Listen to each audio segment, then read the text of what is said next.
고 수수료지 않냐 하람이까지 쇼갱원 과이크도 사이크 약자리지 이그 부의 식기속세 극극속세 식기유소병 그분요대 자리시대 쇼크소우쇼크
Month, no audio.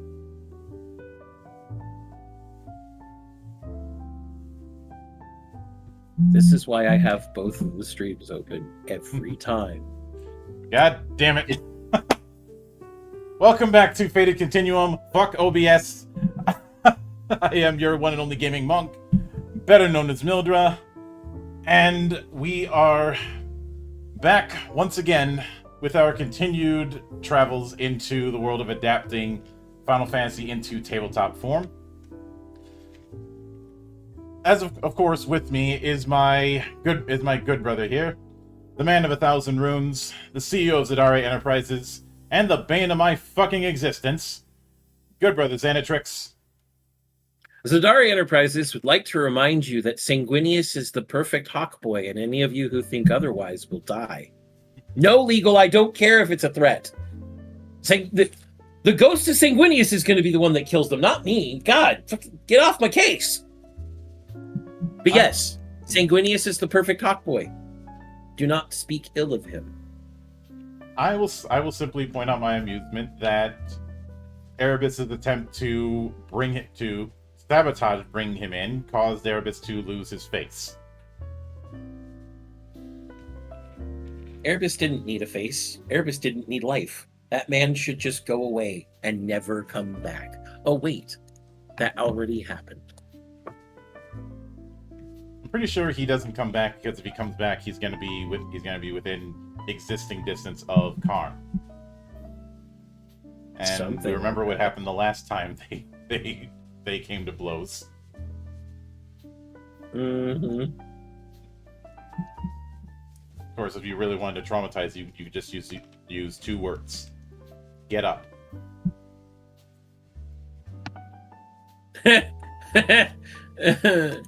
Stop that.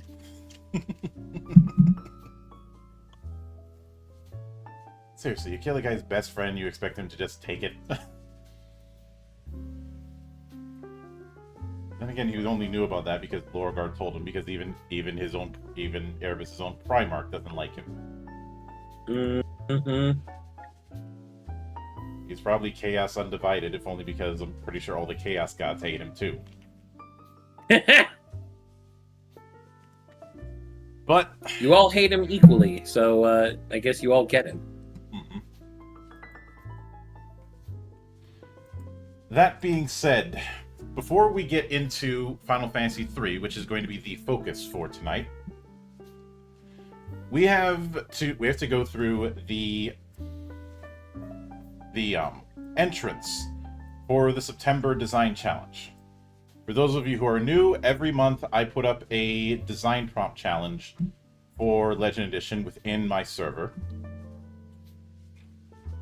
If you want to keep up on those, the link to my Discord is in the low bar for both YouTube and Twitch. Each month I put in a certain thing. For the month of September, it was our own spin on the Sword Timber concept. 1 prompt a day for 30 days. You had to make a magic weapon based on that 1-word prompt using our system. And because of how the magic item creation works in Legend Edition, this is nowhere near as daunting as it might be in other fantasy games. Looking at you, world's most litigious role-playing game and the magic item creation setup from back in the day. Hell, the magic item creation setup from modern day is shit. I know because it doesn't exist. I mean, it does. Kinda. It was one of those things where Crawford went, we left it blank so that people could come up with their own versions. And here are some things that you might like to add, sort of, kind of, not really. Mm-hmm. It took splat books to give better magic item options, and even then, that's remember, bars in hell here, people. So any improvement is an improvement. I mean, technically speaking, it's an improvement over 3rd, not an improvement over 4th. But sometimes you can be technically correct and not be the best kind of correct. Yes. Oh, speaking of 4th edition, Monk, I was in my LGS recently, Well, one of the two LGS, the only one that's worth going to since the other LGS ripped off a developmentally disabled person and didn't apologize for it. Instead, made him feel like he was the bad one for it. I won't get into that. No, but this LGS has actually been in my hometown for over 20 years. The guy who runs it's pretty cool, kind of eccentric, but I think all LGS owners are. But he is one of those people that 4th edition was just to bring in the MMO crowd. Oh boy. I just looked at him and went, no, you're wrong. And it was funny because I wouldn't justify the argument. He was probably hoping that you would. Oh, I guarantee it. Oh yeah. And I maintained what I said, even what I said in that infamous podcast that we were on, where people who are making the MMO crowd don't know shit about MMOs. Yep. And you've probably seen the VODs, but on Fridays I've been covering Draw Steel with Sig, Tabby, and Joe. And every single class that we've covered, I've been making allusions to the design principles in 4E.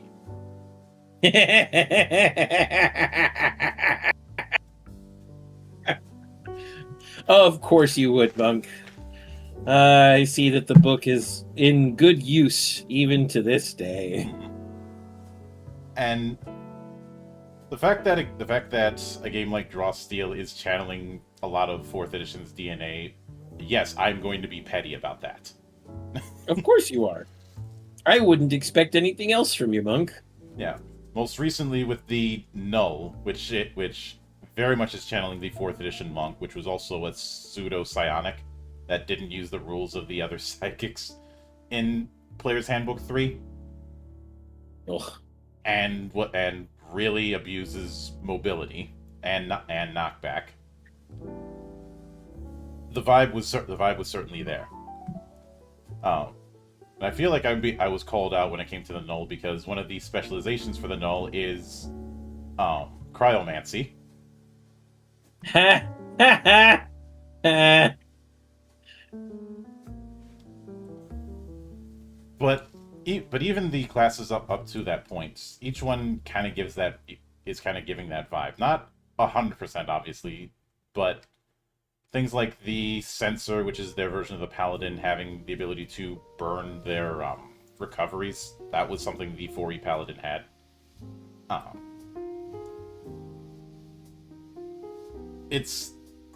I think 4th edition, if it wasn't outright mentioned in the first chapter, it was hinted at.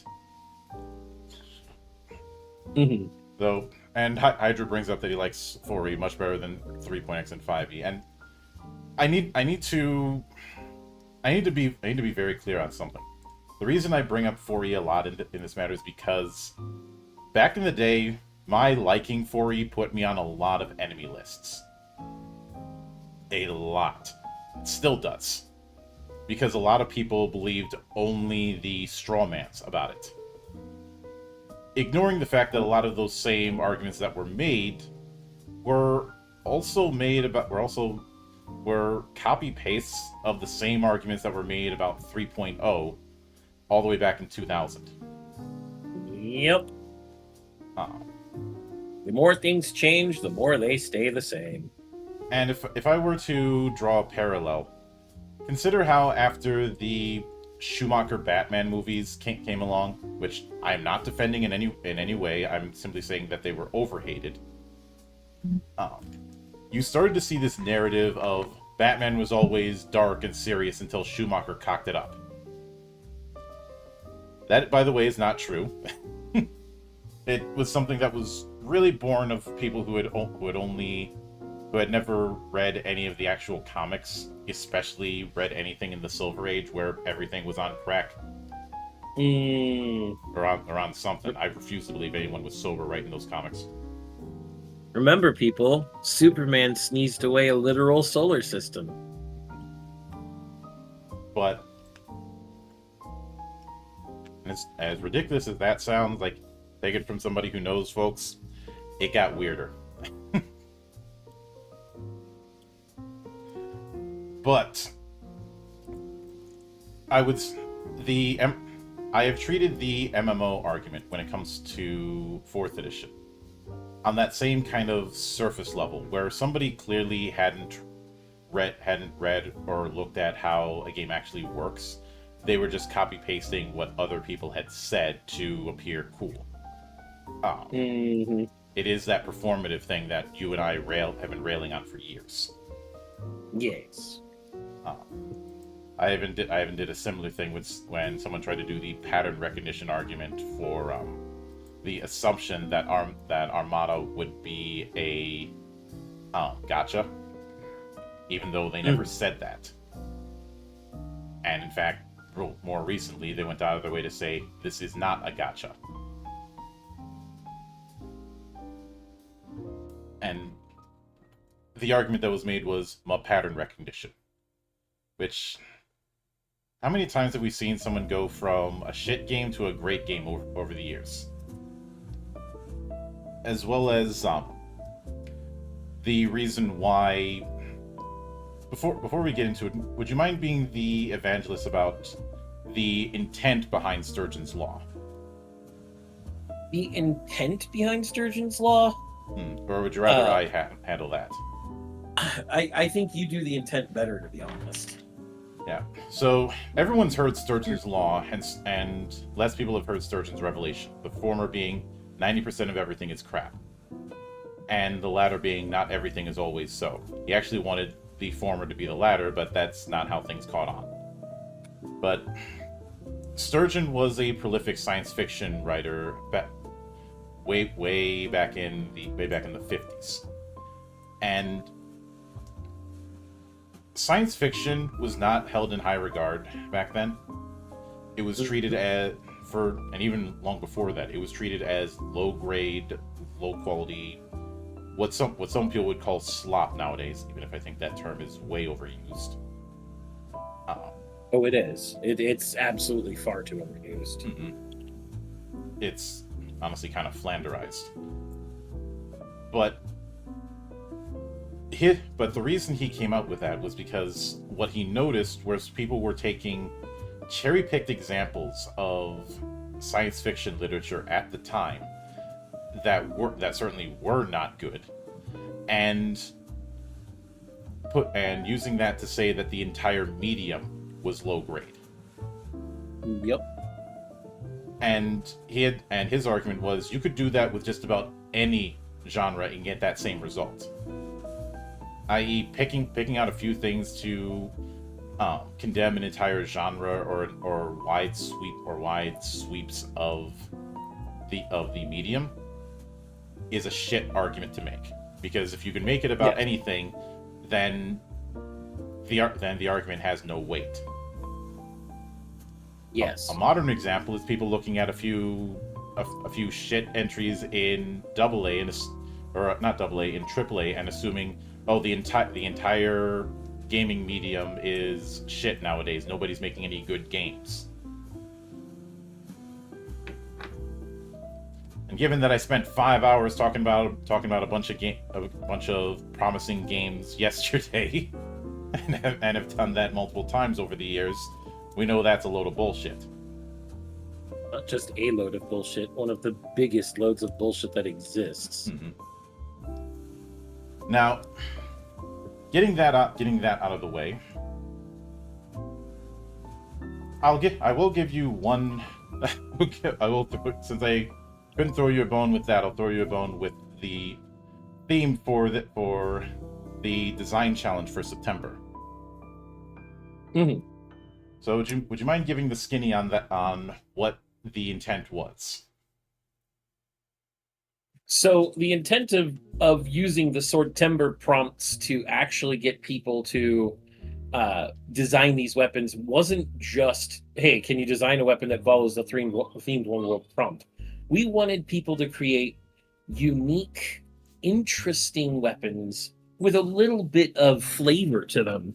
Something that would show us their unique way of design, as well as how easily design can be achieved with our equipment system. Which, I'm going to be honest, it's pretty easy. the limits were, when it came to the flavor portion of these weapons, to quote Monk directly, if you can't fit it on a Magic the Gathering card's flavor text, it's too long. So the flavor is not going to be a huge backstory. It's going to be at most a paragraph of interesting information. But that, along with the themed word and the actual mechanics of what they've designed, is going to determine, well, whether that weapon is the best amongst those for that day. Mm-hmm. Now, September has 30 days. That means there are 30 weapons. That means this is going to be a bit of an undertaking. But first, I would like to acknowledge that not everybody was able to submit for every day. And even though they weren't, I would like to personally thank those who attempted without completing. That'd be people like our good friend Riona. That would be some of our more enthusiastic members of the Final Fantasy Legend Edition section of the chat. Gold, Nekohime Muso, and even some who I haven't seen speak a lot but are still very enthusiastic, such as Sakuya and Cece. Mm-hmm. While you weren't able to fully achieve the entire month, you all made attempts. You all tried to keep up and keep on, and we appreciate the effort. Mm-hmm. Unfortunately, because they are incomplete, we cannot actually assess them properly and in whole. But we do have 4 people who did complete the entire challenge. And those are, once again, one of our more enthusiastic members of the chat, Douthmere and Bardic Carter. We also have Stellar Flare and the Commodore. All 4 of these people are fairly active in our chat regarding Final Fantasy Legend Edition. And it shows that they have a passion for this game, that they designed these particular weapons, 30 of them, based on single prompts. Mm-hmm. And it's fantastic. Now, the prompts for this year are Champion, Fallen Hero, Dragon, Primal, Duel, Battle Mage, Grove, Hunter, Elemental, Knight, Inventor, Ocean, Ballad, Otherworldly, Alignment, Ruins/City, Ancestry, Monstrous, Cursed, Relic, Folklore, Balance, Assassin, Feast, Dormant, Sentient, Ominous, Cosmic, Inspiration, and Legend. And I do want to give thanks to Jan Thumnir. I apologize if I mispronounced your name. Also known as Dungeon Quill on Instagram, for providing the list that I used this year. Some of these were meant to tie into D&D classes. I just dropped that part of it. And actually, I have to correct myself. It was Jam Cool on Instagram who came up with the original list. So I will give them their prompts.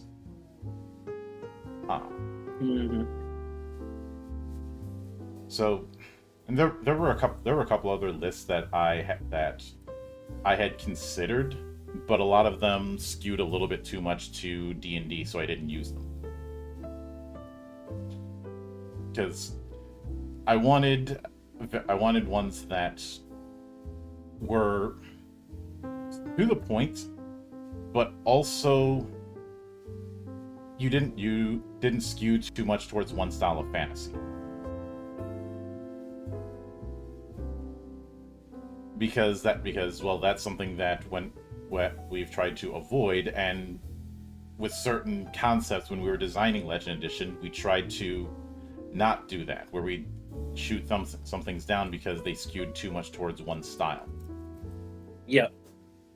I know one might say, "Well, wait, you have cybernetics in there. Doesn't that skew towards one style?" Not really. We've had prosthetics in fantasy settings, just as much as anywhere else. Blade of the Immortal, anybody?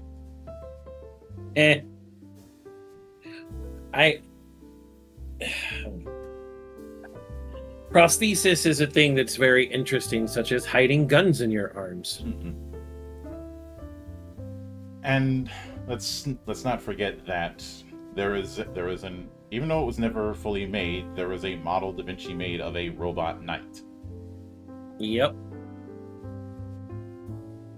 So Cyberpunk does not have a monopoly on that concept. I mean, the idea of a cyborg or cybernetic organism predates Cyberpunk. Mm-hmm. So the way we're going to be doing this is we're going to be going through each day's entry and look at what our 4 finalists had put in, and then give one of them a point. At the end of it, we will be tallying all of the points we've got and determine the winner through that. Now, some of the things that'll be graded on is, does the math check out? How well does it fit the particular prompt? And if somebody went the extra mile instead of just providing the stat block. There will be a few special mentions we'll get to later. I know where you're about to go with that, but we'll bring that up. We'll bring that up at the end. Yep. I'd also like to point out that I'm looking, just a cursory glance, I think all of them provided lore besides just a stat block. So at that point, we're going to have to go with the more ephemeral, nebulous, subjective assessment of whose lore is the most entertaining. Yeah. Which some may say that's not all that objective. I'm like, we've never been objective with this. I mean, remember that last challenge, I had decided the victor prior to reading the other 2 challengers simply because their Nekohimi's entry was just the most entertaining ever. Mm-hmm. And I'm like, okay, yeah, we're good. Now, that being said, I am going to be putting a bit of a request for future entries. Start with this month and next month.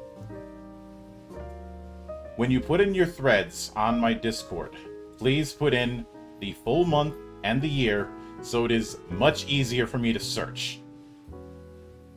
This is now if I could properly organize them by subcategories, I would, but that would result in a lot of junk, and it would actually create more problems than it solves. Now, ideally, I'd like these in PDFs or Google Docs if possible, but I know that's not always feasible, especially with a daily challenge like this. Yes. These kind of things just make it easier for me to collect everything when we do the evaluation streams. Yes. So, we start with Champion. Please no Queen jokes, we've heard them all. Because we really are the champions, my friends. No time for losers. So... who do you want to start with? Do you just want to do it in alphabetical order? Yeah, so the order we're going with is Bardic Carter, Commodore, Douthier, and then Stellar Flare. Douthnir. Douthnir. There's an M in there. M is in Mike. I know, Monk. I'm the only one who seems to help you with your constant word issues. Yeah. Okay, so Bardic Carter. Give us the Rising Generation Sword. Yep. Would you like me to do the readings for lore and you'll do the stats? Yeah. All right. Rather than a sword used by champions of the past, it seems like this blade helped lift those champions from zero to hero. Once the wielders found more accommodating heroic equipment, this blade always seemed to find a new home. Then there's a little flavor quote here. Everybody wants a sword that sets things on fire, but do you really need one? Let's see. Metatype is physical, template is dueling, tags are traumatizing, elemental, fire, and wounding. It's a greater tier weapon. The enchantments are job feature, draw out from Weapon Master, as well as bonus HP 20%.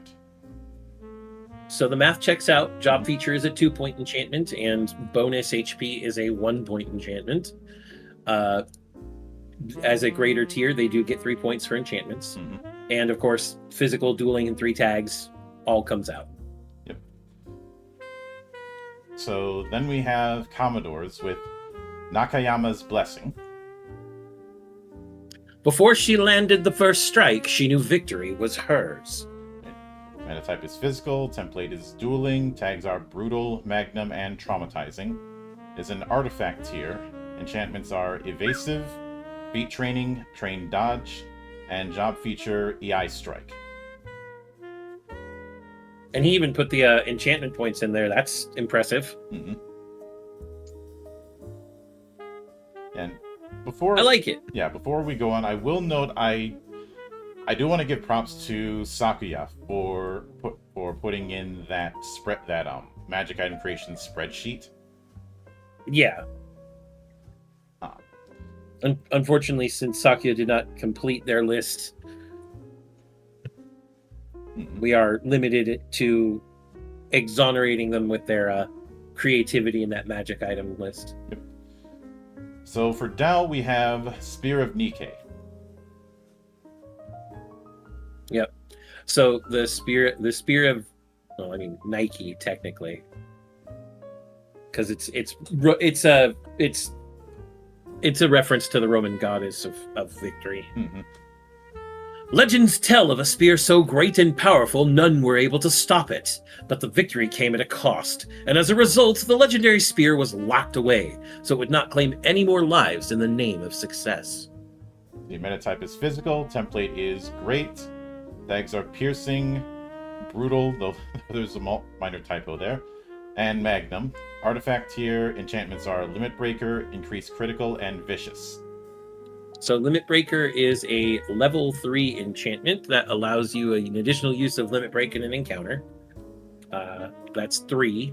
Mm-hmm. And then Increased Critical is a 1-point enchantment. And Vicious is also a 1-point enchantment. Mm-hmm.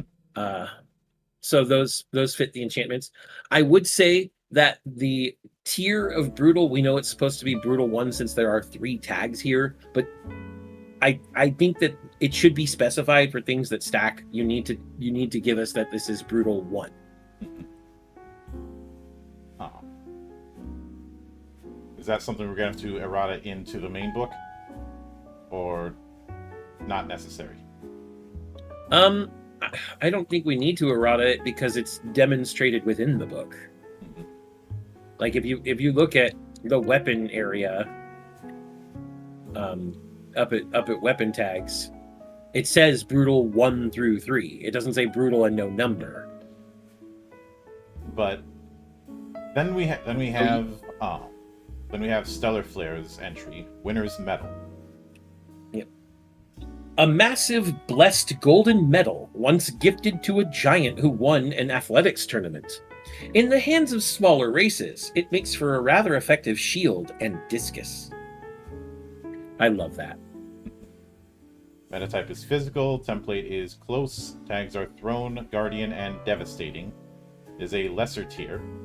Enchantments are Defender's Focus and Skill Training Athletics. Defender's Focus is 1 point, and Skill Training is 1 point. So the math adds up there. All right. So of the 4 here, so I'm stuck. I'm gonna be honest. I'm stuck between Stellar and Bardic. Yeah. Commodore's is a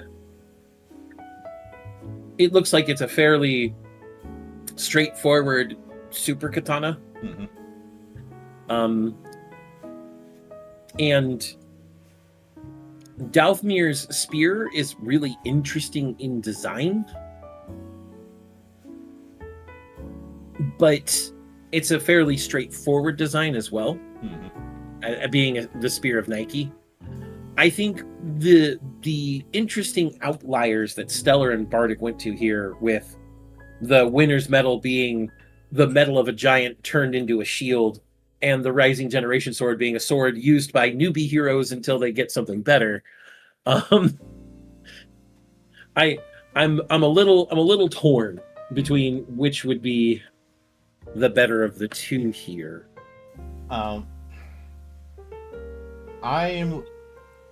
leaning towards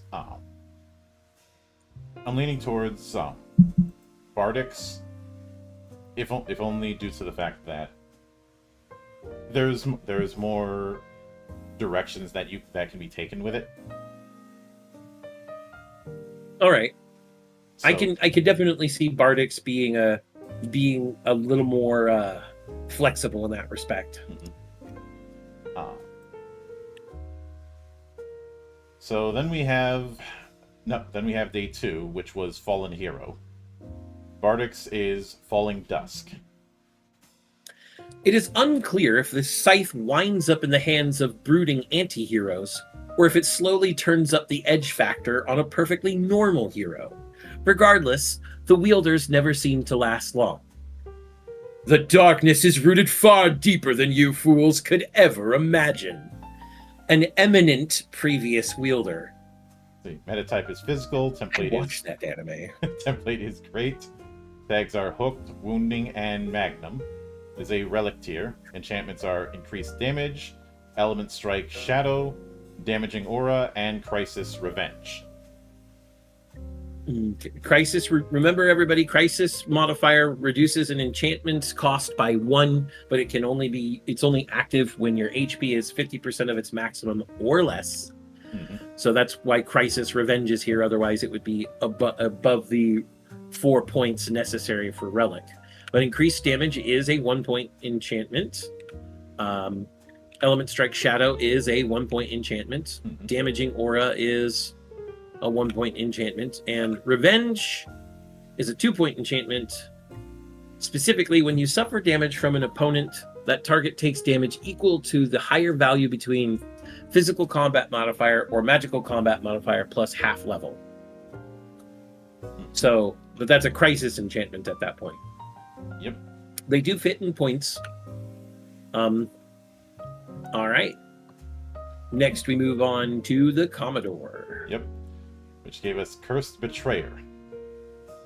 When the virtuous becomes the vicious, all suffer. So, it is a physical metatype, great template. Tags are Bane Humanoids, Swarm, and Traumatizing. It's a greater tier, has the enchantments of Revenge and Crisis, job feature Negotiation from Covert Ops. Okay. And put in special rules. When this effect becomes active, immediately take the larceny roll required for the negotiations effect. You must choose a new target if able per the roll result. The chosen target for the negotiation feature granted by Betrayer must be another ally if possible. Once equipped, the wielder cannot change equipped weapons without GM approval. The special rules, I think I told Douth at one point that the special rules, or not Douth, Commodore at one point, that the special rules are not going to be considered because they're not from the base rules. Mm-hmm. All of those last things he had there are homebrew, and we love to see homebrew. Don't get me wrong, but much like with other design challenges, we've always said please stick to the confines of the rules of the game as we have them, because we want to show how the tool set works in situ. We don't necessarily want to show how the tool set works as people also homebrew it. These challenges are to challenge a person to design within the toolkit. Mm-hmm. But as for what negotiation does, to read this out from our fourth circle, at the start of a combat encounter, make a larceny roll. When an enemy targets you and their attack roll is less than or equal to the result of your larceny roll, you may force them to change the target of the attack to a different ally or enemy other than themselves. You may only use this effect once per round. Mm-hmm. So, it's an interesting weapon, just looking at that. Being able to redirect people's attacks to other people is always fun. Mm-hmm.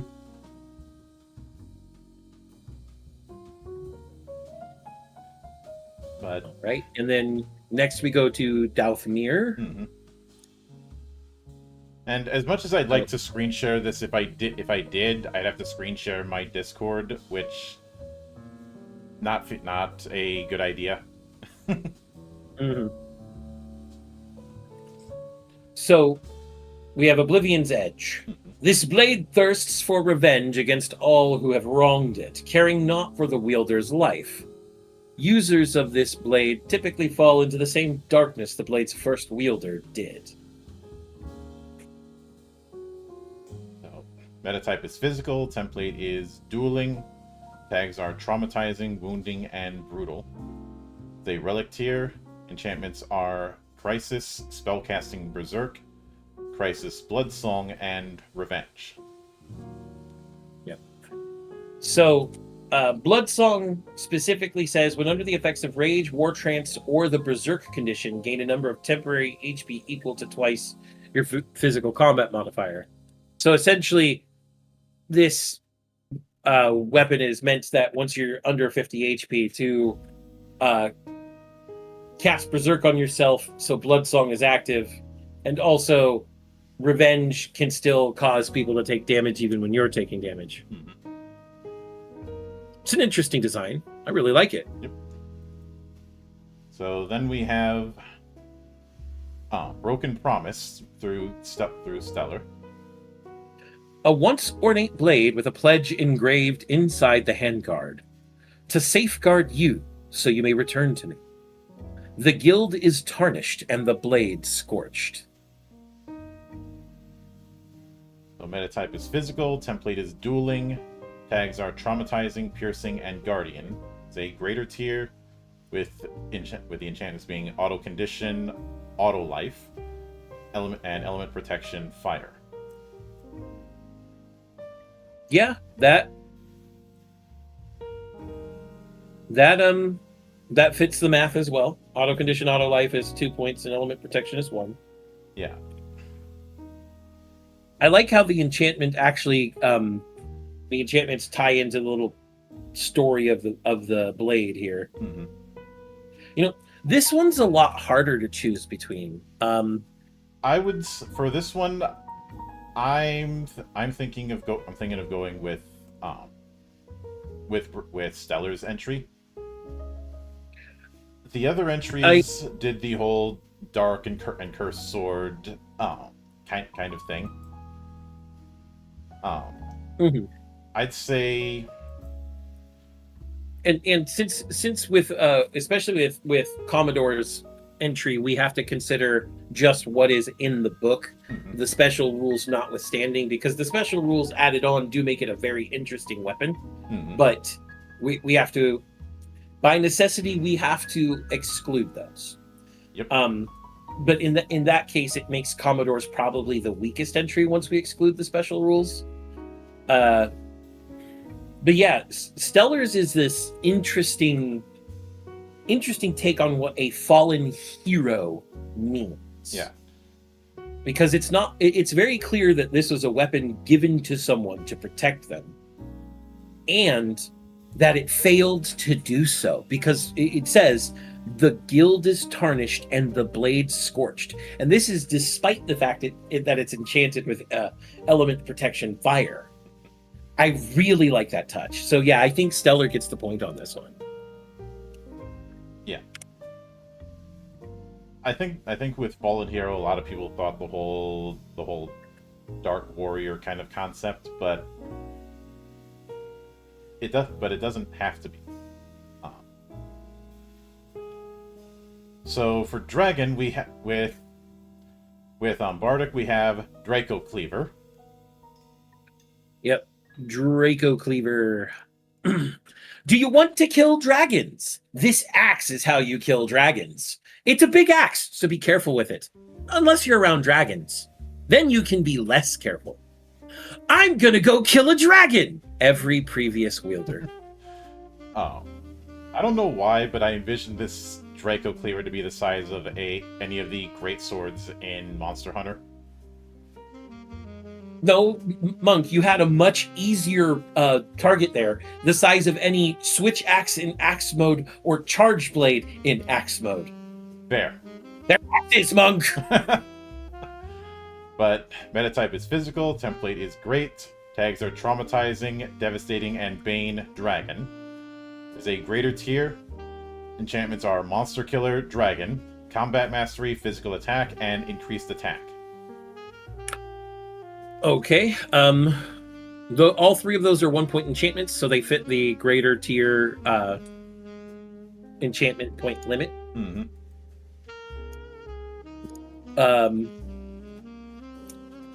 He really went all in on a dragon killing weapon.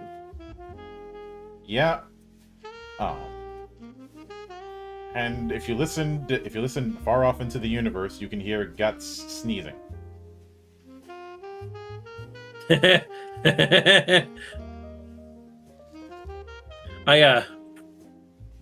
with that, we go on to Commodore. Which he gave us the Blade of the Dragon Lord. Side effects may include scaling of skin, inflammation, and irritation. Meta-type physical, template great, tag is brutal 3, artifact tier has job feature, wild companion, dragon, elemental fire, beast. So the first circle Beastmaster. Job feature, avatar of Bahamut, yokai Bahamut, and crisis job feature, summon Bahamut. With a special rule, anytime during an encounter this feature becomes active, you may substitute this companion for your active one at the start of your next turn. I mean, again, the special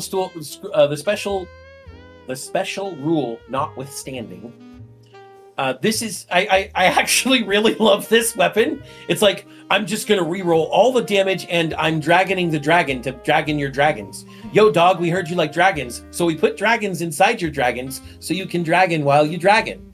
Mm-hmm. That is this weapon. Yo, dog, I heard you like dragons. Yep. I really like it. I really, really like it. I'm gonna be honest. Yep. Then for Dao we have Horn of Dragon's Breath.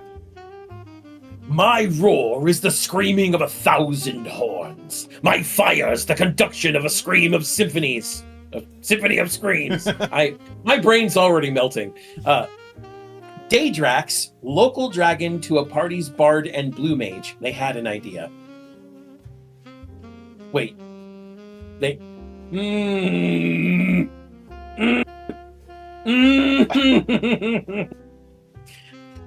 That's a bad idea. Don't do that. Watching the bard fuck a dragon is not going to give you blue magic, blue mage. Although, technically we have Libra for that. I am not helping. You're not helping anything, Monk. So, meta-type Arcane. Template is Point Blank. Tags are Holdout, Swarm, Elemental Fire. Tier is Lesser. Enchantments are Spellcasting, Flame Breath, and Element Strike Fire. Yep. Which fits. Both of those are 1 point. Now, Monk, you're going to want me to read the next one's name from Stellar. Yep. Okay, so it's a German word, or at least a German portmanteau. I'm pretty sure, but it's Drachenatum. I sorry if I have a little bit of mispronunciation there. I don't speak German. We don't speak Cthulhu Natively. Cthulhu. There you go. A bizarre and terrifying contraption made by a dragon-worshipping cult, designed to spray flames at a middling distance using pressurized flammables. Only the most fervent worshippers would dare strap it to themselves. Hans, get the Flammenwerfer! The heavy Flammenwerfer! So, meta type is physical, template is short, tags are elemental, fire, swarm, and wounding. Greater tier, enchantments are spellcasting, flame breath, spellcasting, self-destruct, and vicious.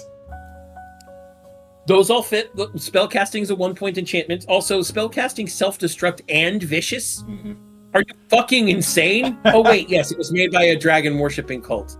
I'm gonna be honest, Monk. I'm stuck between Drachenatum and the Sword of the Dragon Lord. Like, straight up, the Sword of the Dragon Lord, or the Blade of the Dragon Lord is just... I love the little flavor text. Side effects may include scaling of skin, inflammation, and irritation. And the fact that it is just all of the dragon. And then, of course, Stellar made a flamethrower that explodes. So, a Skaven flamethrower. I hate that you associated something dragon-related with the fucking rat people. Have you seen Skaven technology? I have seen Skaven technology. I still think they don't deserve to be compared to dragons.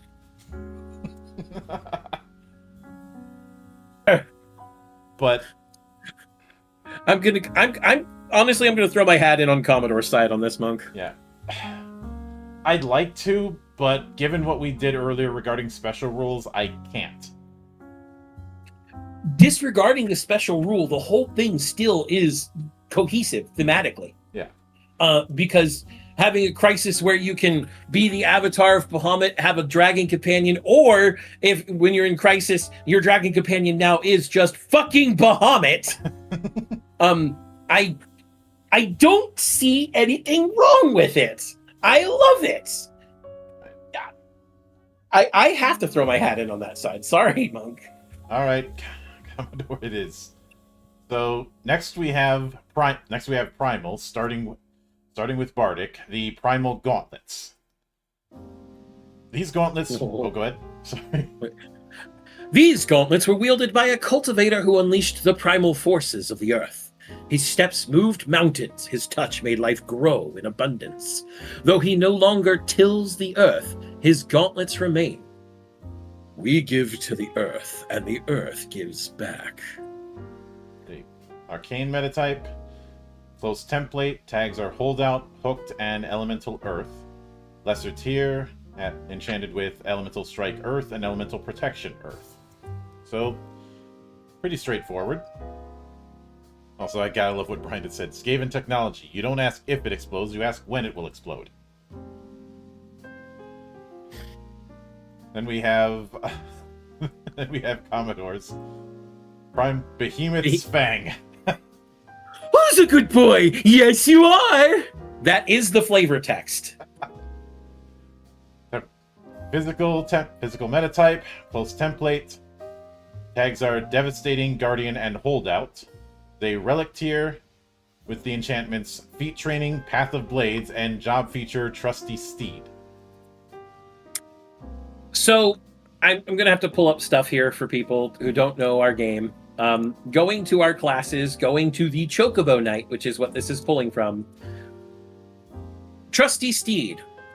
You gain a mounted companion, be it a chocobo, motorbike, magitech, machina, or similar means of transportation. This companion does not follow the normal companion rules. This confers the following benefits. Battlefield agility. When rolling a natural 5 or less on the initiative roll, you may re-roll that roll, but you must keep the new result. Mounted combat 1. You gain a boon to dodge rolls, however you cannot take the parry reaction. Overrun. When making a bull rush, inflict your weapon's damage and bull rush's knockdown. And then for the feat that was discussed, the Path of Blades, which I believe is a combat feat.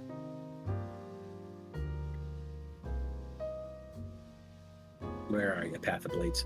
Your Bull Rush actions may generate extra effort dice as if using a weapon with an extra effort threshold of 3. No wonder he put these two things together. No wonder. Yep.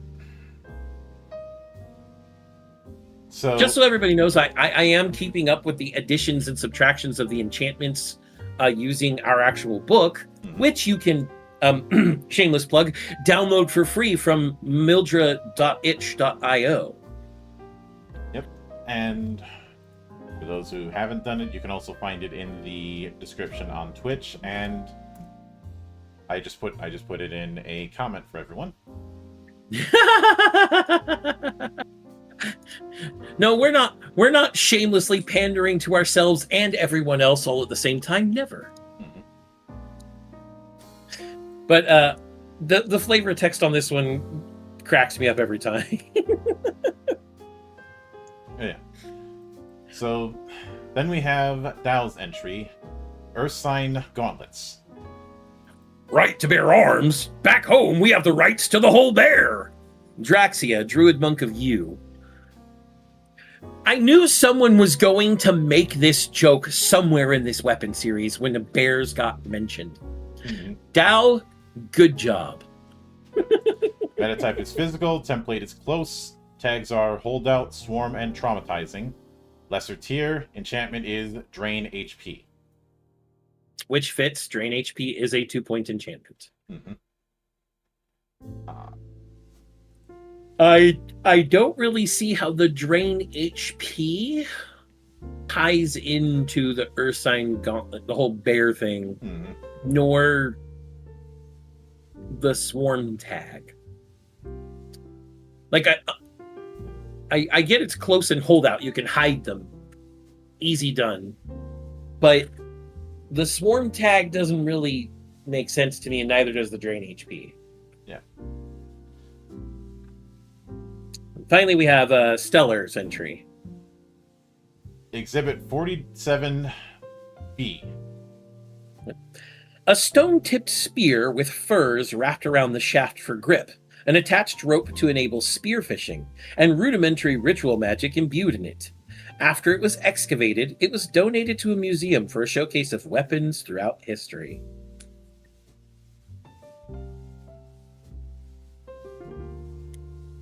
So meta type is physical, template is close, tags are Bane Beast, Bane Aquin, and Throne. Here is Lesser.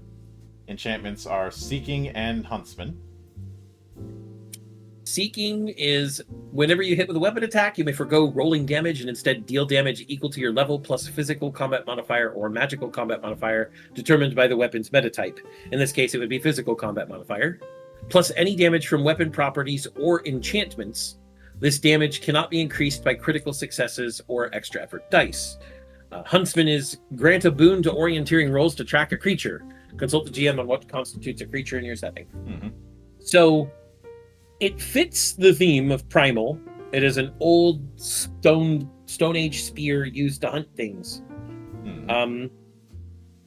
Which is why it has Bane Beast, Bane Aquin, and Throne. And it also has, things that help with that. Yeah. I would say though that it's kind of bog standard in that respect. I'm thinking that at this point we are probably. This one's going to Commodore. Yeah, Commodore seems, just for the humor part of Commodores, it's the most interesting. It has, like, everybody else's was very, like, I hate to put it this way, expected.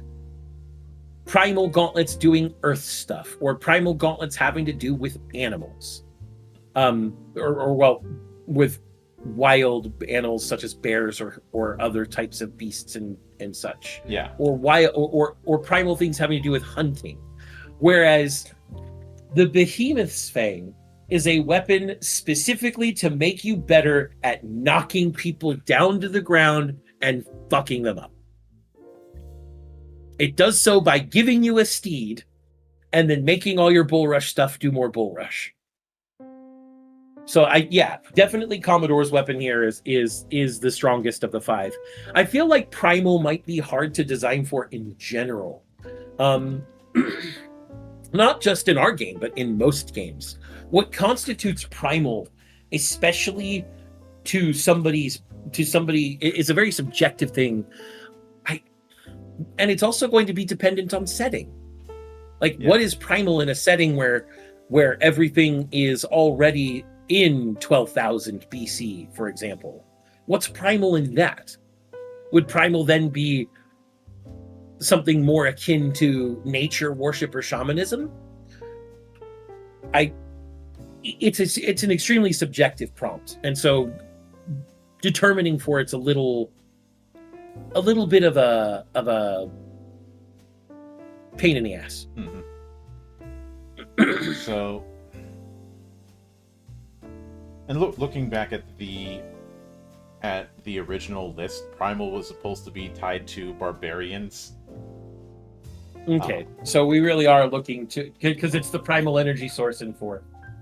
It's the primal energy source in 4, but I don't think 4 was what the original post was thinking at the time. No, but if you're tying it to barbarians, then we inevitably once again have to bring up the edition we're supposed to hate, but the checks bounced. Yeah, and in that particular case, the primal power source was something exclusive to 4th. The idea of it was it is the spirit of the world that is keeping a lot of the outsiders, especially the gods and demons, off their lawn. Get off my lawn! Mostly because it's already seen what happens when gods and primordials decide to use the world as a battleground, and it doesn't want any of that again. Mm-hmm. But moving on to dual, and that's DUAL for people listening. Yeah, so meaning paired or otherwise two of something, rather than DUEL meaning we're having a fight. Yep. So, Wax and Wane.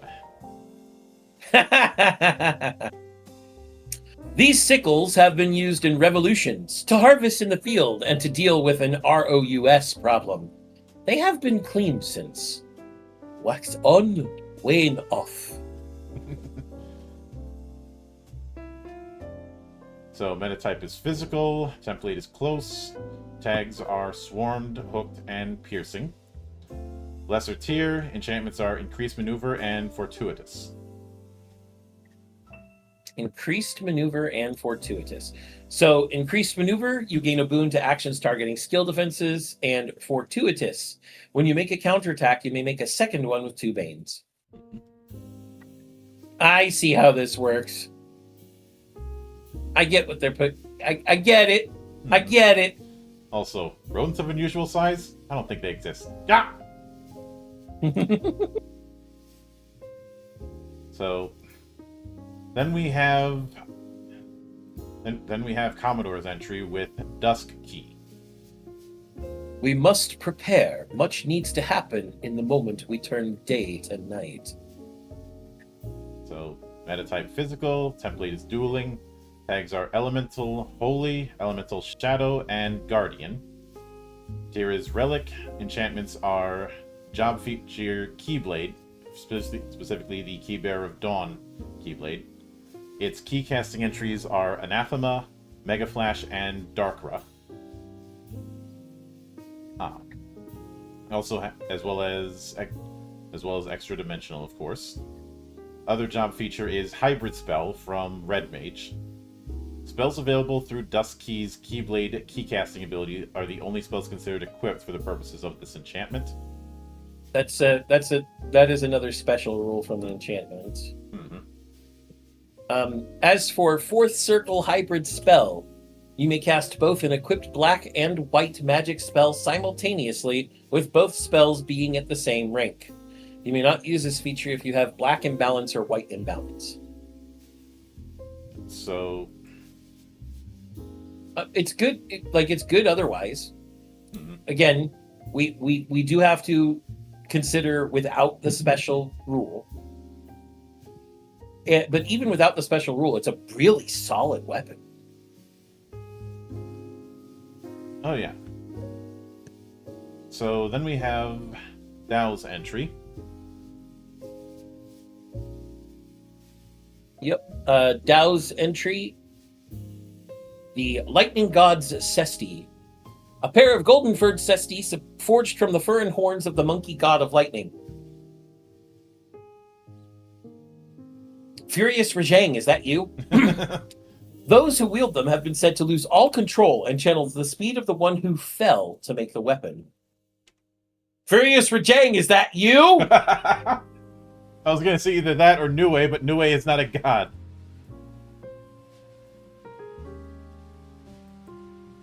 Nue is just a pain in the ass. Nue is a monkey and a serpent. It's two things. Yeah. But metatype is physical, template is dueling, tags are traumatizing, swarm, and elemental thunder.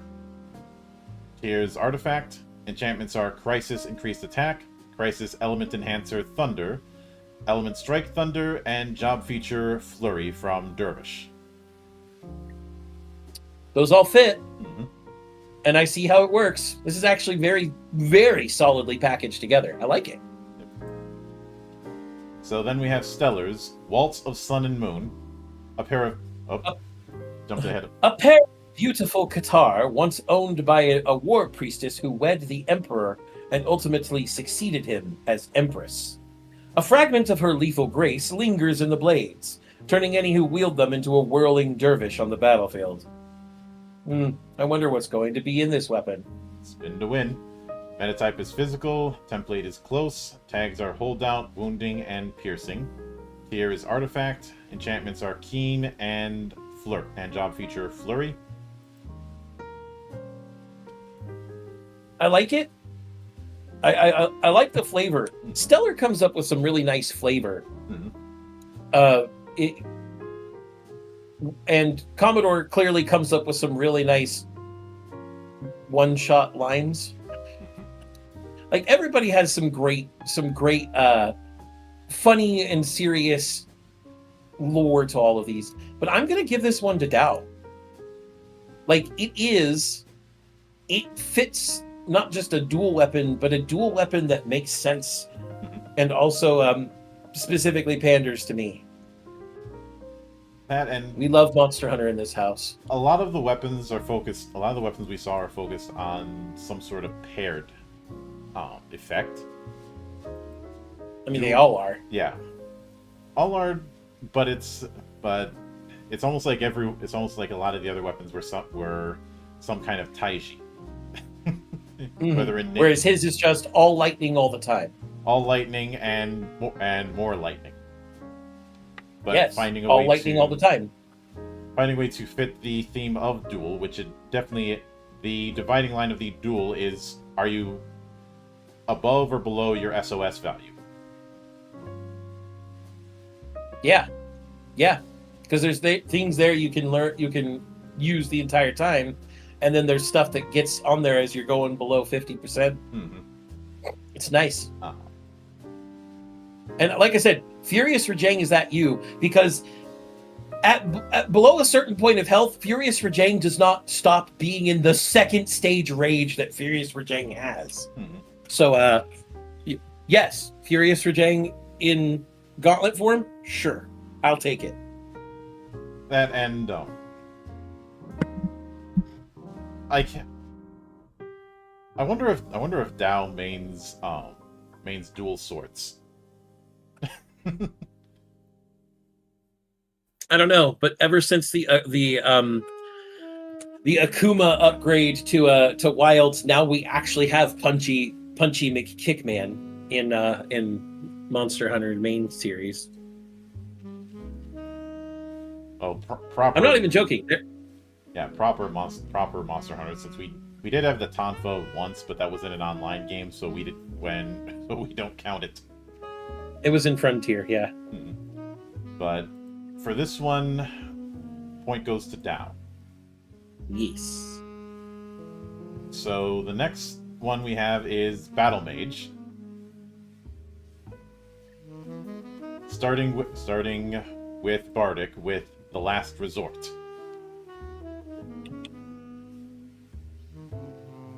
Mm-hmm.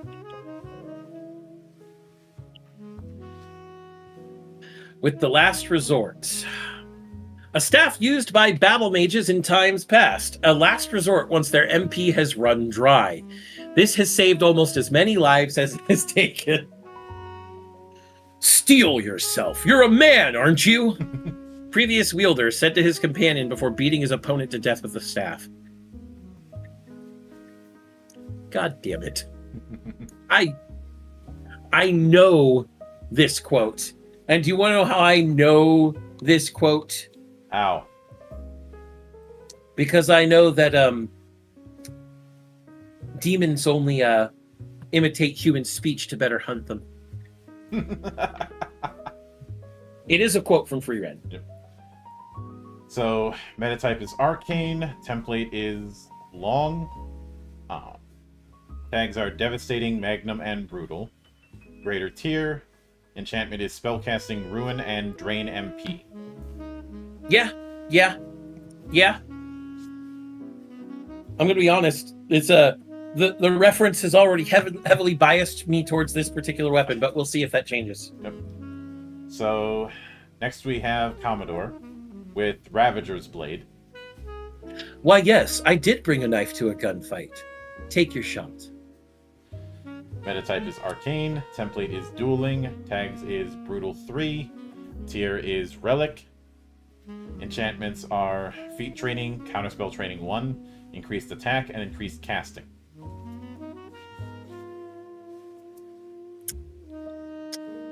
I see where he's going with this one. A magical knife that allows you to do a very brutal counterspell in someone's face. Well, a magical sword. Mm-hmm. It's dueling. Yep. I like it. It's pretty solid. Mm-hmm. So then we have Dow with Standard Issue Rapier. A rapier typically found in the hands of brand new battle mages and those who believe in all reliable.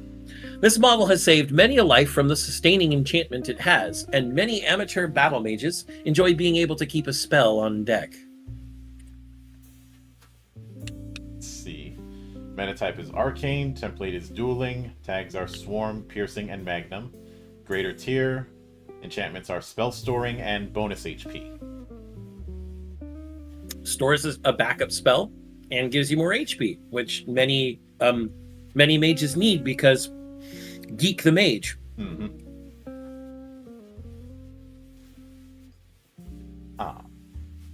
So, all right.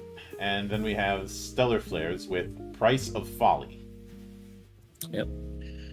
A silver staff made by a wizard who was tired of being honed in by martially adept foes. The gems on the shaft act as a lens for arcane power, focusing it into an extremely sharp blade for punishing those that get close.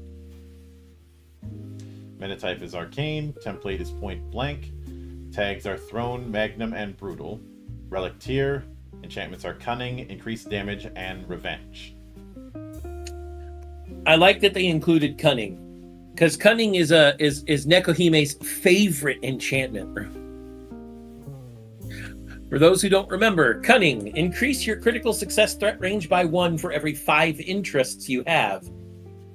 And considering that this is a silver staff made by a wizard, who thematically wizards are those who study magic extensively, compared to feeling it or otherwise getting it in other fashions. It's definitely thematically close, but I'm still giving it to Bardic.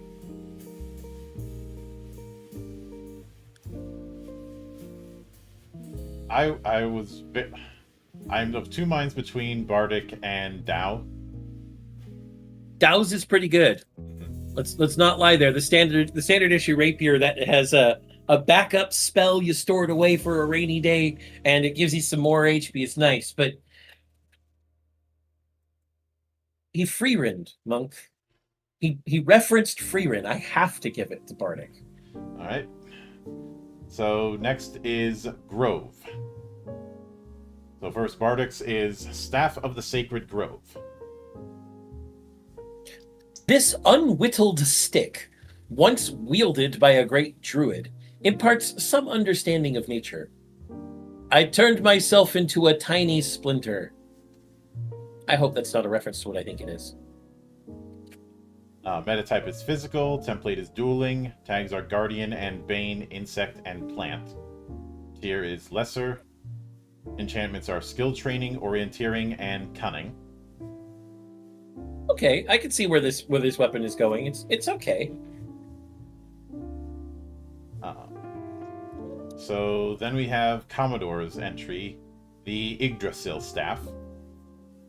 So potent was the great tree's life-giving magic, even the discarded boughs, in the hands of a skilled healer, provided shelter and rejuvenation for years longer than any human could live. So metatype is Physical, template is Great, tags are Guardian, Elemental Earth, and Elemental Water. They forgot to put in the tier. Enchantments are Job Feature, Intensive Care, Spellcasting Protectga, and Spellcasting Shelga. I like it. As for Intensive Care, that is going to be from our medic. And Intensive Care, once per encounter, you may make a knowledge roll with a target number of 20. On a success, you may restore one ally whose current HP is below their SOS threshold to full HP. On a failure, they may only heal up to 75% of their maximum HP. So Intensive Care either restores somebody who is below 50% to full or to 75%. It's really good. Mm-hmm. I also like how it ties into the theme of this being a staff that heals. Yep. And protects.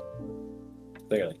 So then we have Dow's entry, Totally Normal Stick. This stick is absolutely, totally 100% normal. Definitely no ancient relics of an archdruid retrieved from the world tree itself here. No siree. Excuse me, I said that wrong. It's archdruid. Remember, CH is not pronounced as a CH when you're talking about arcs. It's always a K sound. Yep. So metatype is Physical, template is Great, tag is Elemental Holy, Elemental Earth, and Brutal. The relic tier, enchantments are Spellcasting Lifaja, Element Proof Earth, and Element Ward Wind and Fire. Well, let me go look at something here. Spellcasting, Element Proof, and Element Wards. Mm-hmm. We have 2 Element Wards. Element Proof. Do they mean Element Protection? I think. No, Element Proof. Element Proof is a 2-point enchantment. Element Ward, Wind and Fire, because Element Ward you choose 2 elements as at relic. Okay, so it does fit. It fits the 1 point. It fits the enchantment limit. Mm-hmm. I was like, wait a minute, for a second there. I mean, I like it. Totally normal stick. Mm-hmm. But then we're going to go on to Stellar's Grove. I remember when Stellar brought this up in chat. Oh, God, this one.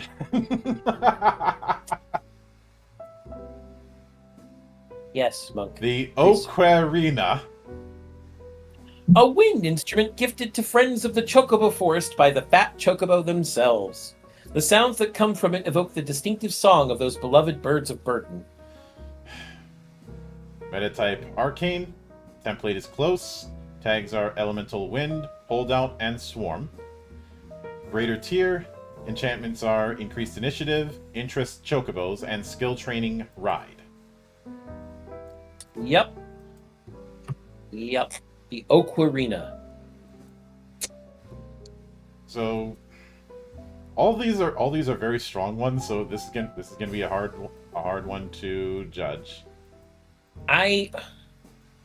So I'm going to go over them each, what my impressions are, and I'm going to go in order. Okay. Bardic's Staff of the Sacred Grove.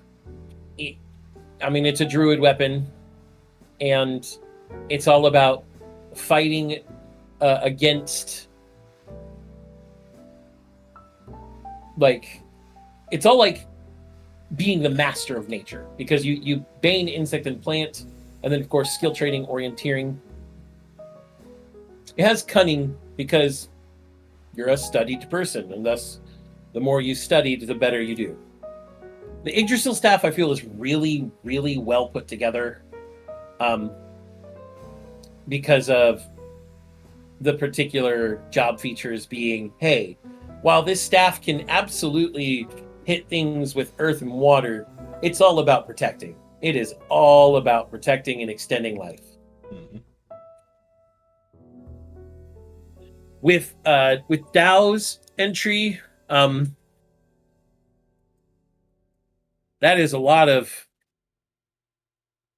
druid magic again, and it's humorous, with a lot of protection from the elements there. Mm-hmm. Specifically earth, wind, and fire, because it was September, Monk. Did you notice that too? Yes.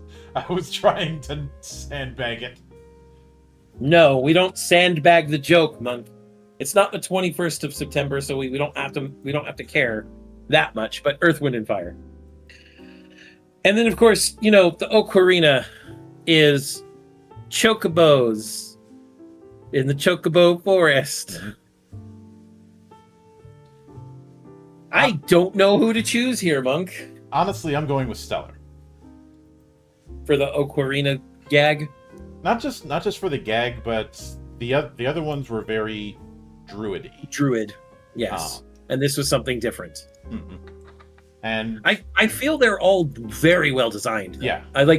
This was an exceptionally hard decision, and the only reason I think in this case that Stellar stands out is because Stellar went a different path. Yeah, and some of you may recall when I did in the Victory Lap or the art review streams, I had talked about familiar but different being a battle cry for a lot of design. This was very much the case with all of the art that I commissioned. And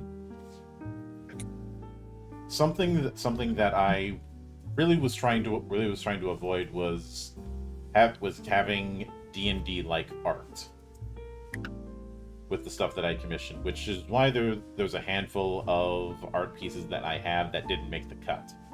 They may show up in future side things, but that's neither here nor there.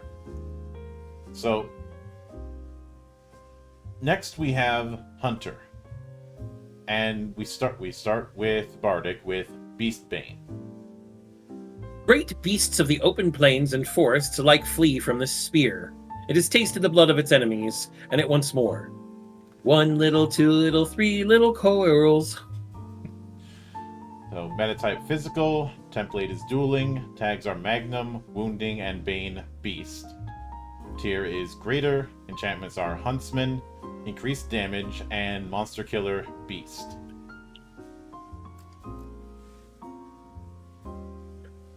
Yep.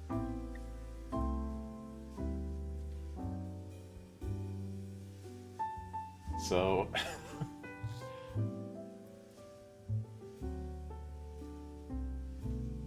now, if this thing was used on Marlboros or Moreballs as they're known nowadays, I might be a little bit biased. Everybody hates Marlboros. Yes, everybody hates the cigarette monster. We know. Mm-hmm. I bet everybody doesn't know that particular story, but that's a thing. It should be obvious from the name. And they're not Morbals in everything in the future, Monk. They are Marlboros in other places. Yeah. But then we have Commodores with the Spear of Hanit, who is a character from Octopath Traveler, so this is fitting. Mm-hmm. Though I could never compare to her, even just holding her spear made me feel more skilled. So Meta type physical. Template is long. Tags are Bane, Aerial, Brutal 1, and Wounding. Tier is greater. Enchantments are Monster Killer, Beast, Huntsman, and Variable Weapon. Which has a special rule about selecting tags with a new Bane tag, but once again, we have to disclude special rules. I'm not sure I feel a very cohesive identity with this one. Like Monster Killer, Beast, and Huntsman, yeah. But I'm not sure I understand the need for Variable Weapon or Bane Aerial. But then we have Dow's entry, the Bolus of Snaring. Pretty sure that's supposed to be Bolas. Bolas. Yep. Many a hunter use this as a non-lethal alternative to the traditional bow. As such, it's become an icon for not only the intended audience, but those who like to grab and hold their opponents by assisting with said binding. Meta type is physical. Template is close. Tags are hooked, holdout, and thrown. Tier is lesser. Enchantments are skill training, athletics, and huntsman. I see it. Feels like an Doesn't ideal really... item for a bounty hunter. Yeah.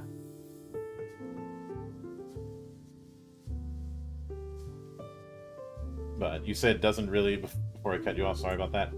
I was gonna say, it doesn't really pop. It's very rote in my mind. So then we have Stellar with Sandman's Sigh. A traditional long blowgun designed for live capture of animals. Wind crystals embedded on it convert the user's breath into a vortex within the barrel, spinning the tranquilizer darts for greater velocity and accuracy. You rifled a blowgun. Yeah, wind rifling. Meta type is physical. Template is long. Bane tags are Bane Aerial, Bane Beast, Elemental Wind, and Piercing. We'll get to why there's 4 tags. It has the sophisticated enchantment monk. Enchantment sophisticated, Elemental Wind. Status strike, Sleep. Yep, and both of those fit a lesser enchantment, so we're good there. I have to give this one to Stellar again. Yeah. They rifled a blowgun with wind. Yep. Love it. So then we have Elemental with the Percussive Arcanus. This cannon of fine make, with beautiful silver scrollwork, holds 6 perfectly spherical gemstones of the brightest hues around the barrel. Mages can feel the power emanating from this priceless artifact, but are puzzled by its design. I have to do this last part right. Hadouken! A dread black mage casting a 9th level ruin spell. Anyone who has not read that particular webcomic will not get this. If that's the case, maybe you're too young for this for this channel. But there's another name for this spell, the Undapugnius. And it works by literally draining love from the world and actually increasing divorce rates. Oh, Black Mage, what won't you think of next, you evil little gremlin motherfucker? But 8-bit theater is a gem. And then the guy behind it decided he was going to delve into making TTRPGs. Huh, full circle that one. Yep. But we have metatype Arcane. Template is short. Tags are Swarm, Traumatizing, and Devastating. Tier is Artifact. Enchantments are bonus MP 40%, combat mastery, spell attack, increased casting, and element ward, earth, fire, and water, and element ward, wind, ice, and lightning. That's because an artifact tier element ward gets to choose 3 elements to gain damage protection 15. And he chose 6 of our 8 elements. Mm-hmm. God bless America. I love this. It's really well done. So then we have the Diviner's Hex Dagger from Commodore. Your policy says you're covered for earthquake, fire, hail, electrical damage, and hurricane damage. Let's find out. So meta type is Arcane, template is Close, tags are Piercing, Elemental Wind, and Elemental Water. It is a relic tier. Enchantments are Increased Attack, Spellcasting, Elemental Assessor, and job feature, Elemental Specialization. For those who don't know what Elemental Assessor does, Elemental fucking Christ. Elemental Assessor is a this spell is fucked. I'll put it that way. Surprise, motherfucker. Oh, and thank you, Heatsil, for the raid. and to Silver Sword for the follow. For those of you who do not know me, my name is Mildra. I am your one and only gaming monk. Today we are going through the monthly design challenge for our TTRPG Final Fantasy Legend Edition. And so we are currently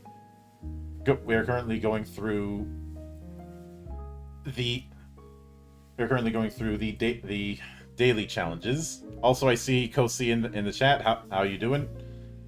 Hopefully your stream went well, Huitsil. Let's continue on with the madness. Elemental Assessor is a spell that casts earth, fire, ice, and lightning damage. 4 different spell attacks, 1 attack per element. That's not the fucked part of all this. The fucked part of all this is the Black Mage edition. Because what Elemental Specialization does is when one of your spells or weapon attacks with the appropriate elemental weapon tag generates extra effort dice, you may trade the extra damage for one of the following effects based on the elemental damage inflicted. This exchange uses all extra effort dice and may be activated before rolling damage. Now here's the thing. Because Elemental Assessor attacks 4 times with 4 different elements, it has a chance to generate the extra effort dice 4 separate times, meaning Elemental Specialization will go off 4 separate times. I fucking love this. Absolutely. Yep. But holy fucking shit. So let's just review the 4 elements one more time. Earth, fire, ice, and lightning. Okay. Which means that looking at Black Mage and Elemental Specialization, Earth, you may grant a bonus to one ally's next combat maneuver roll equal to your extra effort dice generated. Fire, you gain a bonus to your next round's initiative equal to the number of extra effort dice generated. Ice, opponent suffers stun with a duration equal to the number of extra effort dice generated. And lightning, opponent suffers paralyzed with a duration equal to the number of extra effort dice generated. The only way this could get worse is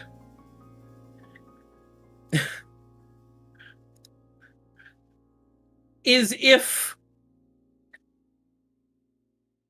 there... Oh, wait. No, never mind. It does get worse. This is a piercing weapon, Monk.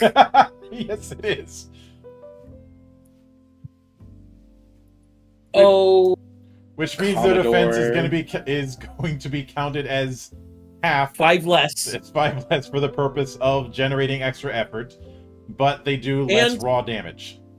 Yes, but it's also a close weapon, which means it already has the highest extra effort or the lowest extra effort threshold of 3. Mm-hmm. And increased attack as an enchantment. Hold on. Increased attack, for those who don't know, gain 1 boon to weapon and spell attack rolls. Mm-hmm. So a boon, which allows you to add even more to your final amount, which allows you to exceed your extra effort threshold by even more. This weapon is designed from the ground up to generate as many extra effort dice as possible, so that when you hit with Elemental Assessor, you fucking destroy a person. Yeah. And I really like this weapon. Mm-hmm. So then we have Dow's entry, Harness of the Land. A crystal said to have the power to harness the elemental energies of the land and focus them into a weaponized form, harnessing the latent energies each element is imbued with. Each element can take a form of the user's choosing, made purely of that element. A notable form many like this to take is a longsword made of fire.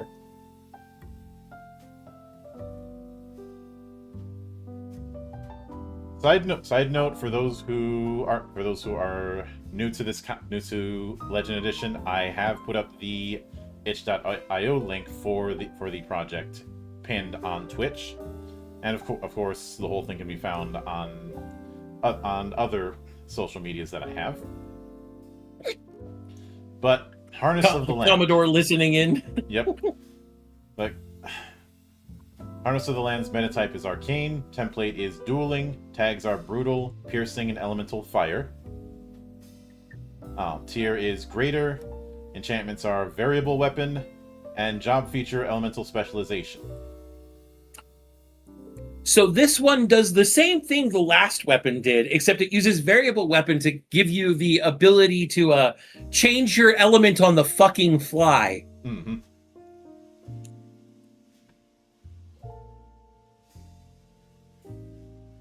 Oh, yeah. Our community is fantastic. And then we have Stellar Flare's entry, Staff of Harmonious Elements. A staff created in an eastern land with a different view of the relations between elements. Utilizing their conception, its wielder can shift the staff's aspect and use elemental magic to assail foes and empower allies both. Metatype is Arcane, template is Long, tags are Brutal, Elemental Water, and Magnum. Here is Relic, enchantments are Increased Casting, job feature Elemental Specialization, and Variable Weapon. Damn it, Dio. Dow and Stellar Flare had the exact same idea. Dow and Stellar Flare designed the same fucking weapon, except one is a ranged weapon and the other's a melee weapon. And to be fair, Stellar didn't put piercing on here. Instead, Stellar put on increased casting. Mm-hmm. Which, for those who aren't aware, much like increased attack, increased casting, you just gain a +3 bonus to casting rolls. Now, that's not to the spell attack roll. Mm-hmm. You'd still need increased attack for the spell attack roll. Yep. Which is what's going to determine your extra effort. But yes, they came up with the same idea. Use variable weapon to change your weapon's element and then attack with it so elemental specialization does bullshit. Mm-hmm. So, as nice as that whole as turning the elements into stance dancing was, this one's got to go to Commodore. Yes, because this one is, I'm going to fucking Expedition 33 this shit.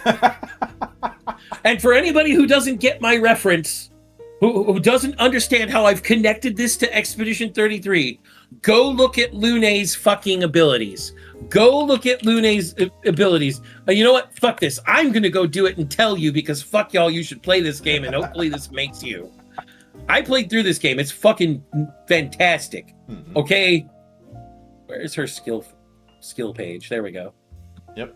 She has Elemental Trick. Deals low single target ice, fire, lightning, and earth damage, 4 hits, Critical hits generate the corresponding stain, which is her unique mechanic I won't get into. But Elemental Trick can also be used if you're really lucky to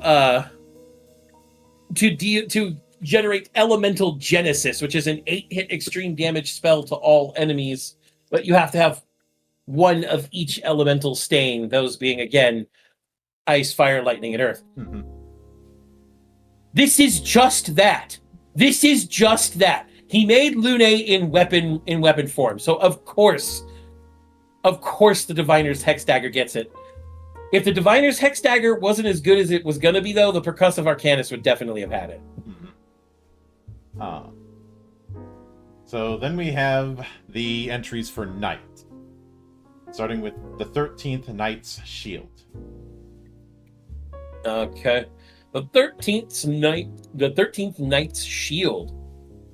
Although not a member of the mythical Round Table, the knight that wielded this shield will live in the memories of the thousands he helped and saved. His name did not survive the ages.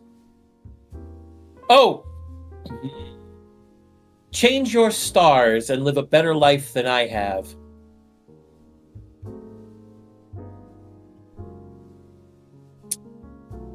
Yep.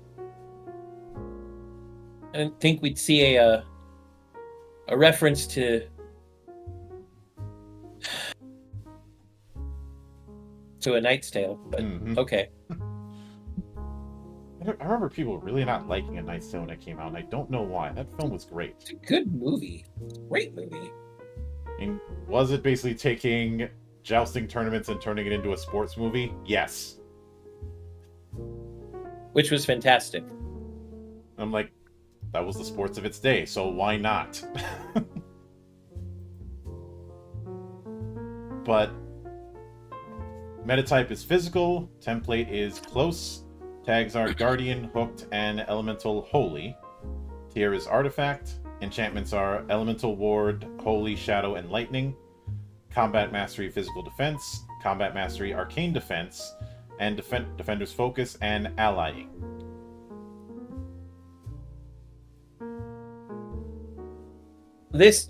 So this is a lot of tier 1 or 1-point enchantments all put together. Mm-hmm.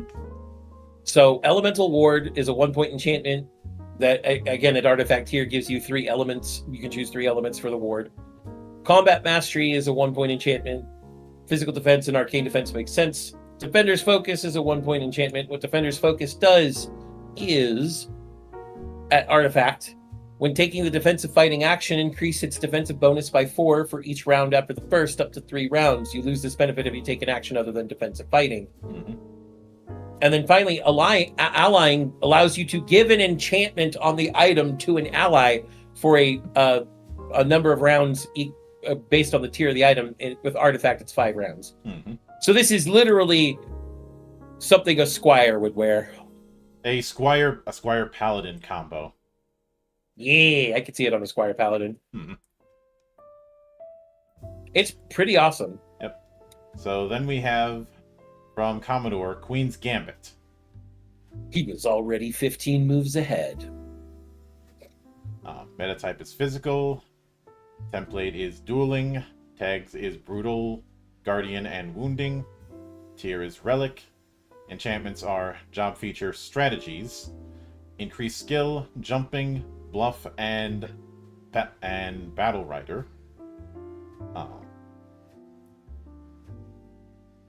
And increase maneuver. Yep. With battle rider, was that meant to be feat training or something? Because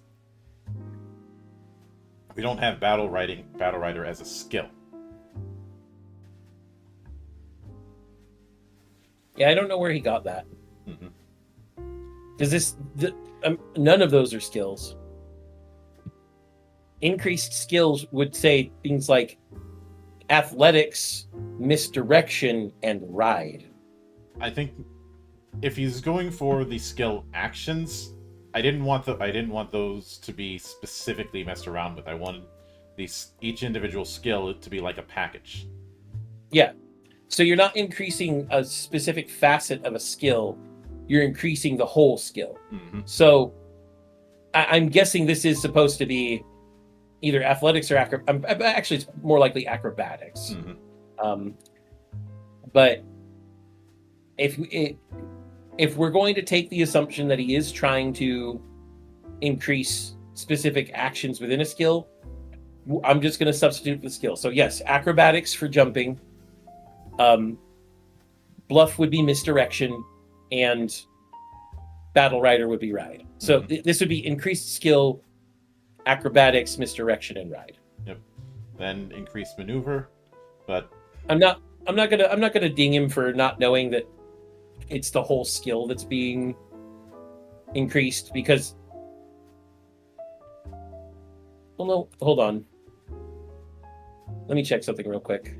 So I'm pretty sure that those things I listed as skill actions, not skills. Yes. Well, hold on. Let me check something where it's written. Mm-hmm.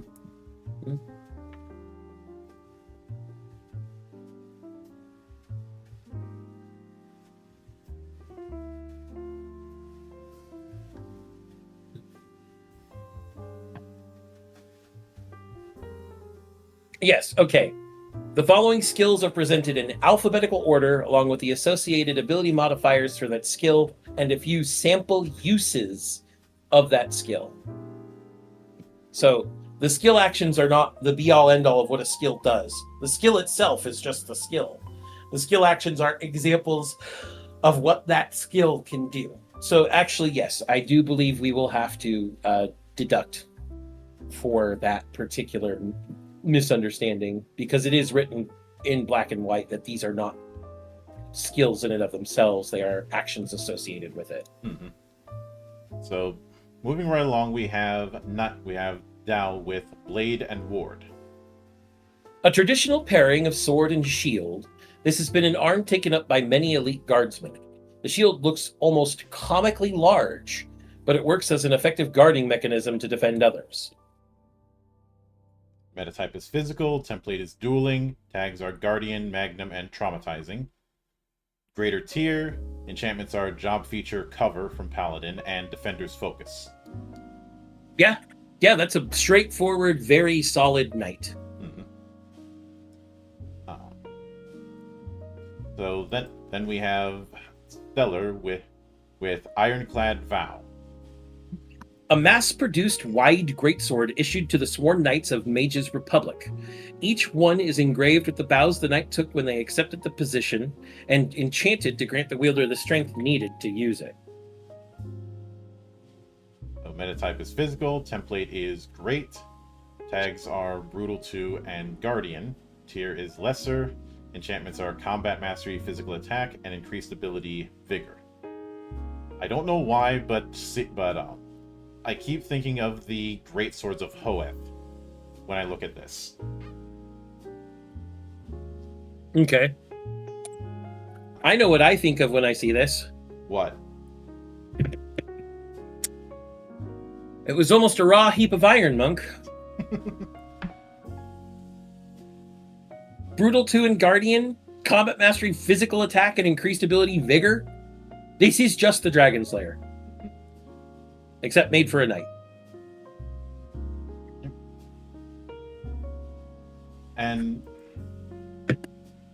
But of the ones that we've got here, I think Bardic's gonna get this one with the 13th Knight.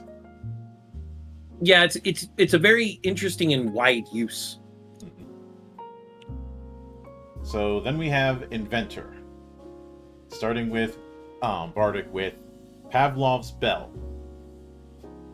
This large bell rings clearly. It brings a clarity of mind and a hunger for innovation.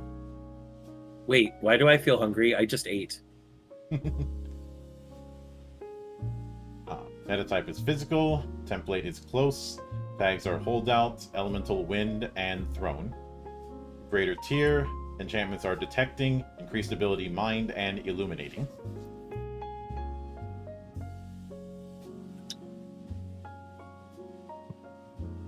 Okay, illuminating. Let me get back to the enchantment list. I think he meant illuminated. This may be activated or deactivated as an action. You emit light in the immediate area, similar to a torch or lantern. Larceny rolls in the lit area suffer 1 main. It's a glowing weapon. Mm-hmm.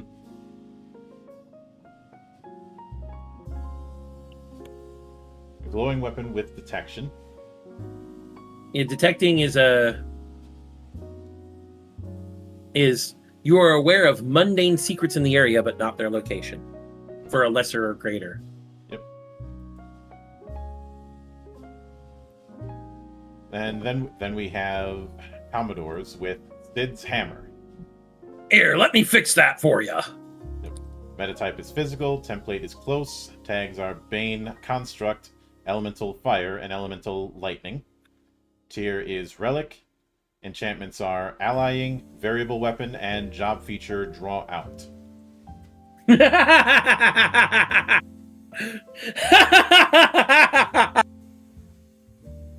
tinkered with my hammer today. Now it does way better against the fish. Jesus Christ. Mm-hmm. All right, that's a pretty good design. I like that. Mm-hmm.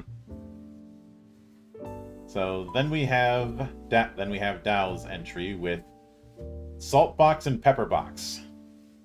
A set of deca-barreled flintlocks invented in a drunken stupor by a crazed inventor who thought, with this many barrels, how can I not hit them? Fucking what? It's the hex guns from FF11. Fucking what? Metatype is physical, template is point blank, tags are Swarm, Magnum, and Holdout. Tier is greater, enchantments are Feat Training, Many Shot, and Seeking. Seeking. Many Shot and Seeking? Yep. Okay, so we've gone over Seeking, right?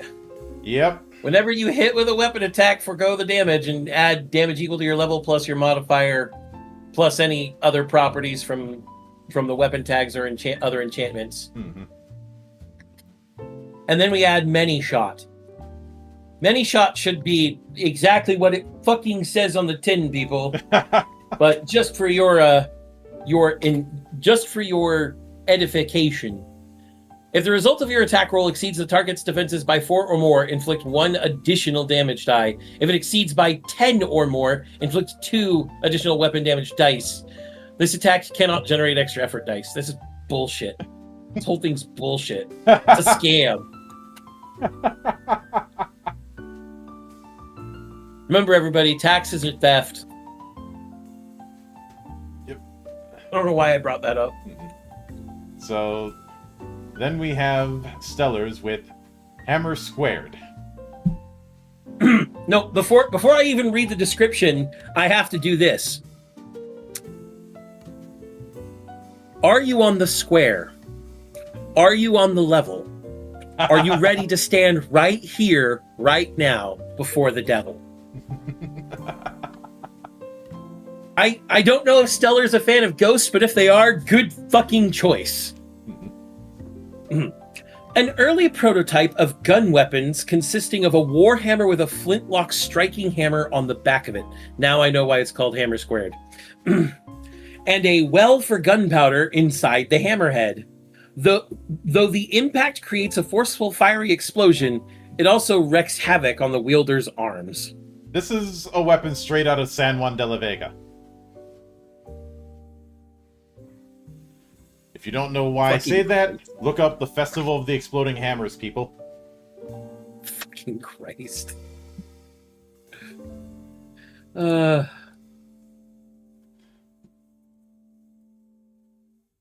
not even Mexican, and I know that story. Yep. But out of these 4, you haven't read the stats for the Hammer Squared, Monk. My bad. I got ahead of myself. Metatype is physical, template is dueling, tags are devastating, gun arm, elemental fire, and traumatizing. Tier is greater, enchantments are crowdfunding and vicious. Crowdfunding? Monk, confounding. Confounding. What the hell am I saying? I don't know. This is not Kickstarter. No, but I have been laughing at them going on strike because it's not going to end the way they want it to. And this is true. Ben Guardian says, there's a festival for hammers? Yes! As I said, the Festival of the Exploding Hammers. Look it up. It is exactly what you think it is. And maybe even better. So, we've already discussed Vicious before. Confounding. Yep. When a weapon attack rolls a critical success, this attack is treated as both an attack and a combat maneuver you have access to. For example, the attack does both weapon damage and a combat maneuver. Mm-hmm. So this is also a gun arm monk. Yep. God, these are also, this is another hard one. These are also good, but I might have to give it to Commodore just for Sid's. I'm about to make a reference that nobody's going to like, I think. What? This is Sid's adamantine hammer. You're right, I don't like it. Of course you don't like Maxwell's silver hammer. Yeah, I think Commodore's going to have to take it because especially because it's like, hey, the standard tags are, hey, I have these things and I have allying, so I can give people draw out. Which draw out is going to be nice for anybody because everybody's using a weapon of some kind. Yes. It's a relic weapon. They get draw out for 4 fucking rounds. Mm-hmm. So, no naked monk here. Save that for the NES. But then we have Ocean. So let's see what we have. So the first one is Crab Whip by Bardic. Crab Whip? Yes. Crab Whip? Yes. We are not going to talk about carcinization theory right now, or cancerization theory right now, excuse me. No, I was right the first time. Carcinization, as in becoming a crab. This whip is literally the leg of a giant crab, infused with the hatred and malice of a man stranded on an island full of crabs. Had to stop them from dancing and clicking and dancing. Why do they rave so? The ramblings of the first wielder. We're off to a great start. Oh, yeah. Metatype physical. Template is dueling. Tags are Swarm, Piercing, and Bane Aquan. Tier is Greater. Enchantments are Elemental Protection, Water. Monster Killer, Aquan. Spellcasting, Watera.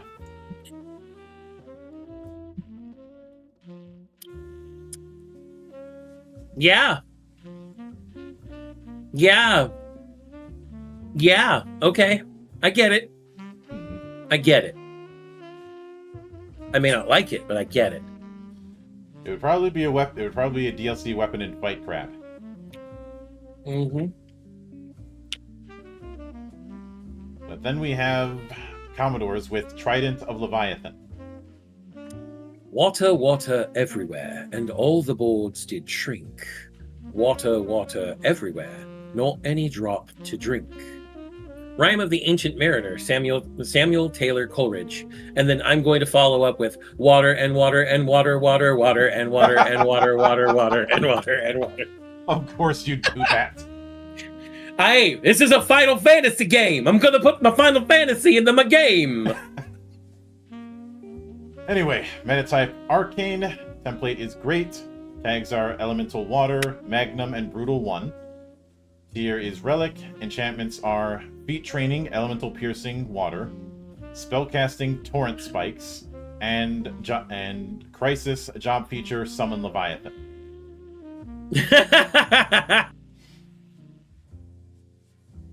Okay. I get where this is going. But that's pretty fun. Yep. Then we have Dow's entry, Leviathan Rod. Coincidentally, this fishing rod was not named for the one who used it, rather the legendary catch it had brought upon its wielder. Fish hate it, fishermen love it. Only the strongest of fishermen can wield its thunderous power and live to tell the tale, especially when angling the stuff of legends. Everybody knows about the fish story, about how big that fish that they missed was. But holy shit! Metatype Physical, Template Great. Tags are Bane, Aquin, Elemental Thunder, and Wounding. Tier is Artifact. Enchantments are Status Strike, Entangled, Monster Killer, Aquin, Element Enhancer, Thunder, Element Strike, Thunder. This is meant to catch what's in the ocean and shock it to death. Jesus. So then we have Stellar's entry, Seafoam's Web. A bizarre relic from ancient times, this weighted net is thought to be a gift from a sea god, or a trophy woven from the silk of an as yet undiscovered species of giant sea spiders. Giant sea spiders. There's a terrifying thought. I mean, Japanese spider crab. Fair. Metatype is ranged, template is point blank, tags are Bane, Aquin, Elemental Water, Hooked, Holdout, Thrown. Enchantments are Feat Training, Bolo Shooting, Sophisticated, Elemental Water, and Holdout, Spellcasting, Big Wave. Jesus. So, of the four that we've got here, as amusing as the crab whip is, and I appreciate referencing the Rime of the Ancient Mariner, but I'm giving this to Dow. Yes, that is such a good weapon. Mm-hmm. God damn. Yep. God damn. So, God damn it, Bobby. God damn it, Bobby. So then we have Ballad. And Bardic's entry is the Dream Harp. Regardless of technique and talent, this instrument only seems to play sad, somber music. It was wielded by a notorious bard. This is in Portuguese. I don't know how to speak Portuguese. I'm going to do my college best by using a pronunciation guide from someplace else. Give me just a second.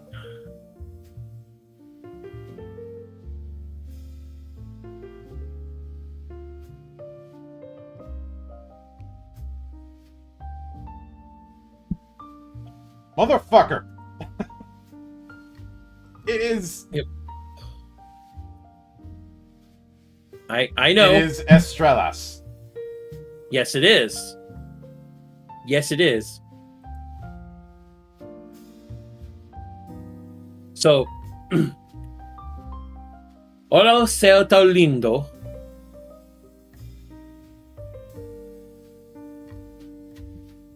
Cheios de estrelas, cheios de sonos de gente que espera paz. That is the best Brazilian Portuguese you are getting out of me right now. Yep. All I have to say is, fuck you, Bardic. Fuck you.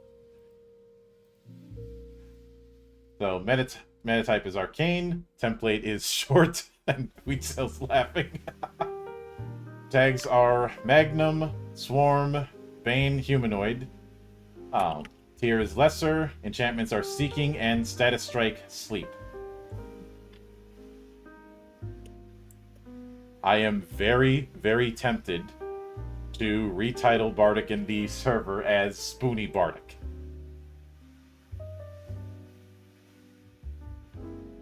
Out of nothing but pure spite. If you won't do it, I will. Wielded by a notorious bard. That's fucking Edward.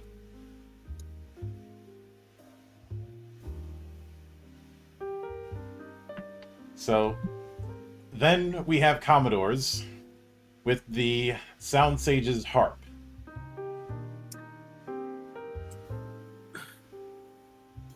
He needed no mana, no materia, no permission from an eidolon. Only his soul. Let's see. Metatype is Arcane. Template is Short. Tags are Bane Humanoid, Bane Beast, and Bane Demon. Tier is Relic. Enchantments are Job Feature Lecture from Mediator. And Status Strike Sleep.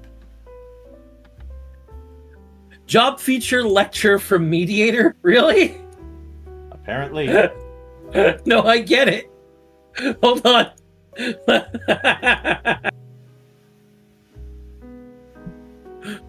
As an action, make a persona versus skill defense roll against one enemy. On success, roll a d4 and inflict one of the following conditions. Regardless of condition, the duration is equal to your persona modifier. This effect cannot inflict more than one condition on the same target. And the results are 1 for Berserk, 2 for Confuse, 3 for Silence, and 4 for Stun. So not only does it hit them and make them possibly sleep, but it also hits them, if you use Lecture, to make them have a different... Oh, that's great. But we've gotten 2 harps as bardics, as ballad. Yep. And we've got one more with Dal's entry, Dagda's harp. Yep. Only one hero of legend has been able to use this harp for its true purpose, swaying the emotions of those around them. If you chance upon this harp and make it sing, you have been entrusted with a legendary legacy. Metatype Arcane, template is Point Blank. Tags are Bane Demonic, Bane Humanoid, and Swarm. It is a relic tier item. Enchantments are Morphic and Increased Ability Persona. Now, increased ability is exactly what it says on the tin.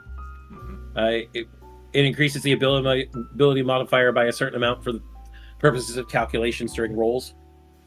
The amount changes depending on what tier you're at. 1 for lesser, 2 for greater, etc., etc.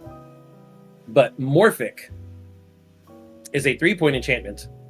At the start of each encounter, you may add up to 2 points worth of enchantments to this item. These enchantments may last until the end of the encounter. As an action, you may change the enchantments gained from this effect. So you get more enchantments on top of your enchantments. Mm-hmm. It's great. Yep. And then we have Stellar's entry, which is The Tale of Winnowa the Wily, First Edition. A script for a legendary musical about Winnowa, a medicine woman who unraveled a world-spanning conspiracy. It contains many notes about Winnowa that were omitted from later editions for brevity, allowing one to better step into her role. Metatype is Arcane, template is Short, tags are Holdout, Magnum, and Throne. Tier is Greater, enchantments are Detecting, and job feature Inspiration. Wasn't inspiration from a... From... Where was inspiration from? Entertainer, I believe. Was it? Might be. Yes. You may grant a set of inspiration dice. Yes. Mm-hmm. Yep. Okay. All of these are really, really solid. Like, really solid.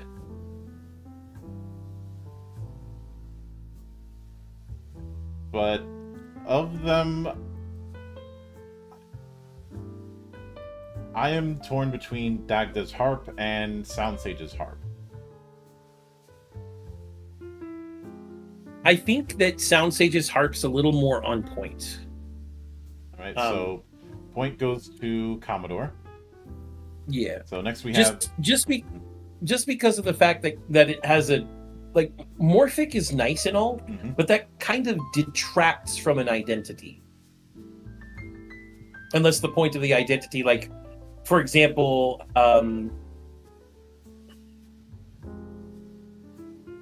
folklore. Putting Morphic on a folklore-themed weapon would be, I think, a little better. Since folklore changes from region to region. Yeah, and I guess the reason Morphic was put in is because it is named after the Dagda. Yes. You know, the chief god of the Tuatha De Danann. I Yes. realize my Irish pronunciation sucks. Tuatha De Danann. Yeah. I will say it because I actually know Gaelic. Yeah, and I don't. And this man ignores his roots. I can barely handle one language. You want me to put in another? You missed the joke, monk. I intentionally missed the joke. Of course you did, Kunta. So, next we have Otherworldly. And for Bardix, he put in a Kopesh. A strange blade, the handle and first length of the blade like a standard arming sword. Then the blade bulges forward in a large crescent. This allows the wielder to use the hooked top to pull on shields or grab foes. It pulses with a dark aura. It feels unwieldy and corrupted somehow. I think you bit me! A previous wielder shortly before dying in combat. Metatype is Arcane. Template is Dueling. Tags are Hooked, Wounding, and Guardian. Tier is Greater. Enchantments are Extra Dimensional, Monster Killer, Amorph, and Vicious. Okay.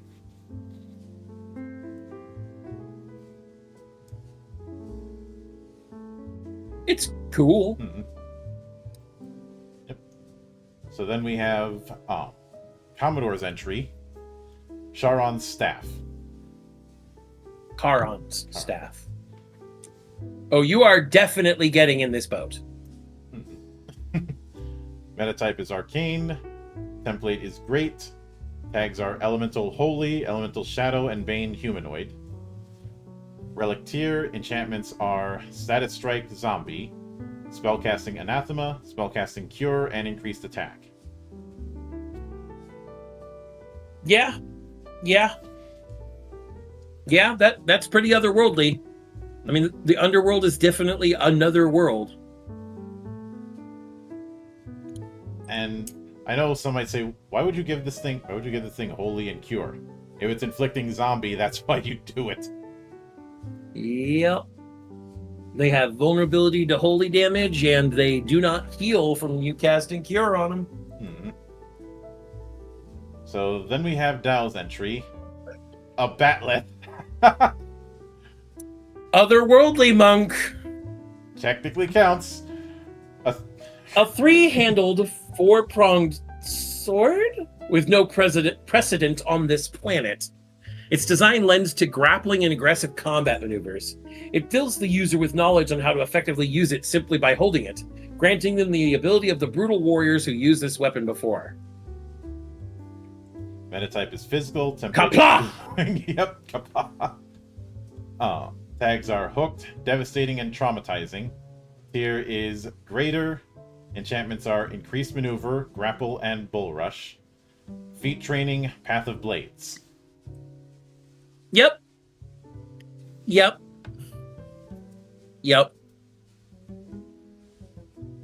Mm-hmm. It's a fucking battle.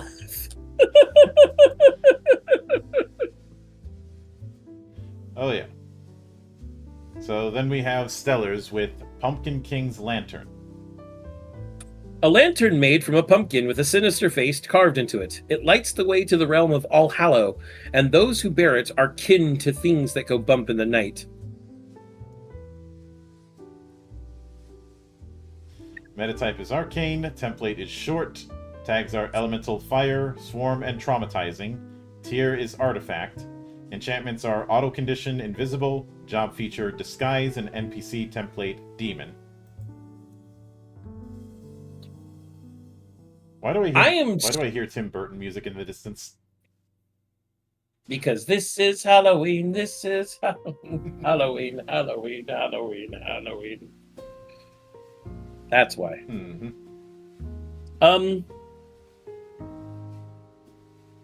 I'm really torn here. Specifically, between the Batleth and the Pumpkin King's Lantern. Yep. I really want to give it to the Batleth though, because they took Otherworldly so literally. Yeah, I'm going with the Batleth. This one's going to Dow. Oh my god. So then we have Alignment. This was going to be a tricky one because I don't have an alignment system. By design, because I don't hate the alignment system as much as I hate Vancian magic. but it is up there. Yep.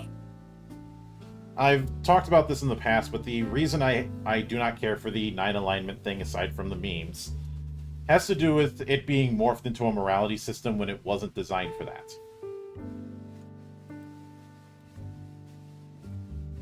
But our first entry is from Bardic, the Book of Yin and Yang.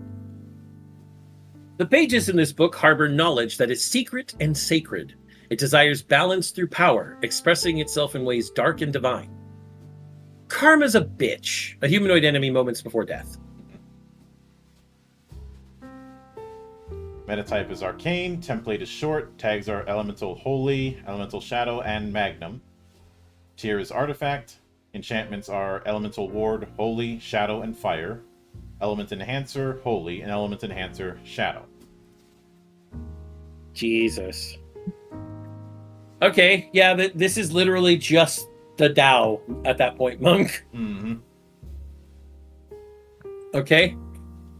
So, then we have the Reiki Crystal from Commodore. Come skeptical, leave healed. Metatype is Arcane, template is Point Blank, tags are Guardian, Bane, Arcana, and Holdout. Tier is Relic, enchantments are job feature Spiritism from Spirit Master Stir that he wrote. And He must have been tired. Yep. And job feature Undo Condition from Exorcist. God bless. Oh, man. Everybody sleeps on Spiritism as an effect. I love it. It's great. So then we have Dows with Never Miss, Envoy of Cosmos. A sword that automatically corrects the wielder's edge alignment, all the while influencing them to follow the path of light. The blade is sentient, so beware if you try anything evil for this sword to bark your ear off.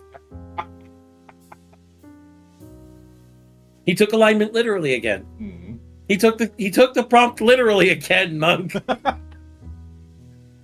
Metatype is Physical, template is Dueling, tags are Swarm, Magnum, and Elemental Holy.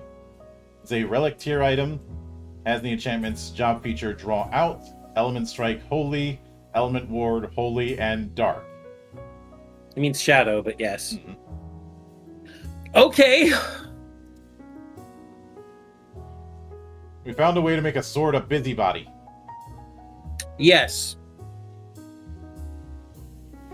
So, then we have Stellar's entry, Just Verdict. A gavel once used by an authoritative judge who never failed to extract a guilty plea. A fragment of their unyielding sense of justice lingers within, if you believe the stories. Metatype is Physical, template is Close, tags are Brutal 2 and Holdout, tier is Lesser, enchantments are Increased Ability Persona, and spellcasting Suggestion. Suggestion is bullshit. Suggestion is bullshit. Of course you'd put suggestion on a weapon. Fucking bullshit. For those who don't know, suggestion is an illusion spell. Mm-hmm. And what it does is bullshit.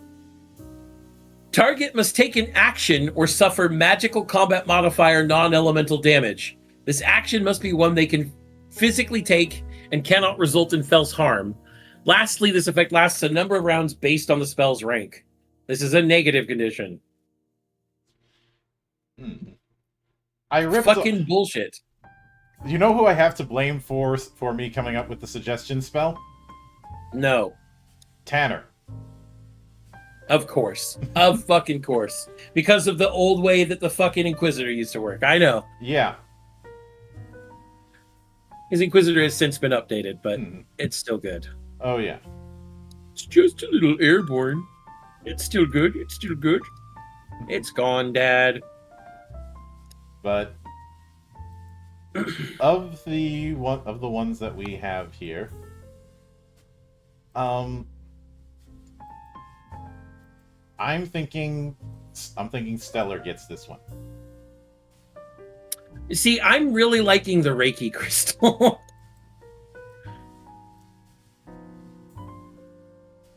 like the Reiki crystal, but I like just verdict more. All right.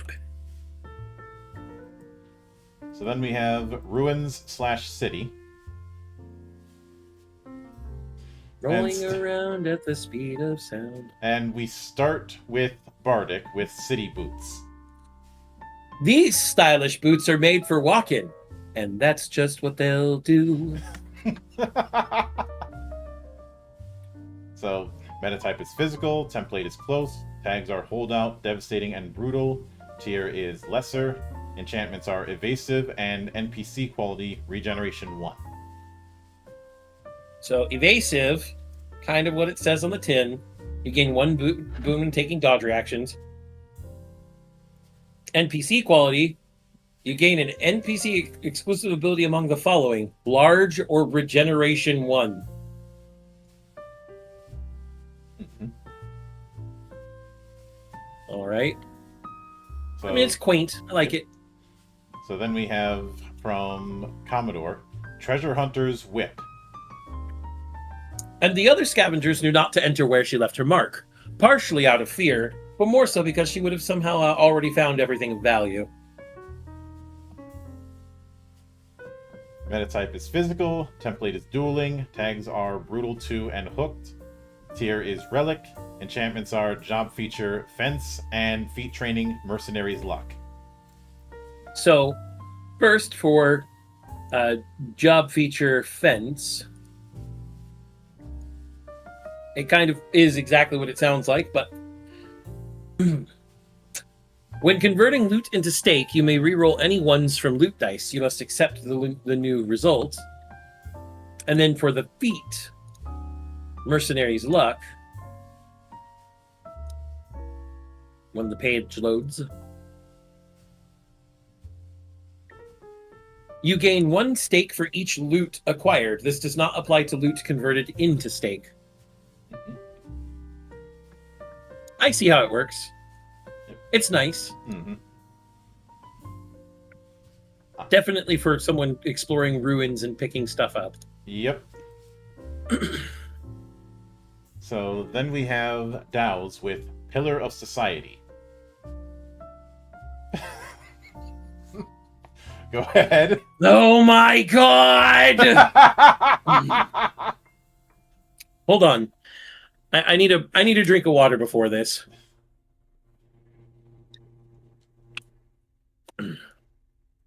Double! Oh my god! Fuck you, Dow! That thing was too big to be called a staff. Too big, too thick, too heavy, and too rough. It was more like a large hunk of marble. Quite literally, this is a marble pillar ripped right from an ancient undersea castle. Astute observers notice that it can change its size at will. This is not just a Berserk reference, it's a fucking Wukong reference. Yep. Which is why you no doubt said double fuck you. My pimp hand's strong, Dow. You best be stepping correct. Otherwise, the back of that hand will meet the side of your face. Metatype is Go physical. ahead and stats, Monk. Template is giant. We don't have I think he means great. Yeah. Tags are wounding, magnum, traumatizing, and swarm.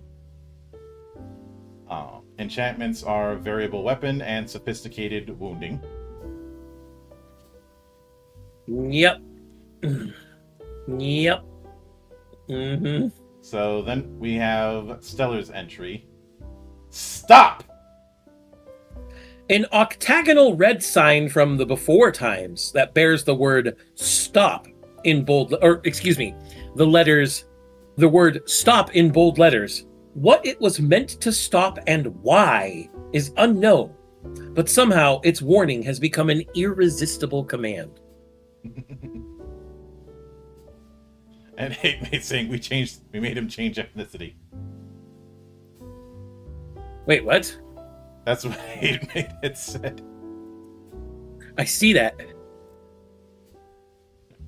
Anyway, Stop has a metatype of physical, template of great, Tags brutal, devastating, traumatizing. Tier is lesser.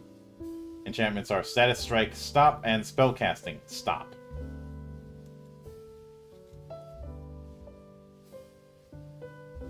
Before you say anything, Monk, no. No. Pillar of Society, I love it, but no. The stop sign is so much better. Yeah. I'm sorry, but that stop sign is necessary. Yeah, okay. Stellar gets this one too. So, next is Ancestry. The Silver Spoon. This heirloom has been passed down from generation to generation, helping 24 generations of people partake of their soup. A different species, a different set of values, a world completely unlike your own. There is a feeling you can only get when you meet the unknown and open your mind. Metatype is physical, template is close, tags are piercing and brutal 2. Tier is relic, enchantments are auto condition, auto life, increased ability, vitality, and illuminated. It is a glowing silver spoon, literally, that also revives you from fucking death. Got it. Mm-hmm. Fucking got it. Yep. So then we have Commodores with Shamanic Flute. His tune, though sorrowful and even at times harrowing, somehow brought a final sense of peace to those passing on from their tribal lands to the next life. Oh, it's the sending. It's just the sending in flute form. Mm-hmm. Metatype is Arcane, template is Point Blank, tags are Bane Demon, Bane Undead, and Bane Beast. Tier is Relic, enchantments are job feature Attune 1 from Geomancer, and spellcasting Mournful Howl. This is the sending. Okay. Yes, I just said that, Monk. But as for those of you who don't know what Attune does, Attune 1, you may attune yourself to the environment, gaining a boon on skill rolls and a +2 bonus to skill defense to the terrain's associated skill. Additionally, you gain that terrain as a study for knowledge rolls. This benefit automatically shifts to the associated terrain if moving to different terrain. And so, I'm not going to read the full list, but some types of terrain make sense, such as forest or swamps. And some types of terrains may have you scratching your head for a second, such as cosmic or urban. Mm-hmm. But the other one, Mournful Howl, is a spell. Howl spells automatically hit beasts. Yep. So, yeah. All right. Yep. Next is Dow's entry. Yep. The Scroll of the Forefathers. To establish within this document rules for the nation may stay ever peaceful. In the event that it doesn't. The scroll's inscription. Any one of you from the U.S. should better fucking know this sentence. If not, I will be shaming you for the rest of the week. But metatype Arcane, template is Point Blank, tags are Holdout, Swarm, and Wounding. Tier is Relic, enchantments are Job Feature, Speechcraft 2, and Job Feature Authoritative 1. That tracks. Mm-hmm. That tracks a lot. I really like it. Oh, yeah. And then we have Stellar's entry, which is Grassrunner's Bow. A traditional bow designed to be used from horseback. First created by a culture who reigned over Great Plains. This one is an antique, cared for and passed from parent to child for generations. Metatype is physical, template is short, tags are brutal, magnum, and wounding. Tier is greater, enchantments are increased skill, orienteering, and ride. Job feature Geotrance Echo 1, planes. You know what's fun about this one, Monk? What? This could refer to two different places, but we know which one it's referring to just by context alone. Which two places were you thinking? Either the Great Plains of the U.S. or the Great Plains of Mongolia. Yeah. But it's obviously referring to the U.S. Now, with that in mind, I think I'm giving this one to Dow. It's... Bum, ba, bum, bum, bum, bum. What the fuck is a kilometer?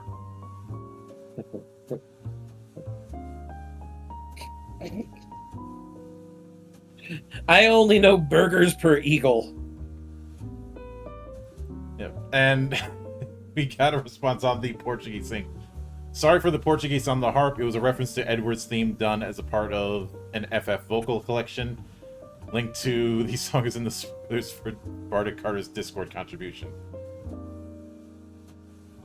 You know, I'm not saying you have to feel bad for the Portuguese on the harp. It's actually really nice. I'm just saying that I am not bilingual enough for this shit. Mm-hmm.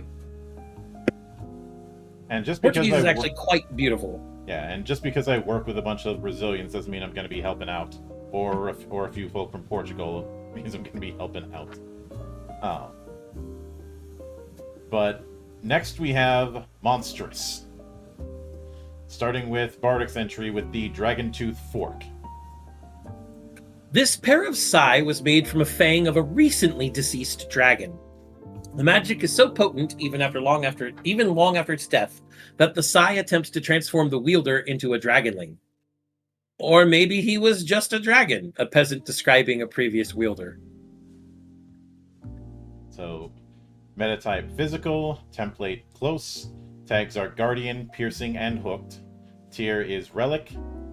Enchantments are NPC quality large, NPC template dragon, and job feature nightmare intimidating. Yeah, that fits. Mm-hmm.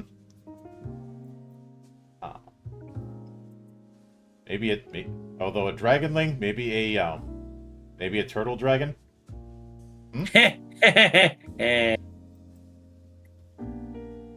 But then we have Commodore's entry, Claymore of Grayskull. By the power of Grayskull, I have the power! There you go. Prince Adam, I am not. Mm-hmm.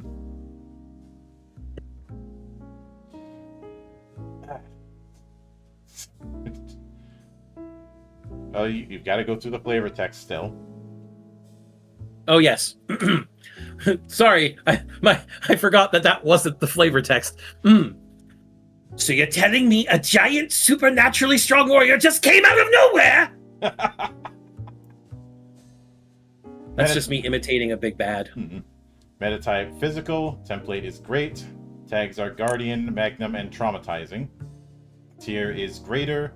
Enchantments are NPC quality large, bonus HP, and increased damage. Okay. Mm-hmm. Okay. I can see it. Yep. It's nice. So then we have Dow's entry, Pelt of the Byblos. A pelt of a byblos, which grants the person who dons it the form of the clawed, snarling beast. Oddly enough, it makes you rather invested in literature, not only the reading of, but the destruction, too. God, it's Ergo Mundus. I I was just playing the demo a few days ago. Metatype is physical, template is dueling, tags are brutal, wounding, and swarm. Tier is greater. Enchantments are interest, literature, and job feature morph, nightmare. It's fucking Ergo Mundus from Gate of Memories. No, Monk, not at all. Not at all. Vanguardian, if you don't know, go back and look up Anima Gate of Memories. Or just wait a month until I end up streaming the remastered version, because I'm going to be doing that. I'm almost obligated to.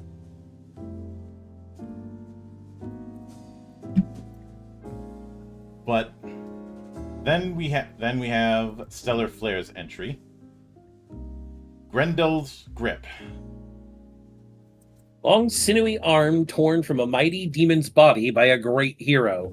The fingers are tipped with razor-sharp claws, and even now it instinctively lashes at anything it perceives as a threat. Metatype is physical, template is great. Tags are elemental shadow, hooked, and wounding.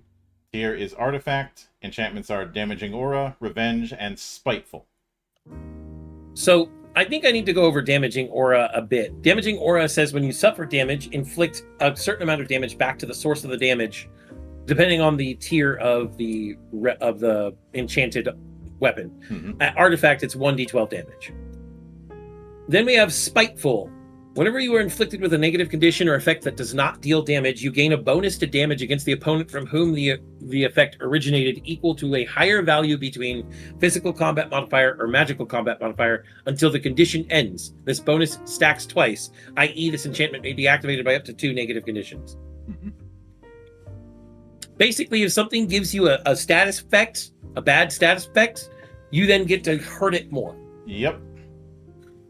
But then the other one, fucking revenge, we've already been over. Yeah, so of these, I am torn between Commodore's and Dow's entry, but because it is so blatantly pandering to me, I feel like I gotta go with Dow. Of course you do. It was very close. I know. So then we have Cursed. And Bardix is Malum Maligantus. Malignatus.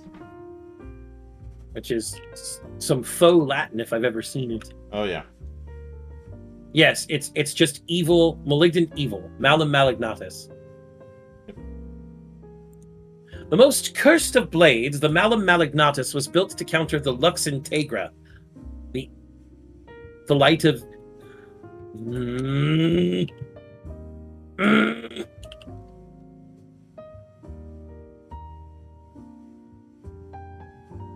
What? I'm just... I want to hurt myself. Because Lux Integra means, if you look at some translations, perfect light. You got malignant evil and perfect light. The eternal war between these two blades has left blood and death in its wake many times before. Trying to shatter peace, even if it's not one you agree with, is the work of the mad and the wicked.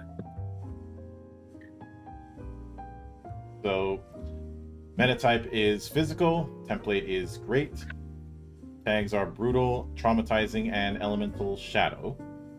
Artifact tier, enchantments are crisis, element proof, holy, element enhancer, shadow, and nullifying and status strike, zombie.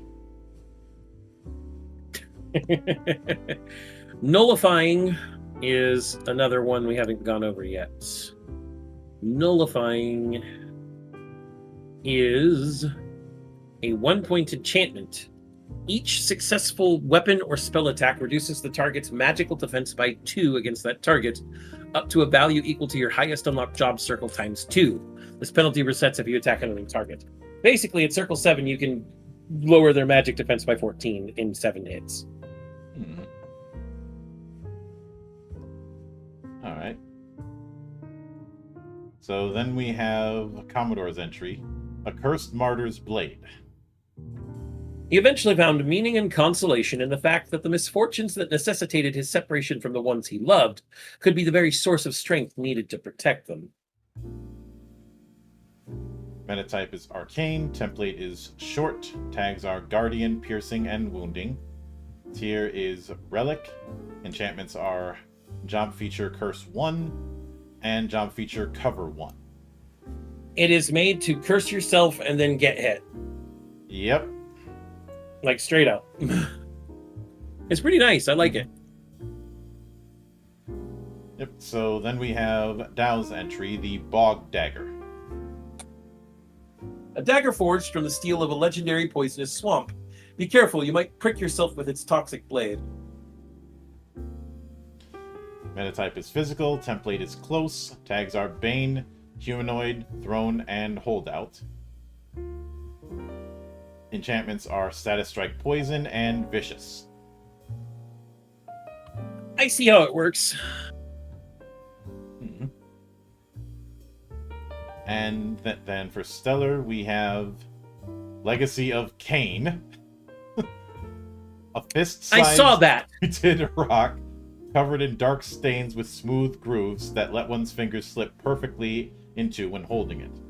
But those who do so become irritable and begin to recall past slights as grievous insults, especially if a close family member was the cause. Metatype physical, template close, tag brutal 3, tiers artifact, enchantments are increased damage, monster killer humanoid, and Vorpal. The Vorpal enchantment is a 3-point enchantment that says, on a weapon attack roll that rolls a natural 20, the target is reduced to half its current HP. This enchantment's effect may not be used on attacks that target more than one participant.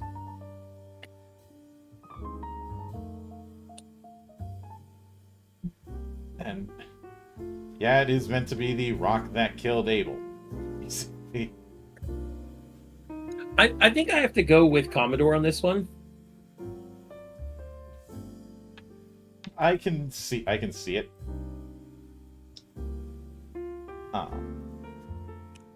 Especially given the sense of theme with that one. Yeah. But then we have Relic, which I realize is contradictory when we have a Relic tier for magic items, but I didn't make the list. So I love the fact that of all of them, the only one who didn't make it a relic tier magic weapon is Bardic. Bardic's is the thingamajig. This contraption appears to be a pot with a handle and a switch. Is that a lid? And an armrest? No, that's a leg. It's about the size of a blitzball. It truly defies description. It looks like a whatchamacallit, a doohickey. So, metatype arcane, template is close, tags are throne, holdout, and swarm.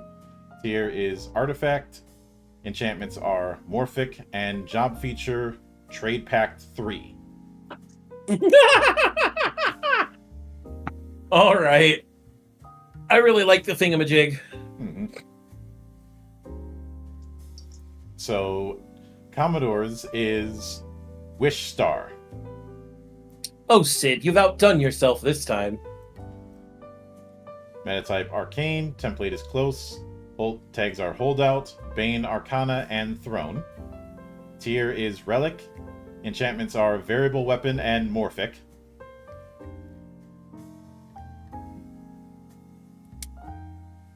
I feel like that's a bit of a cop-out.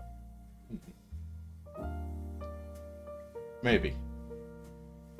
So then Dow's is Benkei Naginata. A polearm used by a former warrior monk to guard the bridge of an ally. Legend has it he kept fighting beyond his last breath. Yep. Of course, I'm gonna know. The reference is obvious with the name. Metatype physical. Template is great. Tags are brutal, wounding, and swarm. Tier is relic. Enchantments are crisis, auto status, auto life, revenge, and damaging aura. Wow. Like that's pretty good. I am fine with damaging aura because part of the legend of Benkei is that he was so hideous nobody was willing to look at his face, which was why they didn't quite know if he died when he took all those arrows, because nobody wanted to check the body.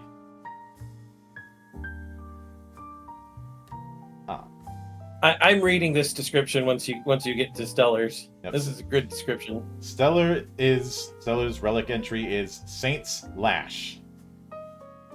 A whip whose lash is made from the braided hair of a saint. The story goes that when her sword was shattered, she used a shard to cut her braid off, and then garroted an archdemon with it. Garroted. Yep. Oh, I should have said that. Metatype is physical. Template is dueling. Tags are piercing, swarm, and traumatizing. Tier is relic.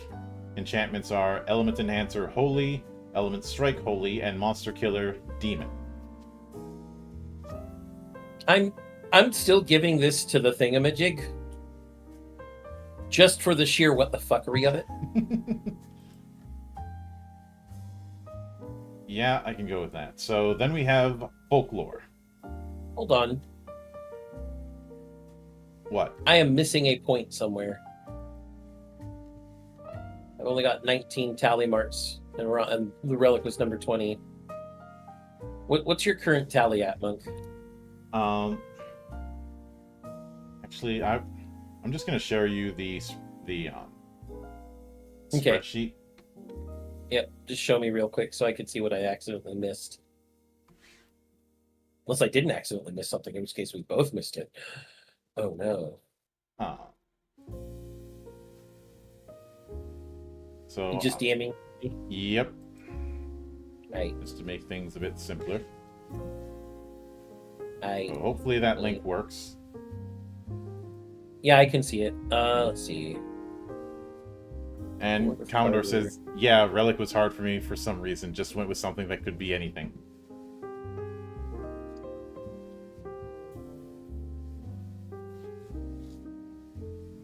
Okay, I see where I missed one.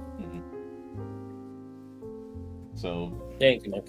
For folklore, we have Spinning Wheel from Bardic. This spiked wheel was once used to spin yarn, but has been adjusted for combat. Multiple spindles form spikes, and images of painted ponies and other psychedelic scenes litter the wheel. What goes up must come down. Spinning wheel got to go round. So metatype is physical. Template is dueling. Tags are hooked, magnum, and piercing. Relic tier item. Enchantments are increased initiative, spellcasting, reality rift, increased ability persona, and called. So called is probably fairly self-explanatory. The called means that it teleports to them within 100 feet as a free action. Unlike extra dimensional, which is just I put it in an extra dimensional pocket and pull it out later.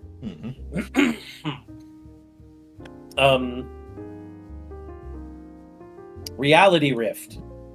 Fucking reality rift. Really? It's one of our cosmic spells, isn't it? Yeah. Target is ejected from the encounter, cannot be targeted by allies or enemies, and cannot be interacted with for the duration of Reality Rift. The duration is based on spell's rank. It is eject. Yeah, and the big thing is, like, even though it's a negative condition, they can't be interacted with, so it doesn't matter. It just goes down by 1 every turn. Yep. So then for Commodore, we have Translucent Codex. An instant classic. Sure to reveal the secrets of the universe to you needed at the moment you need them. I give it 10 out of 10. Mage Reader's Digest. Metatype is Arcane. Template is Point Blank. Tags are Guardian, Bane, Amorph, and Bane Arcana. Tier is Greater. Enchantments are Increased Skill, and job feature Recall Knowledge 1. I get where my recall knowledge is on it. I get it. Oh yeah. I get it. So for Dow's entry for folklore, we have Bleeding Harpoon. A spear used by a king of fishers. It's said to possess a dark evil power, as it's said that it drips with the blood of not only its enemies, but its user. It just will not stop bleeding, though. Metatype is physical. Template is great. Tags are elemental, dark, magnum, and piercing. Elemental shadow is what that shadow. should say. Tier is relic. Enchantments are status strike, bleeding, vicious, and drain HP. Who knows this reference? I do. You mind enlightening the chat? I would tell you to read more of your Arthurian legend. Yep. But then we have Stellar's entry, Blessed Bow, or Bow. Blessed Bow. Yep. Folk wisdom says that if you cut a budding branch from a tree in spring, plant it during summer, pluck its leaves one by one during fall, and then bury it in the snow during winter, it becomes suffused with the power of the seasons. Rural folk who swear by this wisdom carry such branches for self-defense. Metatype is Arcane, template is Point Blank, tags are Holdout, Thrown, and Piercing. Tier is Lesser, enchantments are Spellcasting Leaf and Spellcasting Leafra.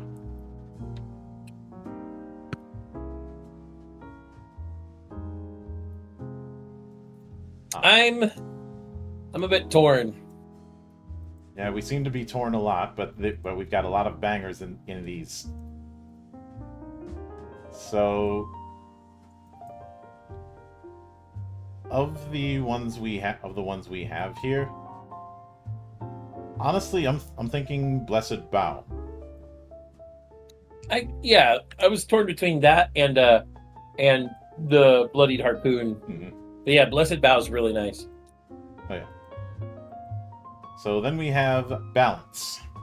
Bardic's entry is Synchronicity. Oh, Jesus. This monochromatic Keyblade appears like a great creature arising from a lake that is the Crossguard. It seems to fire bullets of energy from the maw of the beast. With one breath, with one flow, you will know. Metatype is Arcane, template is Point Blank, tags are Throne, Magnum, and Swarm. Tier is Relic, enchantments are Element Ward, Shadow and Holy, Increased Casting, and Crisis Element Enhancer, Shadow and Holy.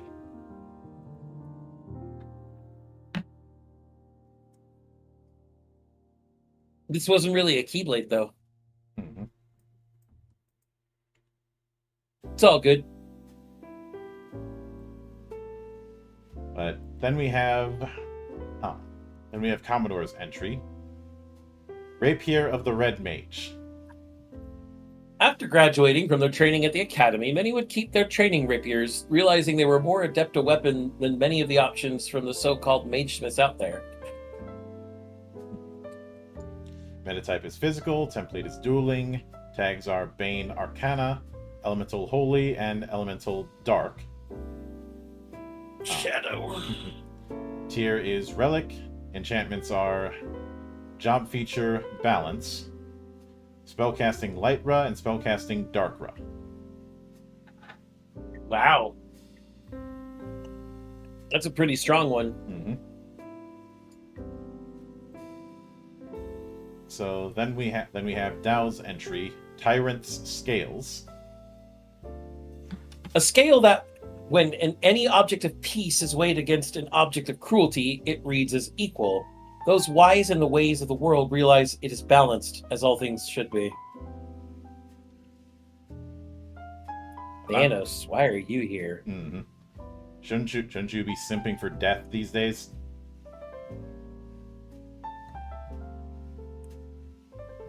Yes. We all know death has eyes only for Deadpool. Which is why he can't die. But Metatype Arcane, template Dueling, tags Traumatizing, Magnum, Elemental Dark, Elemental Shadow, and Elemental Holy. Tier is Greater, enchantments are Sophisticated, Elemental Holy, and Job Feature Balance from Red Mage. Wow. I don't see why you'd have Job Feature Balance if you didn't give any spellcasting in the weapon, because there's no guarantee that someone would be a spellcaster using this. Mm-hmm. Feel that that's a little bit of a detraction. So then we have Stellar's entry, Zero Sum. A banking ledger labeled as belonging to the Bones Eulogy and Graves Tax Office. that tracks one's own vitality and mana instead of coin. One can even make transfers from one to the other by using it, or make a withdrawal from others to oneself. Meta type Arcane, template Point Blank. Tags are Holdout, Magnum, and Piercing. Tier is Artifact, and enchantments are Drain HP, Drain MP, and Crisis job feature Equinox.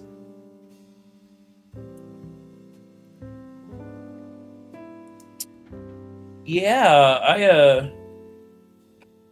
So, for those who don't know what Equinox is, that's from our Astrologian, if I remember correctly. Mm-hmm. So, for those of you who go, why wouldn't I remember? Remember that there are 60 jobs in this game, counting the jobs with the Ultimania. I don't remember everything all the time, you fucks. Mm-hmm. No, Equinox, I think, was Oracle. Yes. Let's see here. Was it? Yes. Equinox. You may reduce your HP to increase your MP on a 2-to-1 ratio, or vice versa on a 1-to-2 ratio.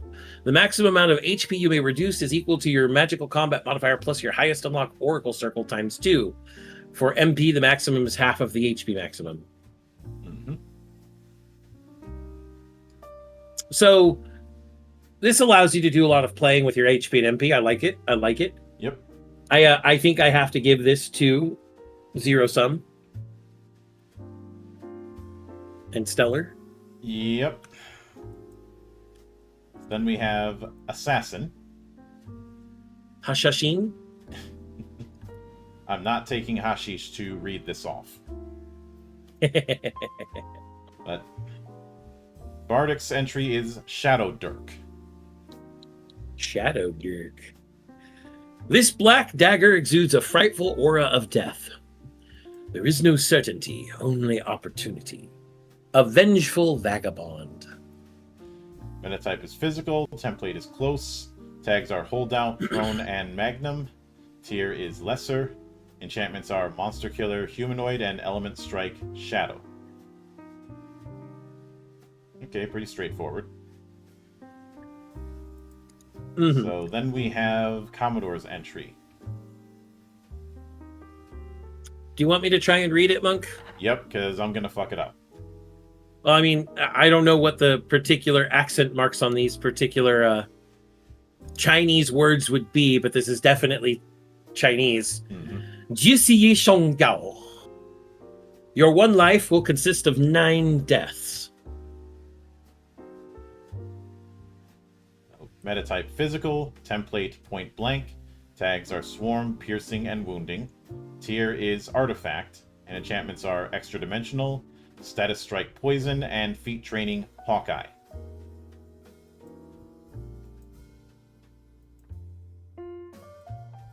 Okay.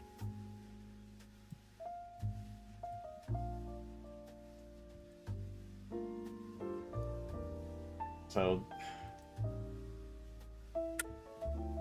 interesting setup. So then we have Dows with Moth Scale Dagger.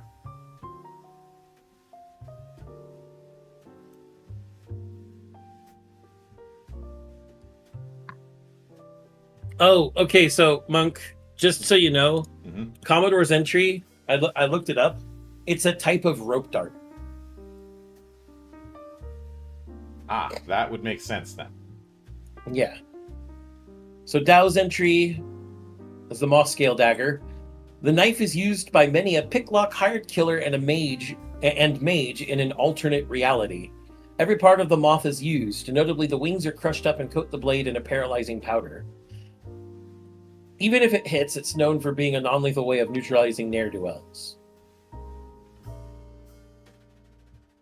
The metatype Physical, template Close, tags are Holdout, Swarm, and Piercing. Tier is Lesser. Enchantments are Status Strike Paralyze and Increased Damage. Alright.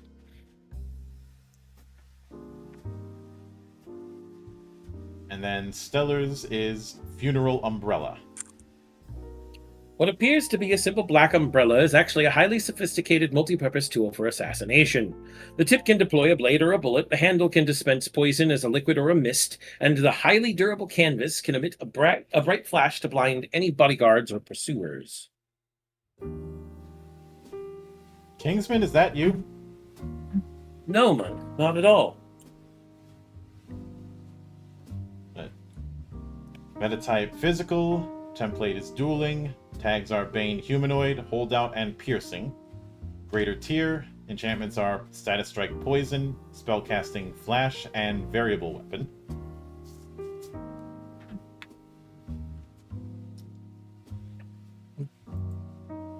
So, Is this another one that Stellar gets, monk? I think, this one's going to Stellar. Stellar's got some pretty big bangers in the last few. Mm-hmm. So next is Beast. Yes, I had to meme the hell out of that old Snickers ad. Of course you did. Mm-mm. Of course you did. It's not like I had "Sound the Feasting Horn" as a running gag in some of my comments. But for a feast, we have Blood Axe. The massive axe always seems to be coated in dried blood. It seems like the very steel has become red. Previous wielders have mentioned desires for battle and carnage shortly before going berserk. Blood for the blood god! I could count this as a double reference because Blood Axe has shown up in multiple Final Fantasy entries. Yep. Including probably the best supporting character in 16 calling his weapon the Blood Axe, and then changing its name like 3 times.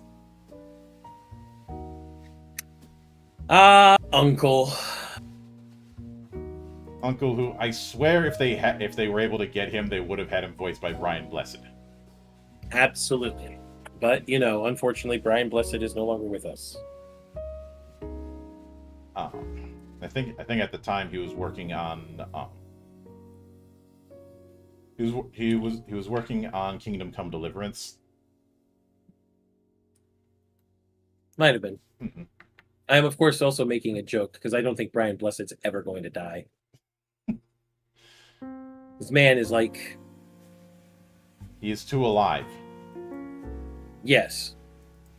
But metatype is physical, template is great. Tags are brutal, devastating, and traumatizing. Tier is relic. Enchantments are drain HP and vicious, along with crisis, bloodsong. Yep. It's a fairly straightforward coronate axe. Mm-hmm. And Commodore says, for what it's worth, the Assassin one Hawkeye lets swarm damage count as a hit for effects, which with Poison Strike I thought was a lot of fun. Oh yeah.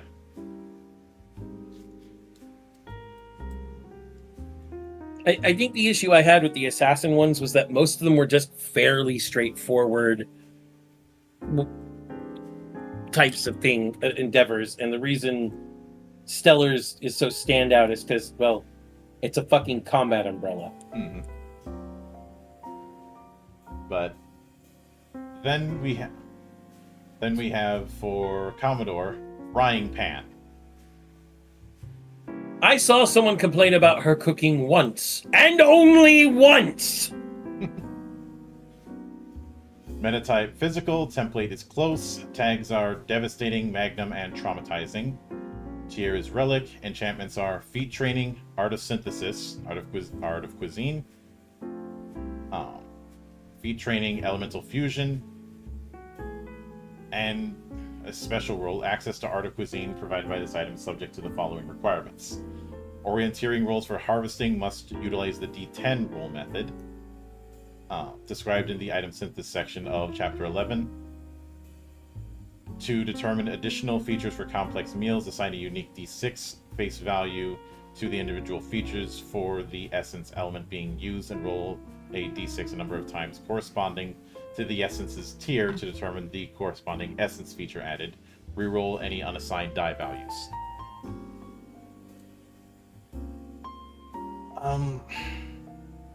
I'll get to that in a minute. moving right along to Tao with the Horn of Plenty. A French horn with the astonishing ability to shoot food out of itself. Great when you're starved in a pinch, or need to shoot rotten tomatoes at someone. Watch out, it does fire pretty hard. So what you're telling me is he created a cornucopia that is a weapon. Got it. A cornucopia mixed with a potato gun. Except it's French. Yes. Which probably explains why so many potato guns are white in that case. The true color of the French flag. Thanks. I hate it. But metatype Arcane, template is Point Blank, tags are Holdout, Swarm, and Traumatizing. Tier is Lesser, and enchantments are Spellcasting Cure and bonus HP. Would certainly make sense. Yep. Then we have Stellar's entry with Haunch of the Roast Beast. Hunters share tales of the roast beast, a giant creature put on this world already seasoned and cooked to perfection. This leg is said to be cut from one, the meat eternally hot, juicy, and invigorating to any who eat it. Let's see. Metatype is Physical, template is Great, tags are Elemental, Fire, and Brutal 2. Tier is Greater, enchantments are Allying, bonus HP, and bonus MP. As much as I love the haunch of the roast beef, the Horn of Plenty is... The Horn of Plenty has me, bruh. Yeah. A French horn that shoots food at people? Come on. Yeah. Point goes to Tao. Yeah. Although I do love the roast beast reference because of how those Dr. Seuss specials lived rent-free in my head for years. Yes. So next we have Dormant with Chekhov's gun. A simple revolver pistol. Somehow your eyes are always drawn to it. Otherwise, don't put it there. Metatype Physical. Template is Point Blank. Tags are Magnum, Devastating, and Traumatizing. Tier is Artifact. Enchantments are Crisis, Limit Breaker, Crisis, Auto Condition, Haste, and Crisis, Unbending. So Unbending, that's the next one we need to discuss because we haven't actually discussed it yet. Unbending, you gain damage reduction 1 all.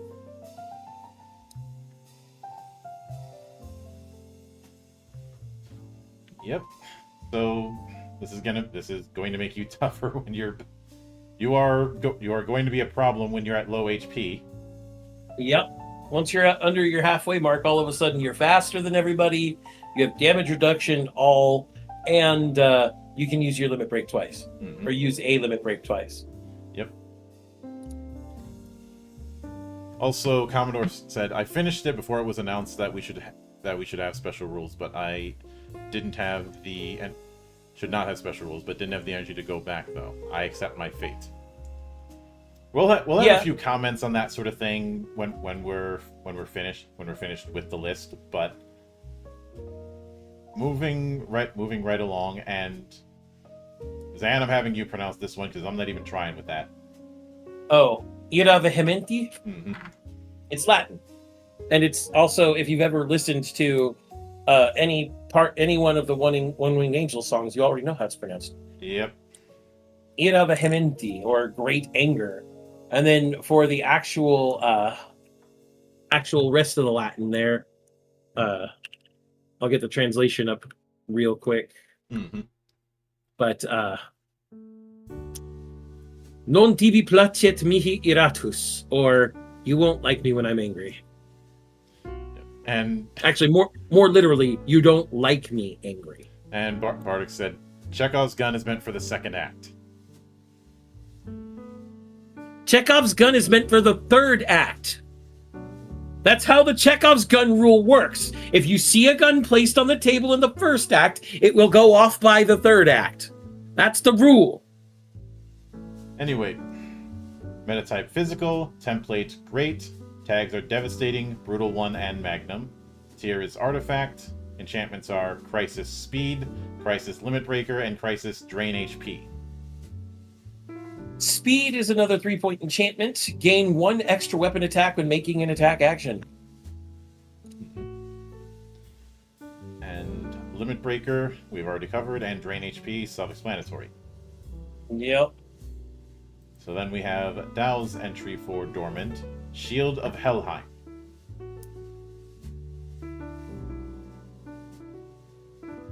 So, a shield known to only reveal its powers when its wielder is close to bringing it home. It desperately wishes to never go back. Metatype is Physical, Template is Dueling, tags are Guardian and Brutal 2, tier is Relic, enchantments are Crisis, Increased Attack, Crisis, Increased Damage, Crisis, Spiteful, and Crisis, Sophisticated, Brutal. We've discussed all of those. Mm-hmm. Oh yeah. I like that everybody decided that Dormant was going to have Crisis mods, but making every one of the enchantments Crisis is kind of a thing. Yeah. So then we have Stellar's entry with Slumbering Carnage.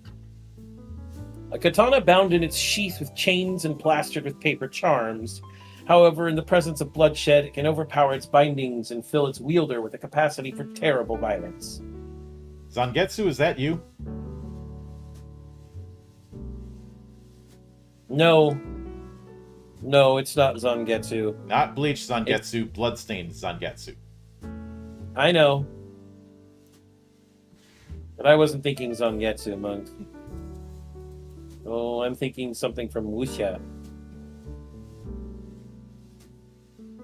Very old stuff from Wuxia. Of course, I could also go with Sword of the Stranger. That also works. Anyway. Metatype Physical. Oh, go ahead. Yep. I was just going to say the stats. Yep. Metatype Physical. Template Dueling. Tags are Brutal, Magnum, and Traumatizing. Artifact Tier. Enchantments are Increased Attack, Increased Critical, and Crisis Feat Training, Rend, and Keen. See, this is one that I like as a Dormant because it already has some stuff and just gets more rather than starting with no enchantments and then getting them. So, yeah, with all the others, you don't get what they have until you're at low health. Yep. So this one's going to Stellar. Stellar's been pulling quite the lead. So next is Sentient. And Bardic's entry is Living Iron. Living Iron. This Gatling gun seems almost alive. It feels too responsive to be Magitech and too quick to be unpowered. You may sometimes hear whispers while wielding it, but that might be an aim assist. It also seems to be crawling up your arm. And then this is supposed to be... And this is a reference that's going to start punching everybody in the emotional testes. Johnny 5 is alive. You're right. It does punch in the emotional testes. As well it should.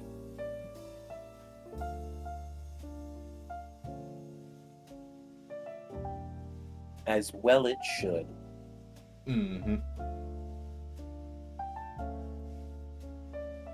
So, stats, Monk? Oh, yes. Give me a moment. Metatype Arcane. Template is Short. Tags are Swarm, Wounding, and Brutal. Tier is Relic. Enchantments are NPC Template Construct, Increased Ability Agility, and Feat Training Retcon. Okay. For those who don't know what Feat Training Retcon is, what the Feat Retcon does... Feats, come on, load. Come on, load up. I need you to load up.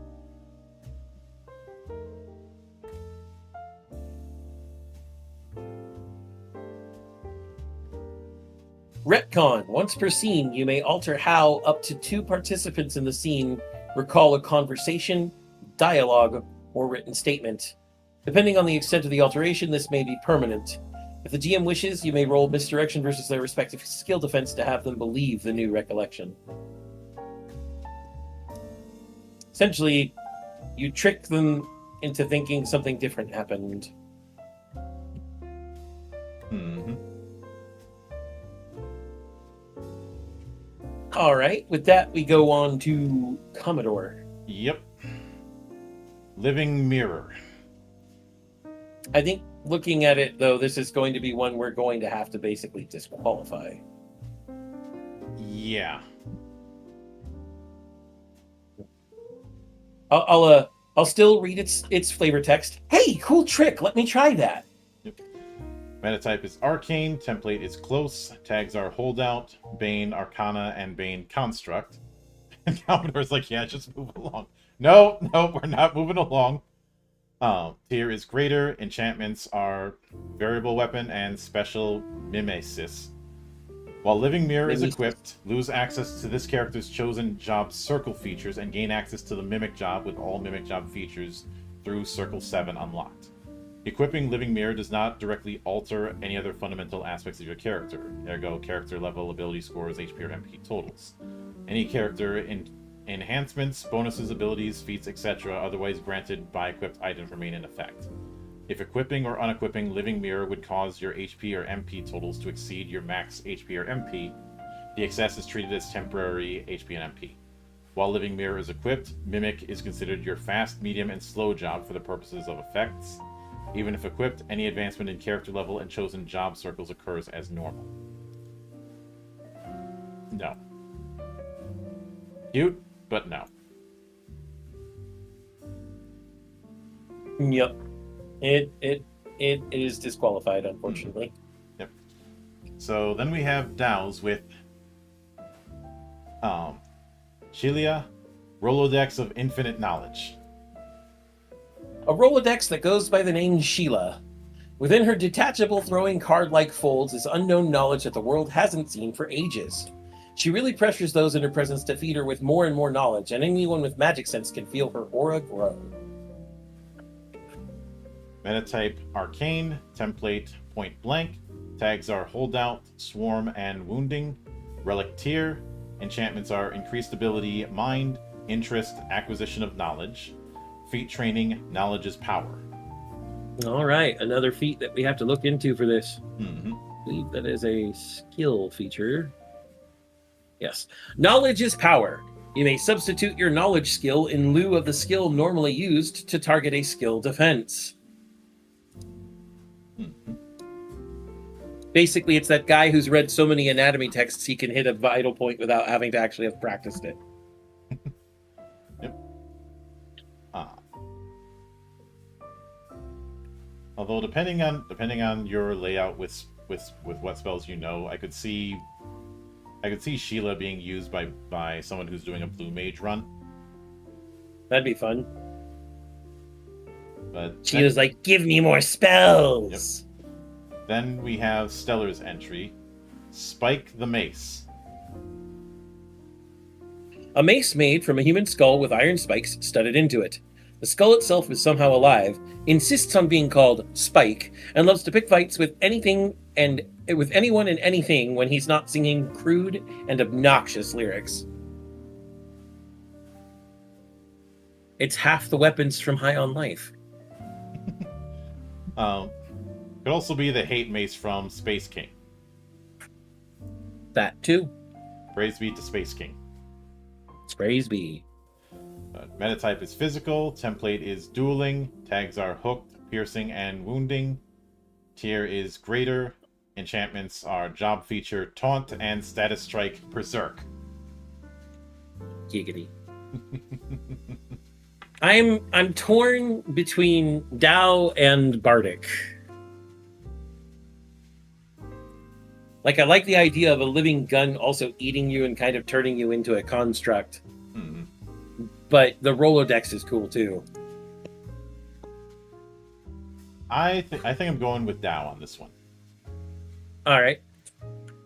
So next we have Ominous. Starting with Bardic, which is Hammer of Flesh and Bone. I wonder what it's made of, monk. Made from leathered skin with a preserved eye inset in the head, this hammer is disturbing to look at, especially when the eye tracks you. Oh, look, another glorious morning. It makes me sick! Metatype is Arcane, template is Great, tags are Brutal, Magnum, and Traumatizing. Tier is Lesser, and enchantments are NPC template Undead, and interest Necromancy. I mean, that's a nice little hammer. Mm-hmm. So then for Commodore, we have Soul Sight. If per capita was a problem, decapita could be arranged. Terry Pratchett, Reaper Man. They're pandering to me. Yeah, and me. Metatype They're pandering to anybody who likes Discworld. Mm-hmm. Thank you, Commodore. Yep. Metatype Arcane, template is Close, tags are Bane Humanoid, Bane Beast, and Wounding. Tier is Artifact, enchantments are Spellcasting Doom, Status Strike Paralyze, Feat Training Disrupting Aura, and Extra Dimensional. Okay. Mm-hmm. I like it. So then we have Dow's entry, the Azathoth Grimoire. Oh, great. Now we've gotten to great old ones. A pitch black, light absorbing book that holds the secrets of any known person alongside dark magics. Anyone who holds this book hears ominous church bells ringing, though nobody understands why they do. They say knowledge and power comes at a price.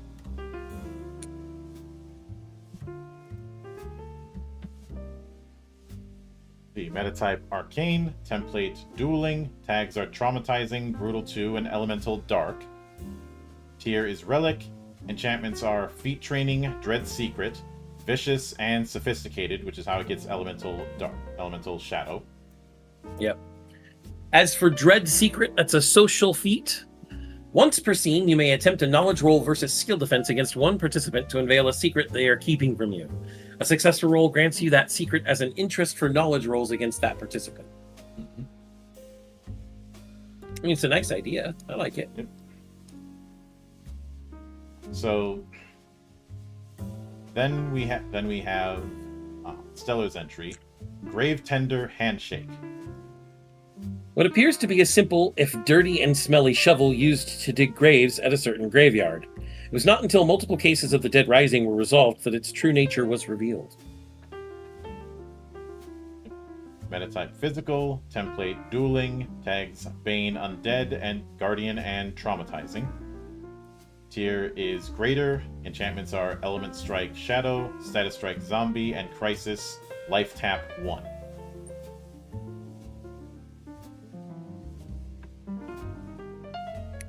Life Tap was Necromancer. Exorcist? A Necromancer, that's right. Life Tap 1.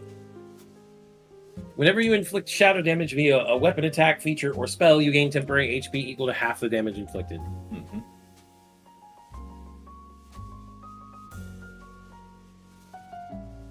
Which pretty self-explanatory. Yep. Of the ones that we have here, I'm honestly thinking of giving it to Dow for this one.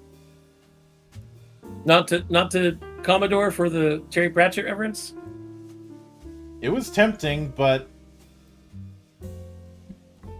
All right. A lot of them focused on death. A lot of them leaned into the death or Grim Reaper kind of archetype. Yep. I get it. Mm-hmm.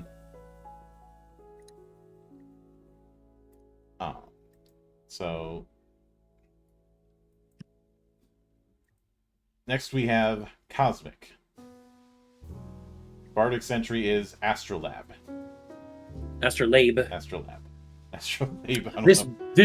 This beautiful golden globe shows astral and umbral projections of time. A hairline fracture can be seen in the base of the globe. Look at the stars. See how they shine for you? Metatype is Arcane. Template is Short. Tags are Brutal 2 and Magnum. Tier is Lesser. Enchantments are Spellcasting, Time Shudder, and Status Strike Stop. Spellcasting Time Shudder? Are you fucking kidding? Spellcasting Time Shudder. Yep. So for those who don't know, Time Shudder is kind of fucked. Because it's RNG. Time Shudder is as follows. At the start of each round, roll a 1d6. On a 1 or a 2, the target inflicted with Time Shudder is inflicted with slow. On a 3 or a 4, the target is unaffected. And on a 5 or a 6, the target inflicted with Time Shudder is given haste. It lasts a number of rounds equal to its rank. Are you fucking kidding me? Fucking Time Shudder. Yep. So then we have... Then we have Commodore's entry. Astrometer's Mace. Astrometer's Mace. I'm delivering the future your astrologer said you should fear. Metatype Physical, Template Close. Tags are Bane, Arcana, Guardian, and Brutal 1. Greater tier item. Enchantments are Spellcasting Aurora Storm, Spellcasting Comet, and Spellcasting Shooting Star. Okay. Spellcasting Aurora Storm. Effect. All allies and enemies. The next time a participant casts a spell that inflicts damage or heals damage, roll 1d6. On a 4 or more, increase the total damage or healing with the modifier based on the spell's rank. This effect lasts a set number of rounds equal to your magical combat modifier. Comet inflicts ice and earth damage based on the spell's rank. And then Shooting Star inflicts fire and physical damage based on the spell rank. Mm-hmm. Yeah. Okay. That's kind of gross. I love it. Oh, yes. So then we have Dow's entry, Light Pole.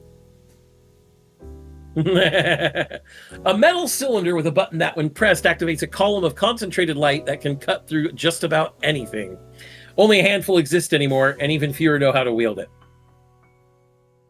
A more elegant weapon for civilized age.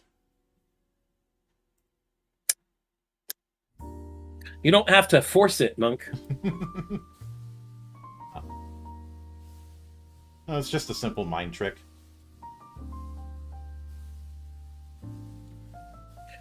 Yeah, but I think at this point I'm starting to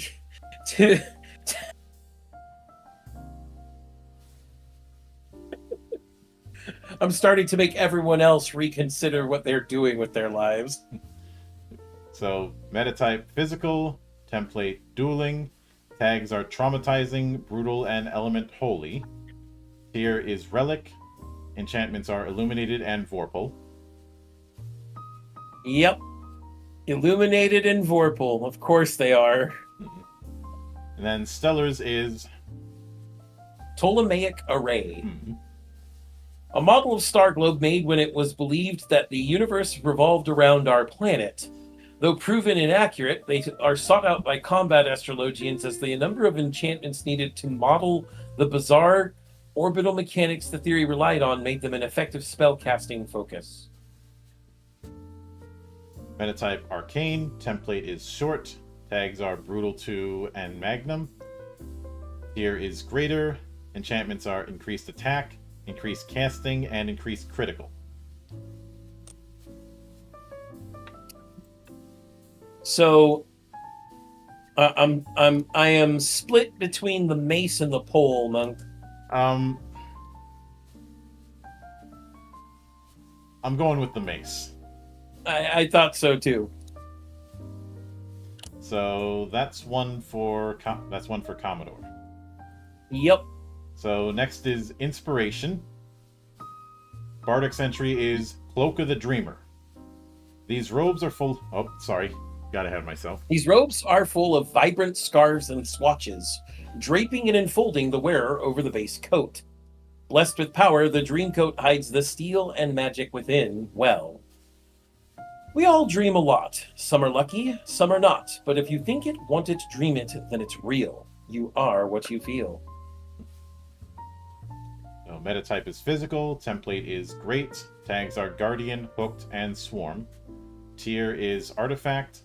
Enchantments are detecting, increased skill, larceny, misdirection, orienteering, and presence. Increased ability, spirit. Combat mastery, spell attacks, and nullifying. That is a great weapon. Hmm.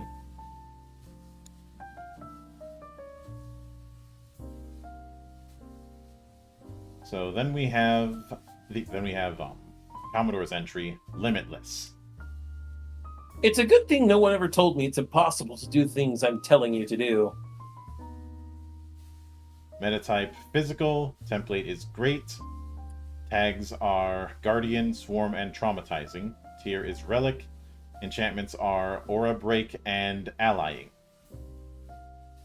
All right, Aura Break. You may use limit breaks with any amount of HP. Which means you can give Aura Break to your friends. Yep. For 4 turns. So they only need it for 1 month. Mm-hmm. So then Dow's entry, Coin of Innovation. A wise old inventor gave a coin to his young apprentice before he went away. A single gill with a paper secured to the back that read, "A gill for your thoughts." Countless times the apprentice threw the coin, and countless times he's had almost godlike creative visions. Metatype physical, template dueling, tags are swarming, traumatizing, and wounding. Tier is artifact. Enchantments are interest, mechanical engineering, feat training, inspired interest, mechanical engineering, job feature, guild toss from merchant. Yep. So first I'll start with inspired interest, which I believe is a knowledge skill or where is it? Social skill?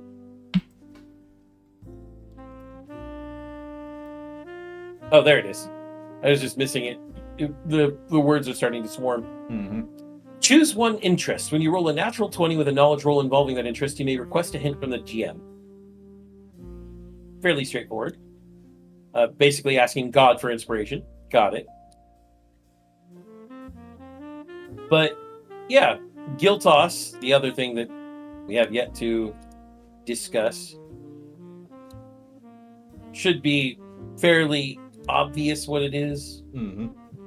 But Guild Toss.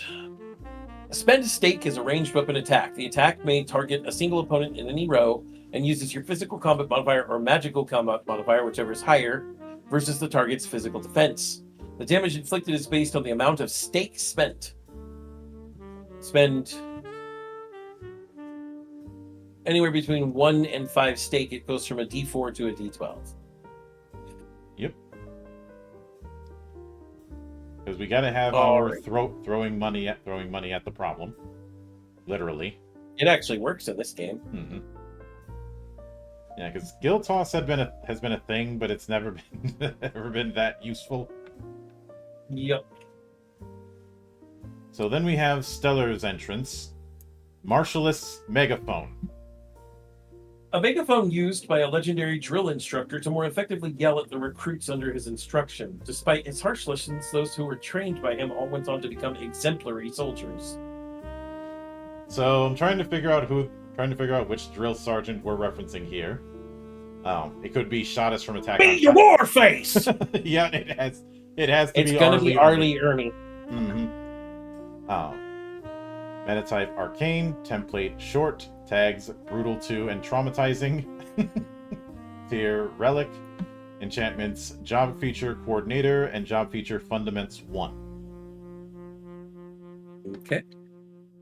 Job Feature Coordinator. That's going to be in general, isn't it? Yes, yep. Second circle, right there. As a reaction, you may apply a combat feat, basic melee or ranged, you have to an ally's weapon attack. You may only use this feature once per round. Yep.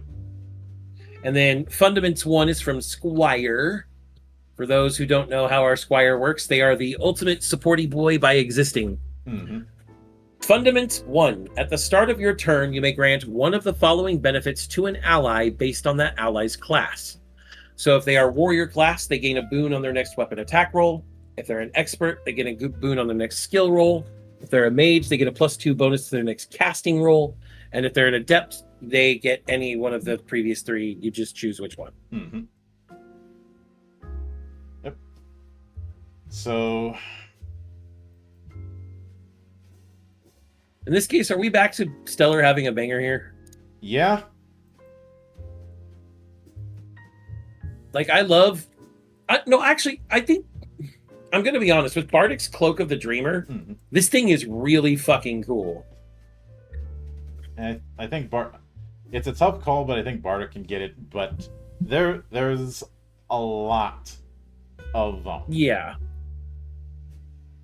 of bangers on. There's a lot of good shit. Mm-hmm.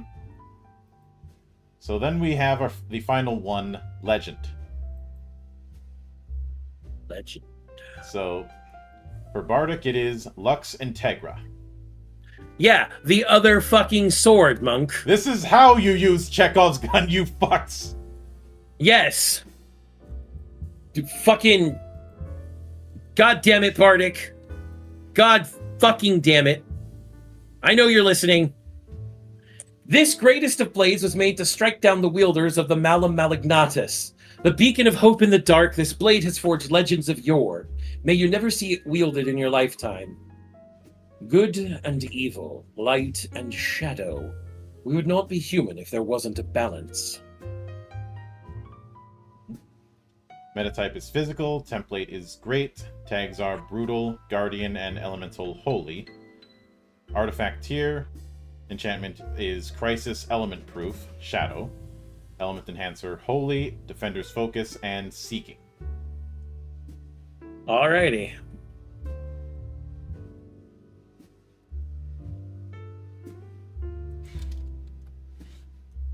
And yep, proper use of Chekhov's gun. Yep. For Commodore, it's Key of Destiny. Be who God meant you to be, and you will set the world on fire. St. Catherine of Siena. Metatype physical, template great, tags are guardian, magnum, and traumatizing. Tier is artifact. Enchantments are limit breaker, job feature keyblade from Keybearer of Mastery. Key casting spells are Ruinja, Heiska, and Kiraja, and of course extra dimensional. That's cute. The Key of Destiny being the legendary thing. Mm-hmm. That's cute. Yep. So then we have Dow's entry, Book of Legends. Fuck you, Dow! Fuck you, Dow! As soon as I saw this posted, I was like, I know what's gonna happen. Weird. This book that makes reference to dice and games and jobs seems to be the very basis of our reality? You must use this knowledge wisely and well. He didn't put any tags on the weapon. Yeah. Metatype arcane, template point blank. We don't know the tags. Tier is artifact. Enchantments are feat training, retcon, job feature, speechcraft 3, and interest meta knowledge. Fuck you, Dow!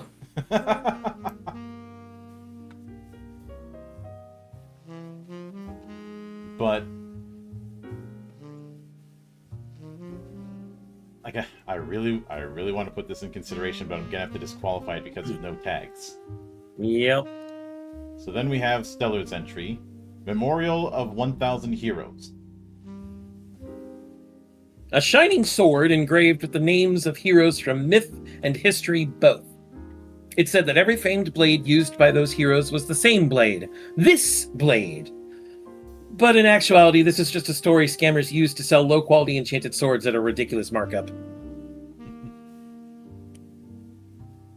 Metatype physical, template dueling, tags are guardian, traumatizing, and piercing. Tier is lesser, enchantments are illuminated, and interest heroes. It's a ripoff!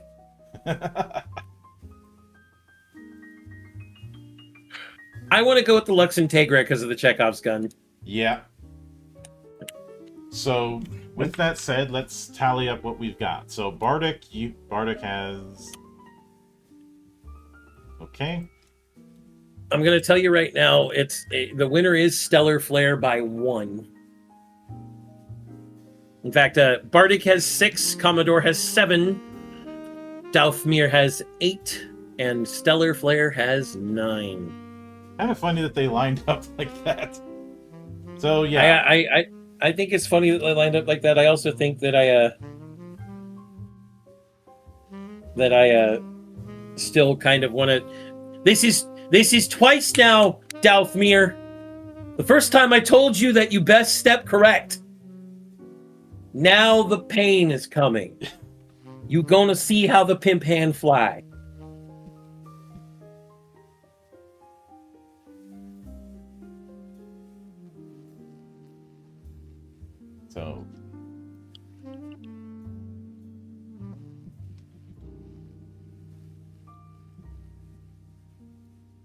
So I'm actually going to write them in. So I'm going to write them in places instead of winners. So first place goes to Stellar. Second place, the silver medal goes to Dow.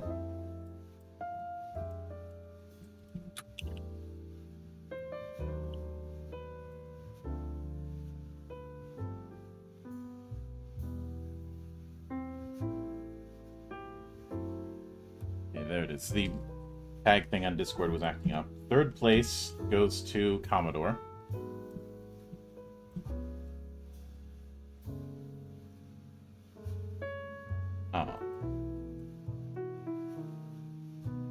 Fourth place goes to Bardic. See, you did call him Spoonie Bardic. I told you I would. I said if you didn't, I would. And if you didn't... Honorable mentions, I'm putting in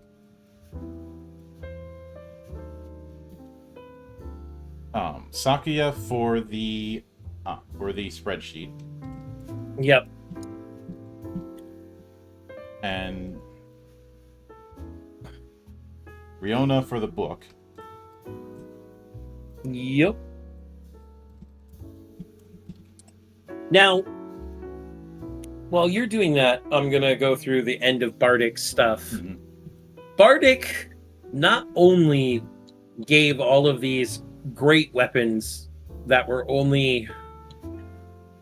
Goddamn, there were so many hard choices. But at the end of his PDF, he actually has a stat sheet for exactly how many times he used certain tags and how many different magic item tiers he used, whether they were physical and arcane, and what templates and that they all used, as well as references for any of the quotes that may have seemed somewhat familiar or whatnot. Mm-hmm. We're not going to go through all of them because all of them are on his initial post. There are a few things that I do want to cover. There was a recurring thing with a lot of people putting dark as an element. We don't have dark as an element. We have dark as a spell series. The element you were thinking of was shadow. But you can be forgiven. Mm-hmm. With Commodore's entries, he listed off the spell levels whenever spells were being used, or spell ranks, I should say. That is not necessary for the casting setup. Mm-hmm. That's that kind of thing you'd only really be using when you're dealing with scrolls, and that doesn't apply here. Those were the only recurring things, but I do want to also highlight the additional comments that Dow put in.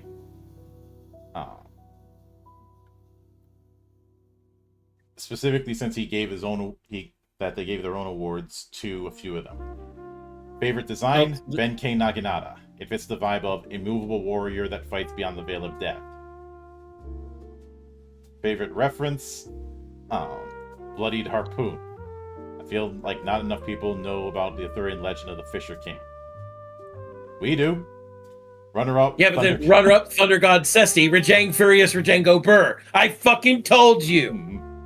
No, these next two are referenced in relation to the theme. Strongest mechanical design, Leviathan Rod. I feel like it's specifically tailored to fishing, fighting Aquan monsters, and if special rules were going to be allowed, it would have been able to, if the killing blow was landed with it. Leave the enemy at 1 HP, and allow you to gain access to one blue mage spell that the enemy knows. Weakest mechanical design, Bog Dagger. I was trying to go for something like, oh, this poisonous metal is a curse. You can poison yourself just as likely as anyone else. It kind of fell through, but oh well. And I can see it. And Speaking of that, I do want to... I'm sorry to pick on you again, Commodore, but since a lot of your entries had this, I do kind of have to. The special... And he said, I'm a little sad you didn't get the Trogdor reference. Oh no, I did. Or maybe he was just a dragon. Yeah. Sometimes it's not whether or not I get it, it's whether or not I choose to sandbag it. It's also whether or not I choose to direct my vocal cords by going Trogdor! And there's you again being the American equivalent of Narikawa. Sorry, Morikawa. Remember that I am the D-boy of this particular monastery. Because I can Volteca. Yeah. You think it ever gets awkward when he walks into a recording booth and somebody says, "Don't break it this time"? People in Japan, it probably doesn't happen unless it's his close friends. Like people he's known in the industry for years, they'll be like, "You brought a mic that'll stand up this time, right?" And they all giggle for a second. Yeah. But the special rules were cute and all, but a big part of these monthly design challenges is seeing how far the core rules can be stretched. If I allowed for that kind of homebrewing or those kind of special rules, the entire challenge would be rendered moot, and it would largely favor people who already have more creative experience, which is not what I wanted to do. Not only that, but it would also favor people who have more experience home brewing. Just in general, the entire reason we had to disqualify so many entries was, no homebrew was going to be a part of this. And I realize that can be a problem because the enchantments and the like don't cover everything. But it was a case of trying to do the broadest that possible, with the knowledge that I'm not going to be able to cover everything, and in those situations, homebrew is certainly fair. But for these kind of challenges, it doesn't quite work. And what we're doing with these challenges is an evolution of the character creation challenges I would see in places like Michael Serbrook's website or the Atomic Think Tank, or even the character design challenges I would see on Giant in the Playground or TG. And with a lot of those, the homebrewing is minimized. But before we get to the second half, I'm going to take a 5-minute break to stretch my legs and get myself some tea. So we will be back in 5.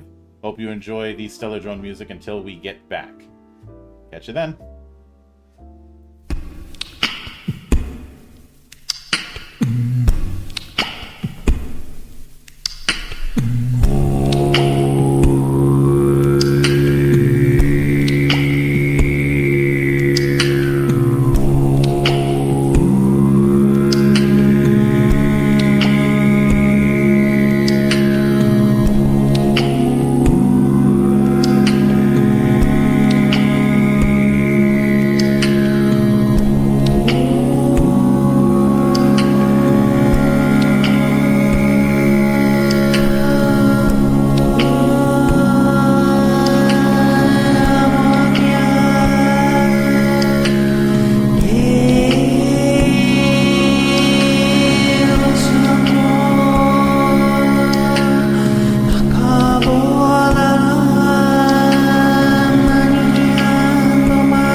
And we are back, ladies and gentlemen. And to answer your question, Dragon, it is peach tea. I've been going with a detox peach tea for the last couple weeks. It's actually been really good for me. As far as the sweetener for it, sometimes I'm too lazy to use a sweetener, and other times I will use monk fruit. Of course you would. Well, it's a nice sugar alternative, and it's a nice filter when some of my friends come to visit me and use too much of it. Monk fruit is very strong. You're not supposed to use it like sugar.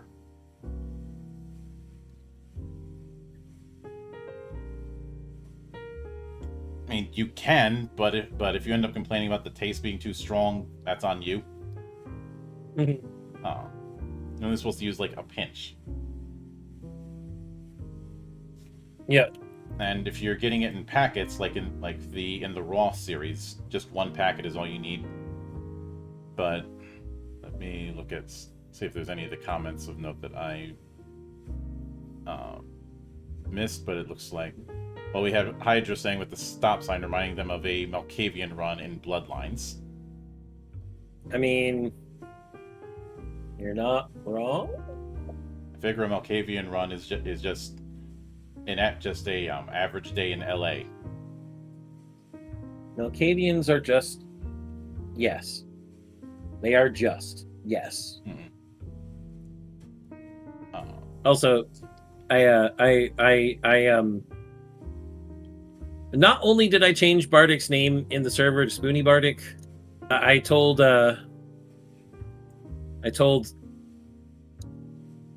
Douthmere that he's a menace. He asked me which ones in particular caused this. I'm like, plenty, but specifically the Pillar of Society and the Book of Legends. Mm-hmm.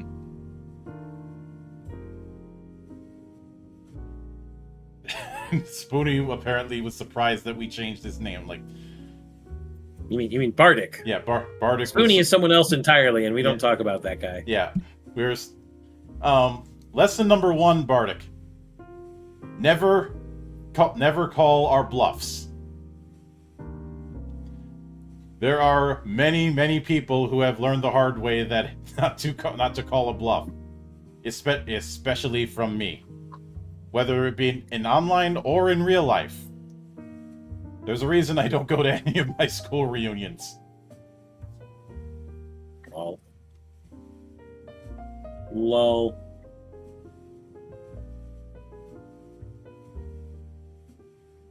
But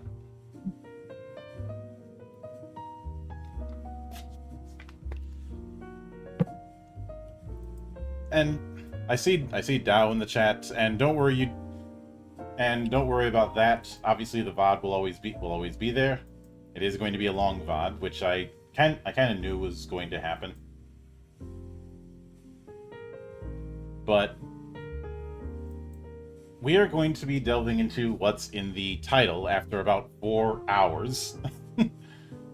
So this is your fault for making a one-a-day thing that you thought would be quick to get through, and I knew wouldn't be.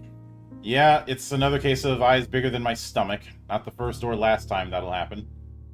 You. Oh, the whole game is a case of eyes bigger than my stomach. Yes.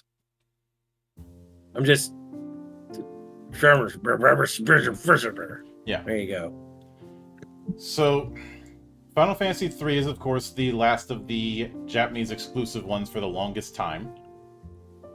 And apparently there were plans to bring it stateside, but right around the time that was considered, the direction was moving towards the SNES, which was why it got skipped.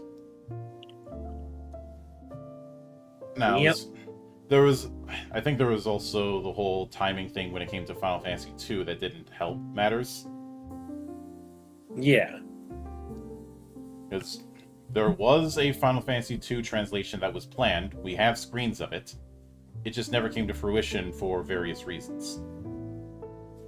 Now, the wiki says that the original NES version of FF3, which came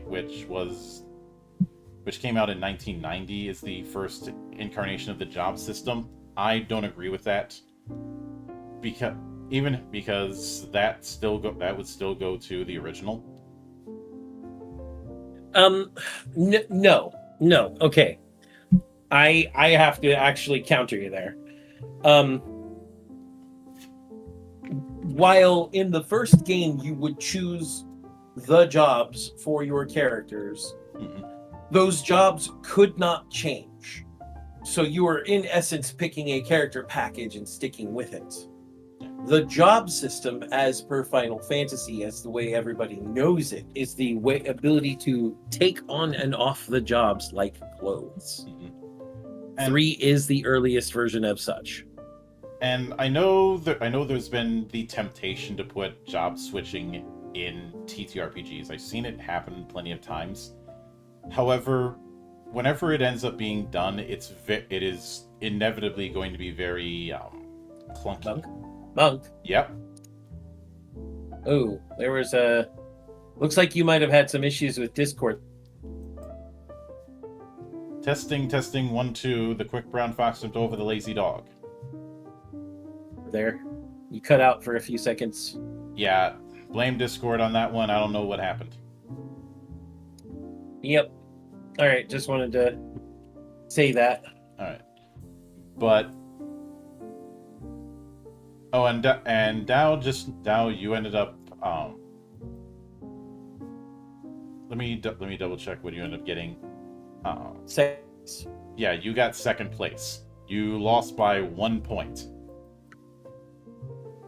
Because for context, Dow, with each one that we did, we looked through each one by prompt, gave a point to one of them, and then at the end we tallied who got the most. You may have gotten it, or at least tied with Stellar, if you had remembered to put tags on the Book of Legends.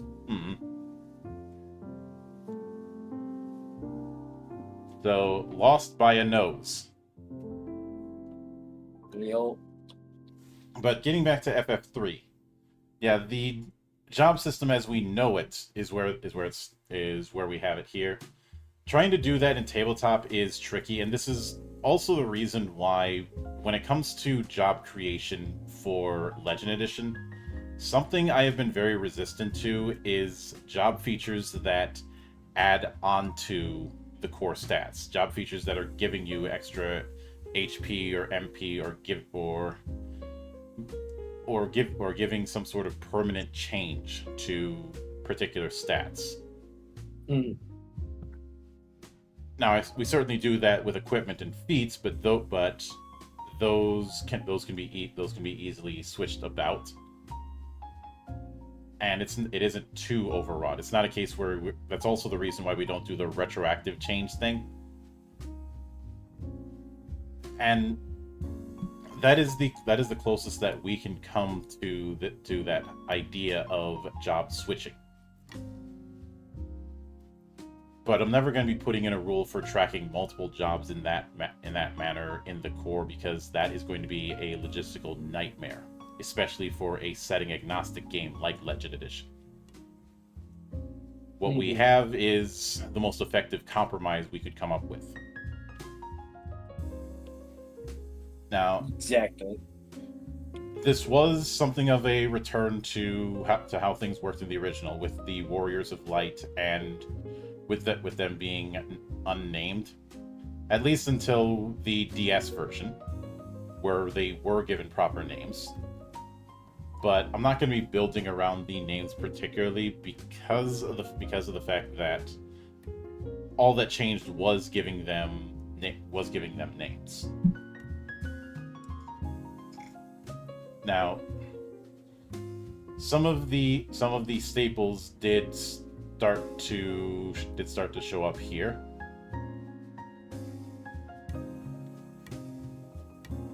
And of course, the rule of 5 thing also started here, which we're not going to be trying to implement. Another thing we're not going to try and implement, like we mentioned like we mentioned 4 weeks ago, the quote-unquote MP system. And y'all can't see it, but I'm doing massive air quotes. Even in the DS version, they tried to keep that, and we're not doing that. Yep. I am not doing the Vancian model. No Vancian models. That was decided all the way back when we first did one, Monk. Yeah. I don't know if the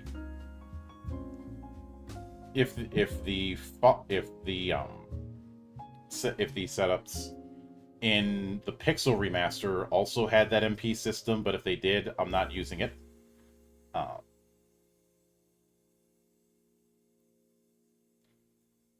And I'm trying to think if this was the first time that a lot of, no, it wasn't, but it was an interesting move to have Akihiko Yoshida handle a lot of the character redesign, and there is a blatant reference to FF3 within the first few pages of the book.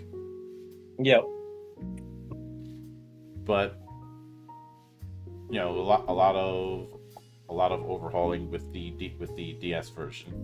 I never played the iOS version, so I can't comment on that. And I think for all intents and purposes, the Pixel remaster is a cleaned up version of the of what's on the iOS. There's also a PSP version. Yeah. Which I didn't play the PSP version. The only version that I had played personally was the DS version. Yeah. Now, that being said,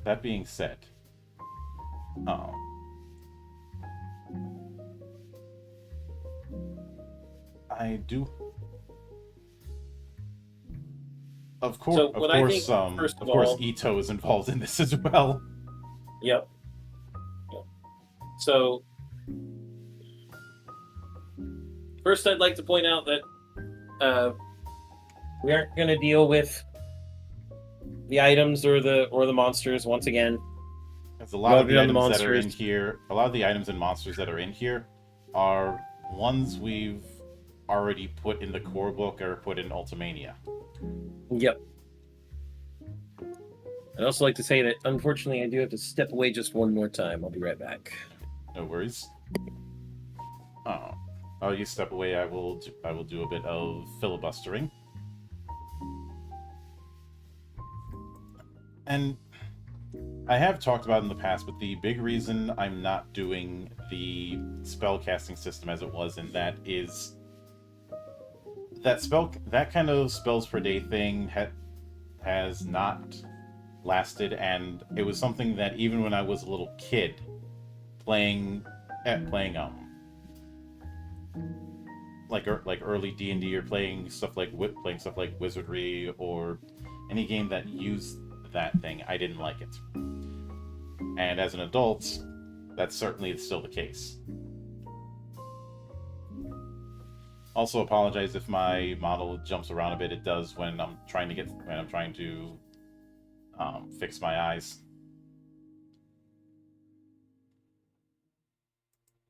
But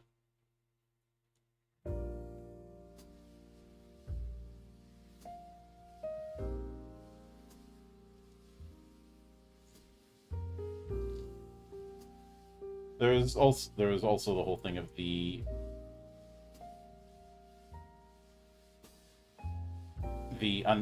Onion Knights. We're not making Onion Knights into an archetype. That's not happening.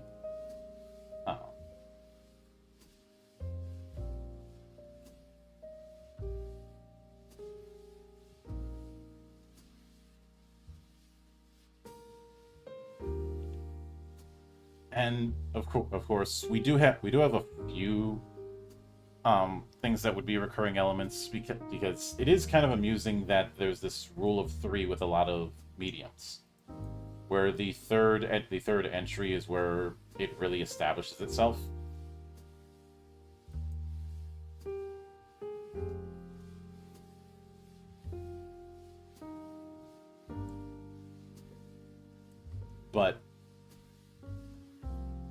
outside of that, with a lot of the jobs we're going to be covering, it's some of them are going to get folded into other archetypes because, yeah, there was a lot of jobs in 3, and a lot of them didn't stick around.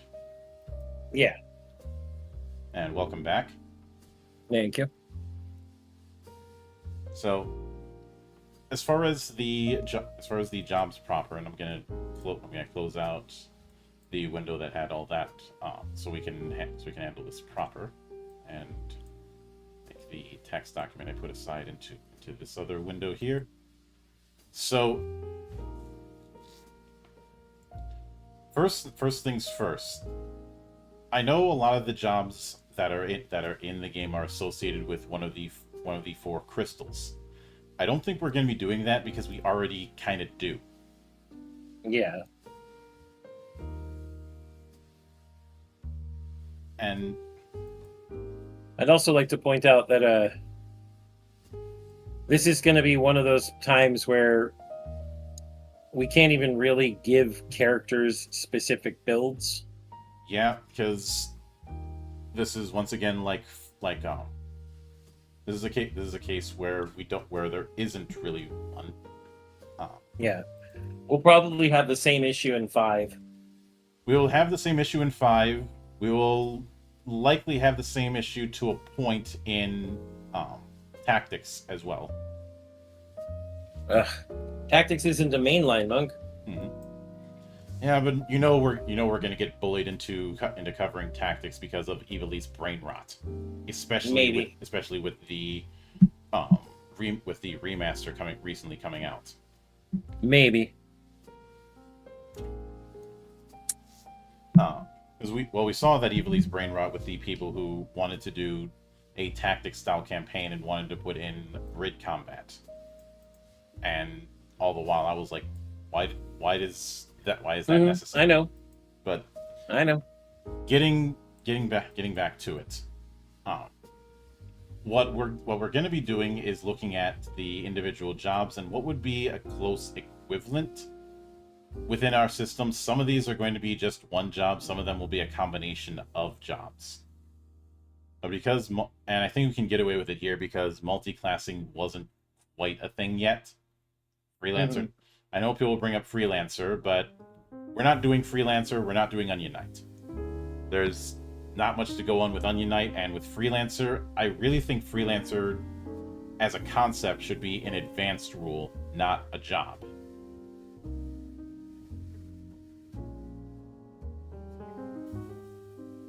Beyond that, a lot of things that would be in Freelancer as a job is covered by some of our team player jobs like Squire. Yeah. So, let's see, first we have the Wind Crystal jobs, and the first one of those is Warrior.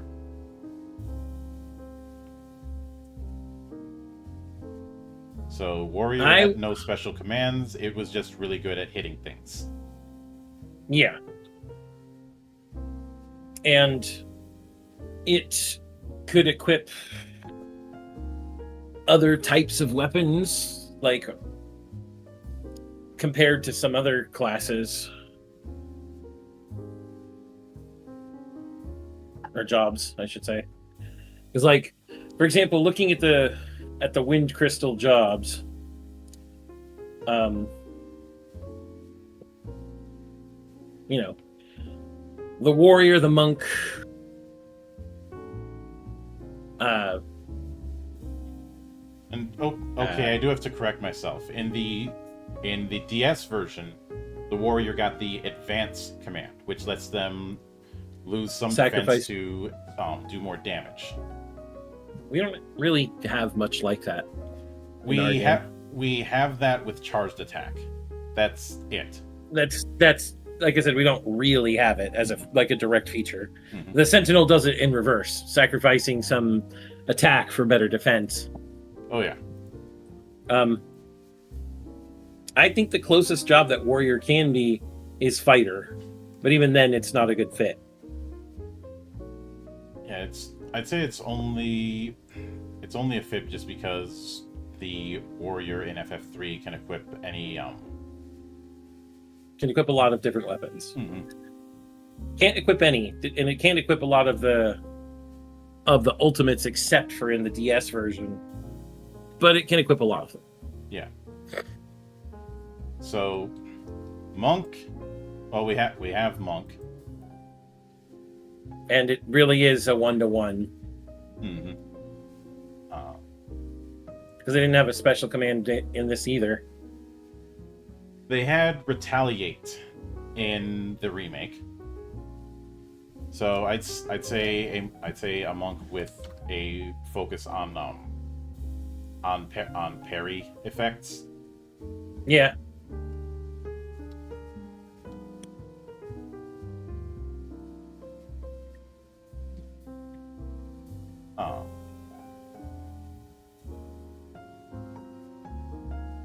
I'd say parry and defense boosting feats is what they'd focus on because of how Retaliate works. Mm. And as far as advance, aside from we don't really have a lot of boost attack at the cost of defense in general.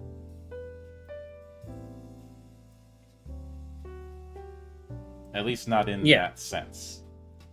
But then we have White Mage. Oh, I wonder what White Mage could do. Mm-hmm. White magic. Thus, White Mage. It literally just has the ability to do all white magic. It's literally just our White Mage job. Mm-hmm. White Mage and only using staff and a staff rod focus. That's it. Yep.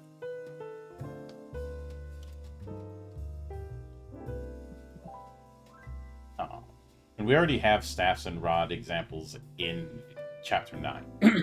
Mm-hmm. So, Black Mage, Black Mage. Same thing.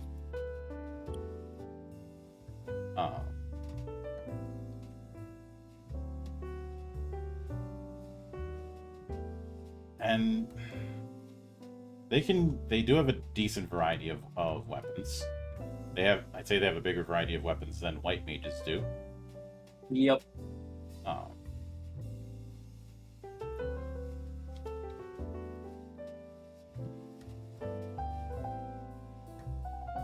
And when it comes to the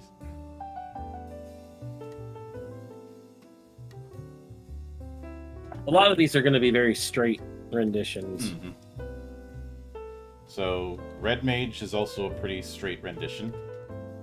Yep, Red Mage is Red Mage. Mm-hmm. I know that in the games they tend to limit what, they can't get the highest of white or black, but they're Red Mages, so they get at least some of it. It's like, no, not in our system. Our system, they have access to the whole list. Yeah. In this particular case,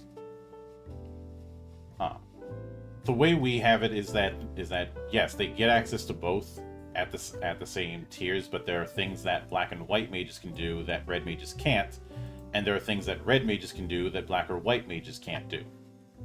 Mm-hmm.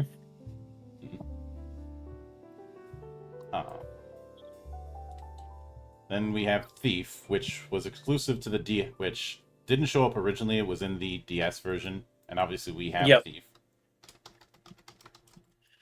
Yep, it has steal and escape, and so it's again 1-for-1 steal. Yep. So then the Fire Crystal jobs, the first one we have is Ranger, which I suppose is why we had that one idiot who insisted that we needed to have a Ranger job, even though everything a Ranger does can be done with other jobs we have.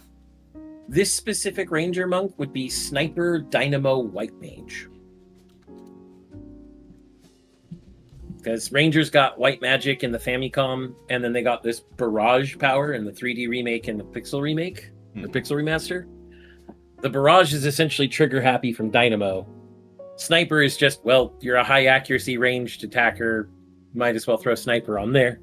And then of course White Mage from the white magic that they had in the Famicom. Yep. So then we have Knight. The Knight here uses cover as a support ability.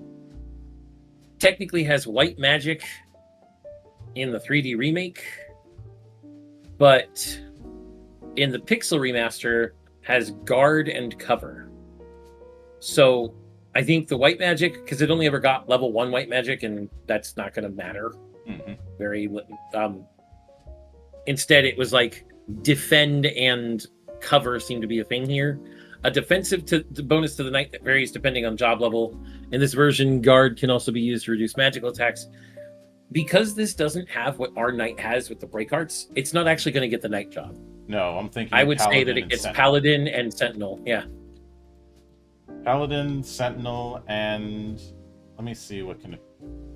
It is mostly it is only doing swords, so I say Weapon Master. All right.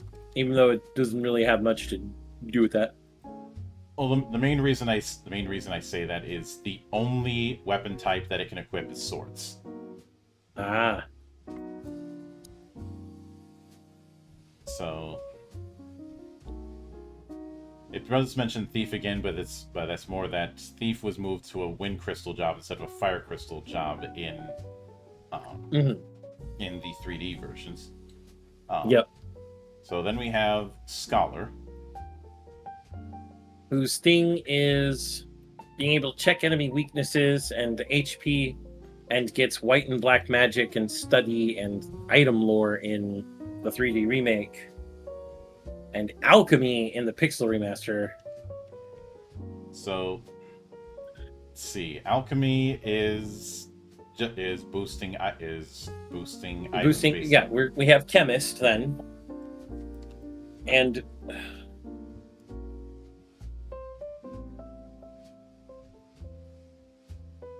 like study is said to have similar effects to Libra and Erase.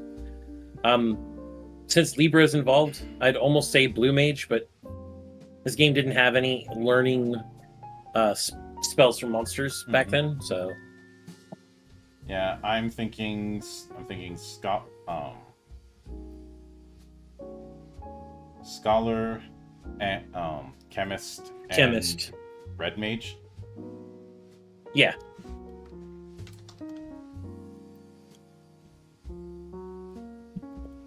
And I know some might say, doesn't that make the Red Mage entry from earlier kind of useless? This was just a thing that happened with FF3 too, so blame them. Some of the early jobs get completely useless later on. I mean, if so, hold on. Let me pull up the entries for the initial wind. So warrior, monk, white mage, black mage, red mage, warrior. Where was it? It says the warrior fighter has no special command. Initially, they are the powerhouse, providing the best boosts to all physical stats. Once the knight job is unlocked, this job loses its usefulness. With monk, the monk has no special command. Depending on their job level, they get a boost from just physically attacking with no weapons equipped. Once the black belt job is unlocked, this job loses its usefulness. With white mage and black mage, they both say once the devout, in case of white mage, or once the magus are both unlocked, white and black mage lose their usefulness, and red mage loses its usefulness in Final Fantasy III as soon as level 5 white magic and black magic become available for caster jobs solely dedicated for the skill sets. So this sort of thing happens a lot with the video games, and it is something that I went out of my way to avoid as a designer. Yep. The Fire Crystal didn't grant a lot of the classes, did it? It granted Ranger, Knight, Scholar, and Geomancer in the 3D version, and swap out Geomancer with Thief in the 2D version. Yep. But then the Geomancer is water crystal otherwise. So it really only gave 3. Mm-hmm. Like 3 dedicated. Yep. But although the Geomancer sprite in for 3 it's just a black mage with this blue Santa hat. I know. Yeah. It looks like he's gonna take a nap soon. It's a black mage with a blue Santa hat. Mm-hmm. He's going to take from all the boys and girls. Because it's black mage. So I still remember when when there was that back and forth on that one server about whether or not Geomancer should count as a mage or not. I have held firm that if we had it as a mage, we would have to make a spell list for each terrain, and that's not feasible. Yep. So Geomancer had terrain, which basically did a certain effect based on your environment, but had a risk of backfiring on you. So it is really just our Geomancer. Mm-hmm. We don't have backfire because that's stupid. Yeah. In a TTRPG, definitely. Mm-hmm. But Geomancer is basically just Geomancer monk. Yep.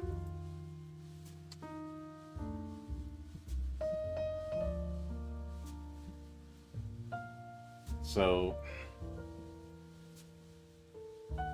then we get to the water crystal jobs.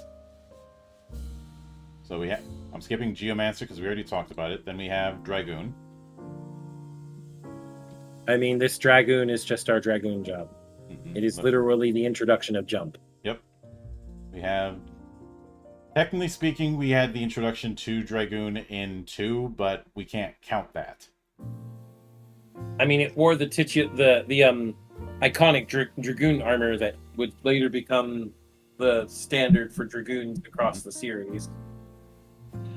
But yes, this is the first introduction to the Ryokishi, the polearm masters with jumpy bits. Yep. So because of the fact so first off, it's getting Dragoon as one of its jobs. There are a couple other ones. I'm considering also Weapon Master as well, because spears only with this version of Dragoon. Okay. That's really all that we can justify. Mm-hmm. I know that there's things like extra damage if you're targeting dragons or if the enemy's weak to wind, but that's something that can be covered with our magic item system more than anything else. Mm-hmm.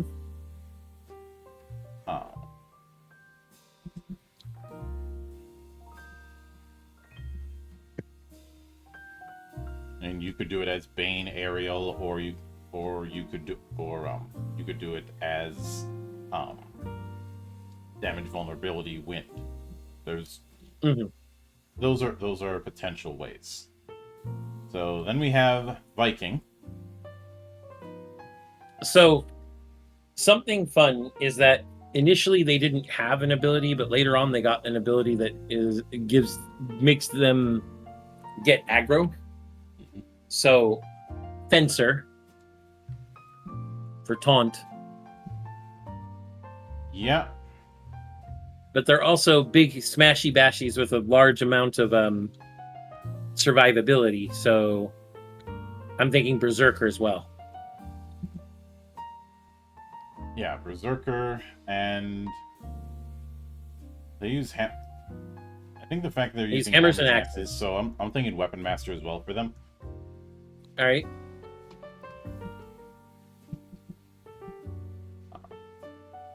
Because we don't have too much of a difference between hammers and axes in the samples that we gave.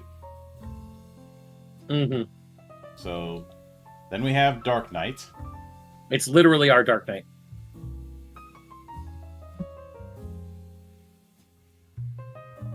So I mean, the 3D remake version specifically says that they have Soul Eater.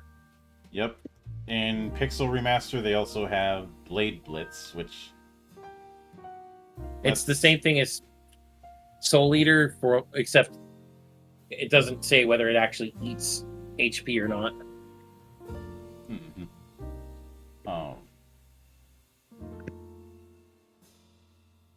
So it is. We effectively have Dark Knight with Slash All. Yep. Which can be covered by a feat.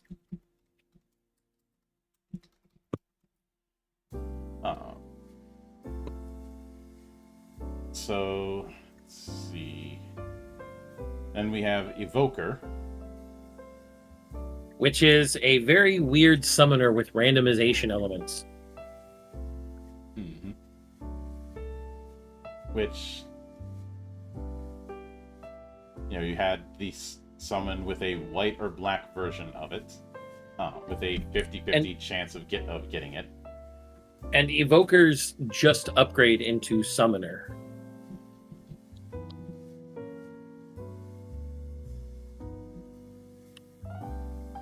So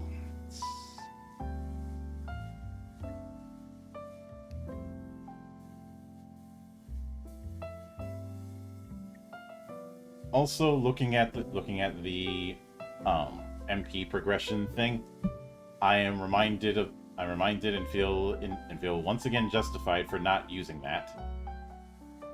Yep. But I'm gonna be.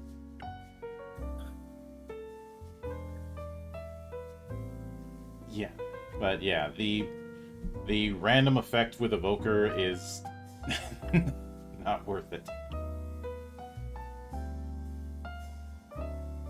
Sorry to cut you off. It's all good. Also, hey there, Emma. Welcome to the party. But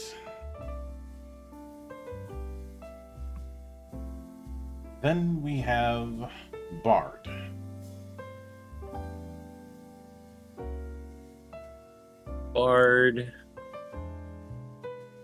Bard has Sing and Scare and Cheer.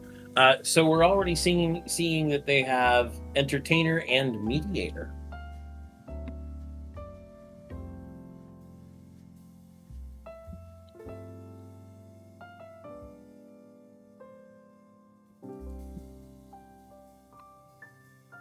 So we're not doing level reduction. I hate level reduction. I know.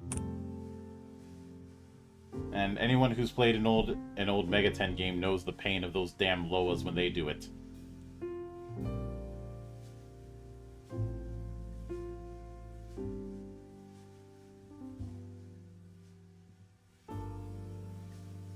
But obviously with Sing, I think it was a smarter move to have it not tied to certain harps, but to the Bard's level. Mm-hmm.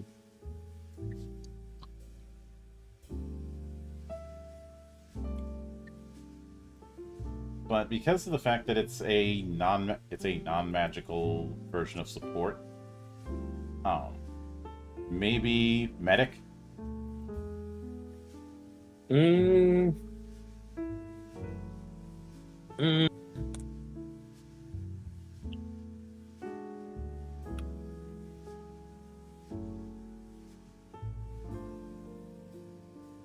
the reason I gave it Mediator was because while Mediator doesn't exactly lower enemy levels, Mediator can give penalties, non-magical penalties, to enemies.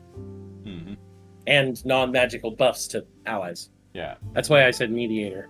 I think I'm going with Weapon Master again, because even though they get daggers and harps as options, because of how it's mostly they're going to be set up, harps. You're going to be using harps. Yeah. This is that false choice thing we talked about with the warrior from FF11. Yep. You can equip any weapon, but you're going to be equipping a great axe. Yep. So then we have Black Belt. Karateka. Karate practitioner. Yeah, Karateka is a good game, by the way. good old classic. They have focus, and technically they also have kick in the later versions. But I'm just going to say that this is monk with delay using our delay attack, essentially. So I don't know that there's any way to make this different than the ordinary monk already is. Because they both even only use claws / knuckles. And it does remind folk that if you had fairy claws equipped, you could use kick to just clear out encounters. No, never. I would never do such a thing as abuse the game system, monk. I play the game in good, wholesome, clean ways. But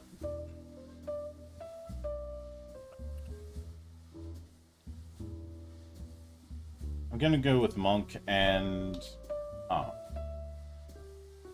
think monk, weapon master, and sword saint, because they are okay.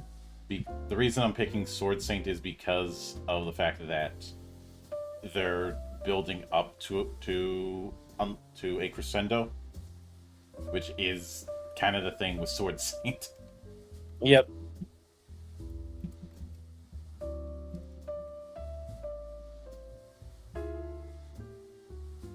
I still don't think it's the best fit, but it's the only fit we got. Mm-hmm.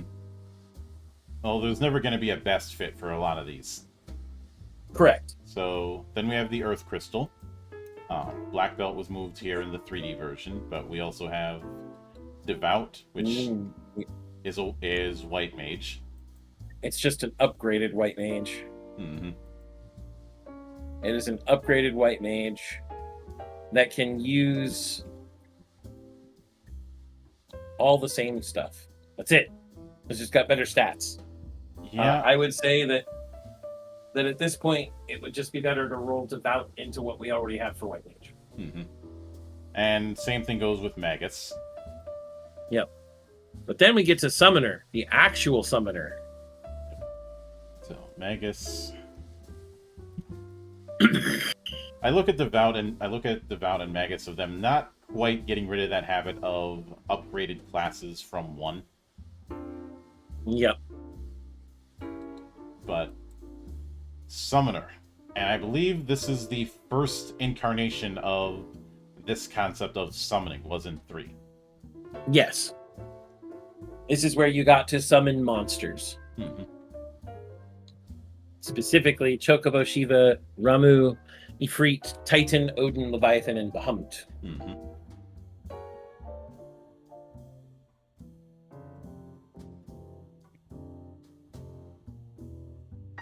Yep.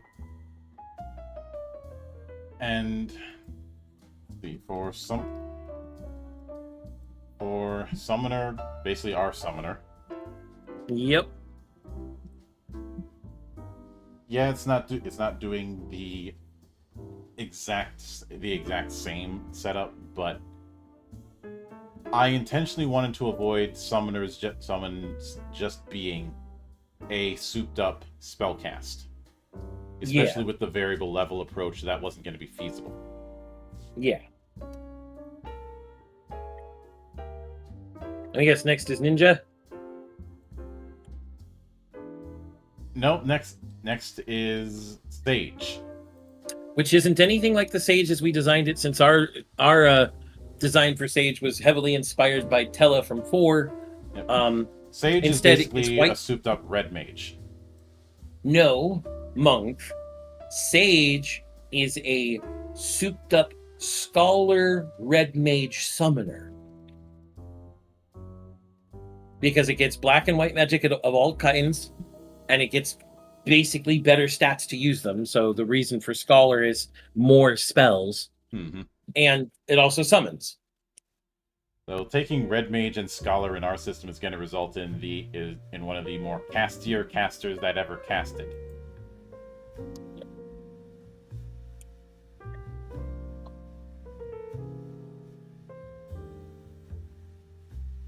And it's funny that in the DS version, they used the Evoker version of Summoner, In the Pixel remaster, they use the Summoner version.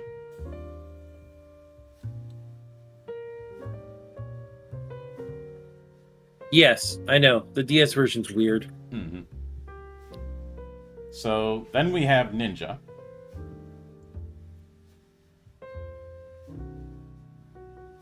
Which...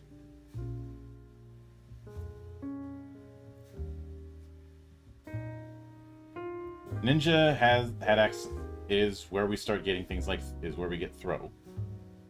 Which has become a staple in the years since. But we don't have a job that focuses on Throw.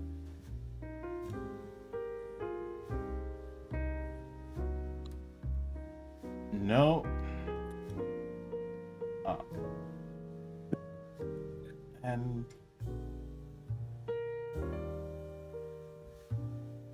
it's described as a souped-up thief, which it has been. Yeah. Which it would be in future games. Yeah. But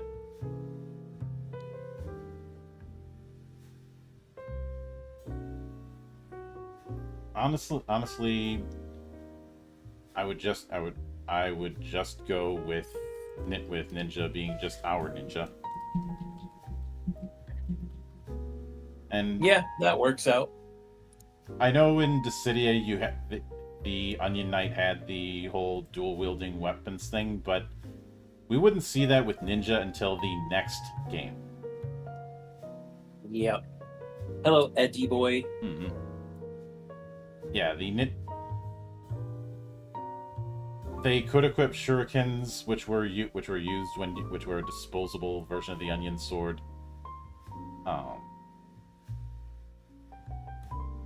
But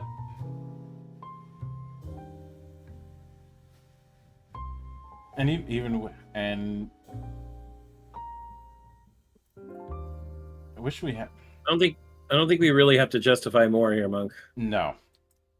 Yeah, a lot of the stuff with Ninja wouldn't really be established until 4. But yep. Let's see. The Eureka jobs were Sage and Ninja, which we already covered, and a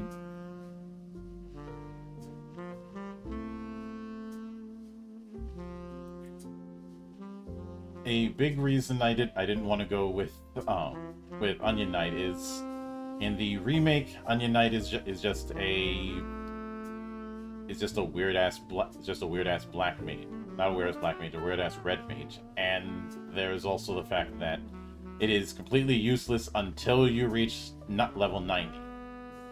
Mm-hmm. And those sorts of weak until the tail end is more of a AD&D thing than something I intended on doing. Exactly. That's also the reason why I felt that something like the freelancer archetype is really something that you can only get away with when it's a alternate advancement setup, kind of like what we have for Materia and the Sphere Grid, rather than a job. Mm-hmm. But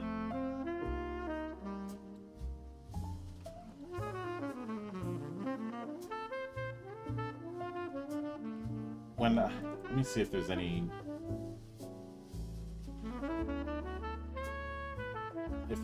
interesting notes when it comes to the individual characters. There might be some notes you could make, but each of the 4 named ones, Luneth, Arc, Refia, and Ignis,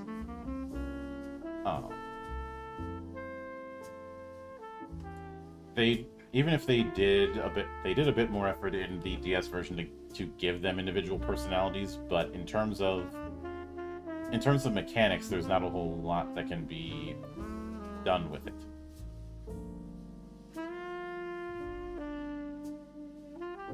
Yeah.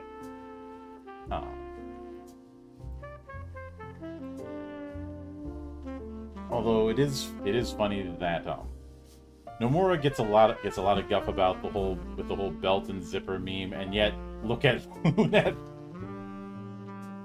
and how his chest armor is basically 3 giant belts. I mean, that's a. And Bardic says you do have a throw job, merchant. Merchant's throwing is just throwing gil.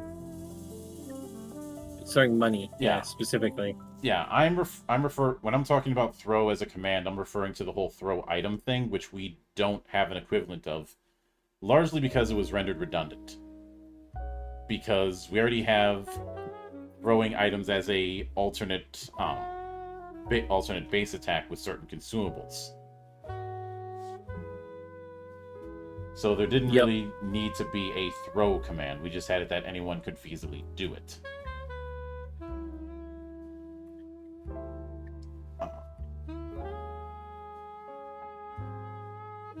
And